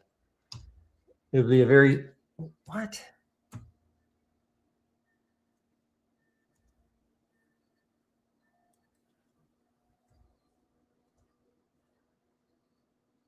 Yeah, it's going to be very similar. Look at the distance.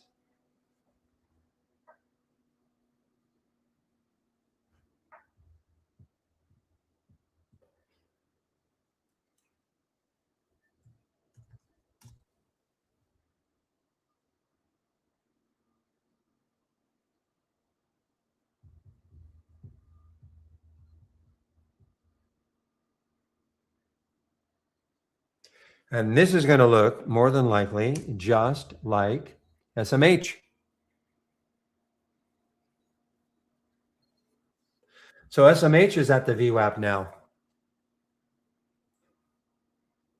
as the market is starting to recover and actually gone positive. Markets through, well, the SPY through the VWAP.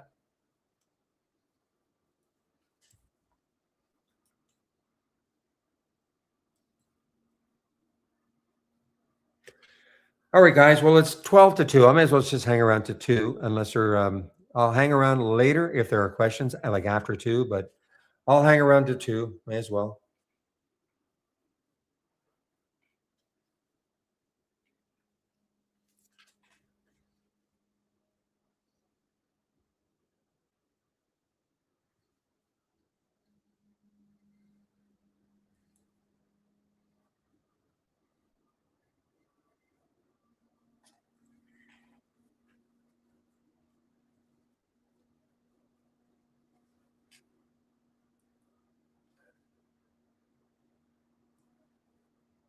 Oh, no. Wow. I know I'm not really talking to myself, but hmm.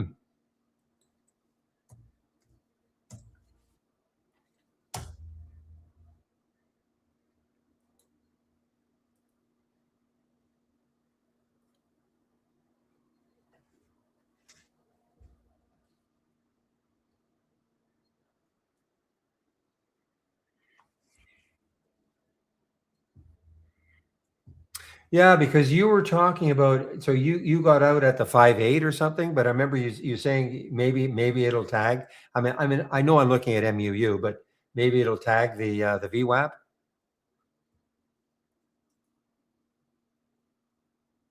Oh, I see. Okay.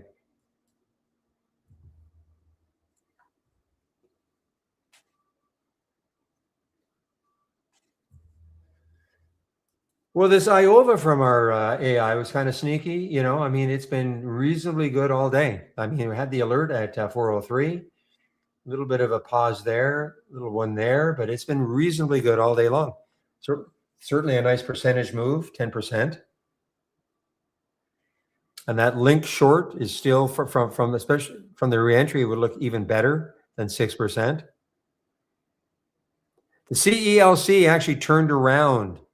This was awesome. I mean, the alert was the second alert was at 95, and before it turned around, it got down to 87, $8 move, but it turned around.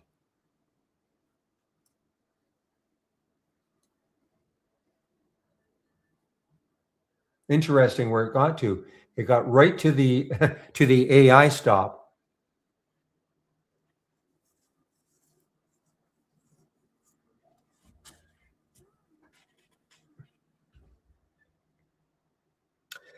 I was just thinking, are they really going to let SpaceX close down below 135?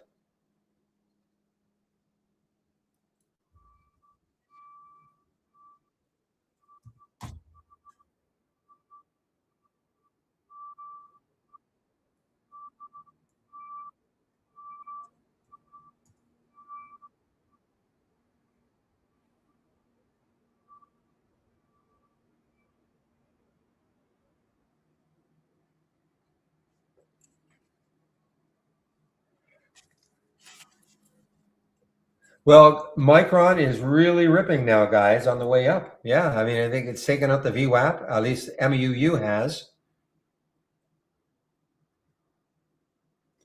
Would I take it now? No. I mean, it's just way, for me, it's just way too extended.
Well, let's see. What has more volume?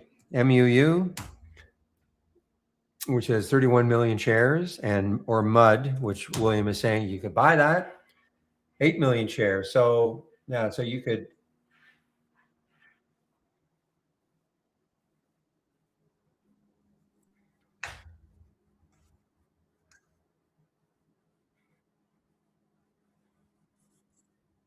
Yeah, it's a one-time short. One-time short.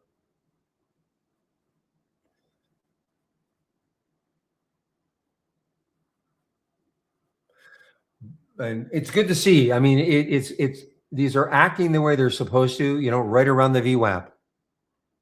Yeah, MUU is definitely a two-time long. Yes, and right at the VWAP, right at the VWAP still. So again, for those not quite understanding what we're talking about, you can see these are direct opposites. This is if you thought MU the stock was going to go up, or excuse me, down, you would buy this.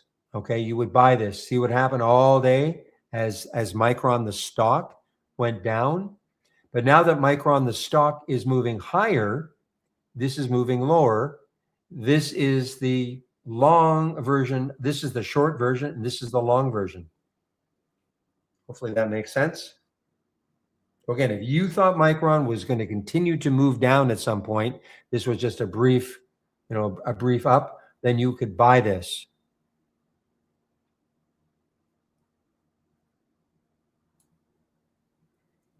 And the attraction, of course, is this.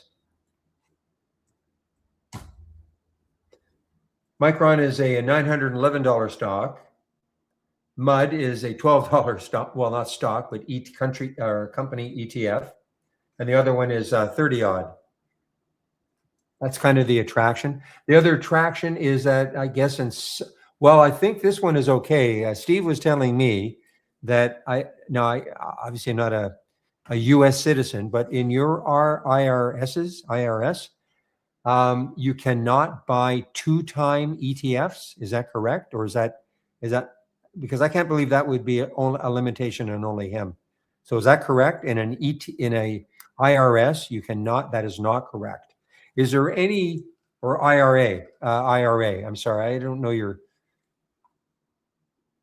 He was saying that in his anyway, maybe it's not set up, but he cannot buy two-time ETFs in his IRA. He can buy one-timers, and in this case, this would be a one-time.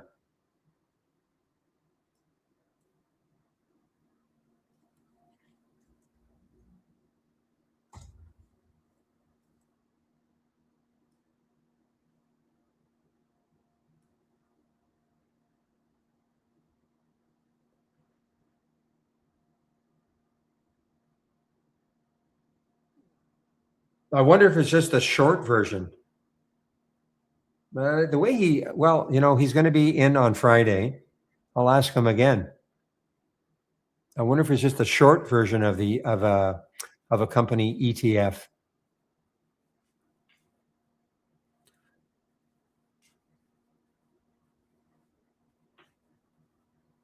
Well, maybe in his arm, maybe whatever broker he's got, maybe they're just not allowing him.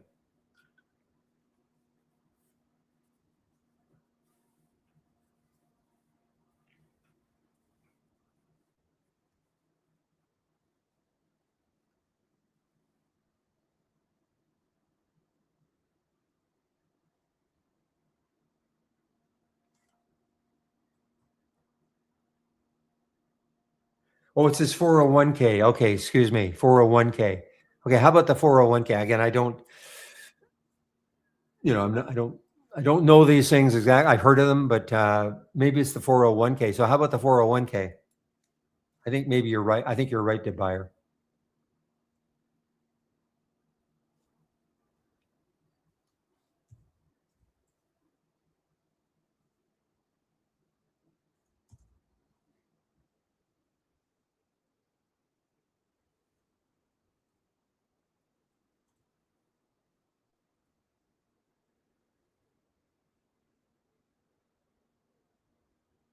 See, I don't know what the difference is between an IRA and a 401k.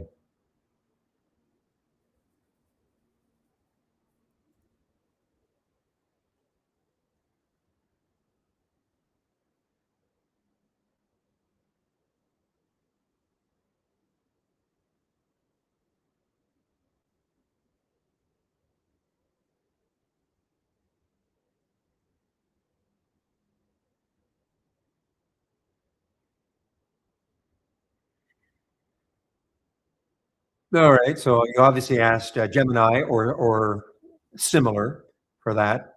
Okay. So maybe he doesn't want to go through the rigmarole of trying to get it. I don't think he was really big into them anyway. I'm liking them. I think they're great.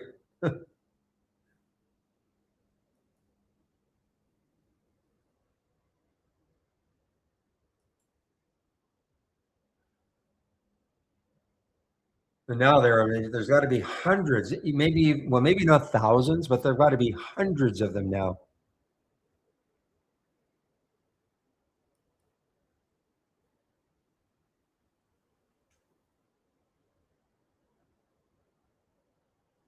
That's okay.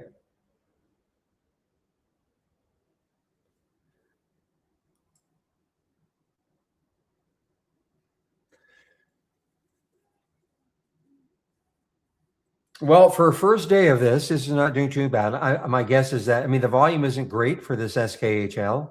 I mean, it's the first day.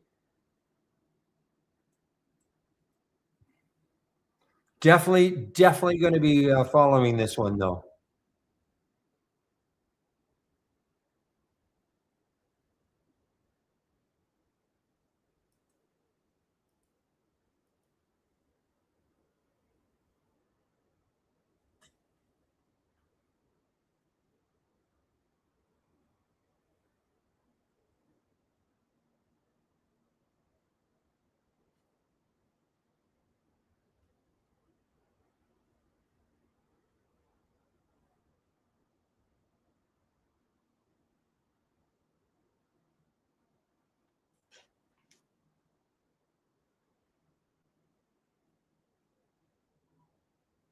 I thought our chart was wrong. It says 1224, but that is the last, but the bid ask is 35.40.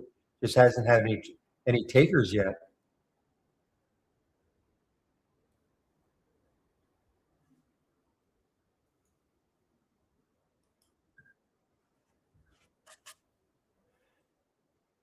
That is really odd.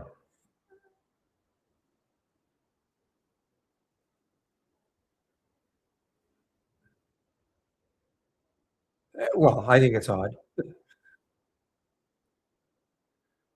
Nobody wants to buy it at 1240 or sell it at 1235, so it's still stuck at 1224. Because I was trying to buy it. I was trying to get it at a good price.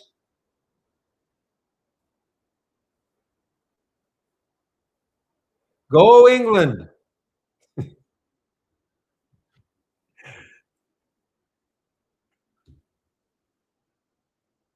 Wow. Son of a I don't know why I just didn't get the fill. That would have been an awesome end of day trade for me.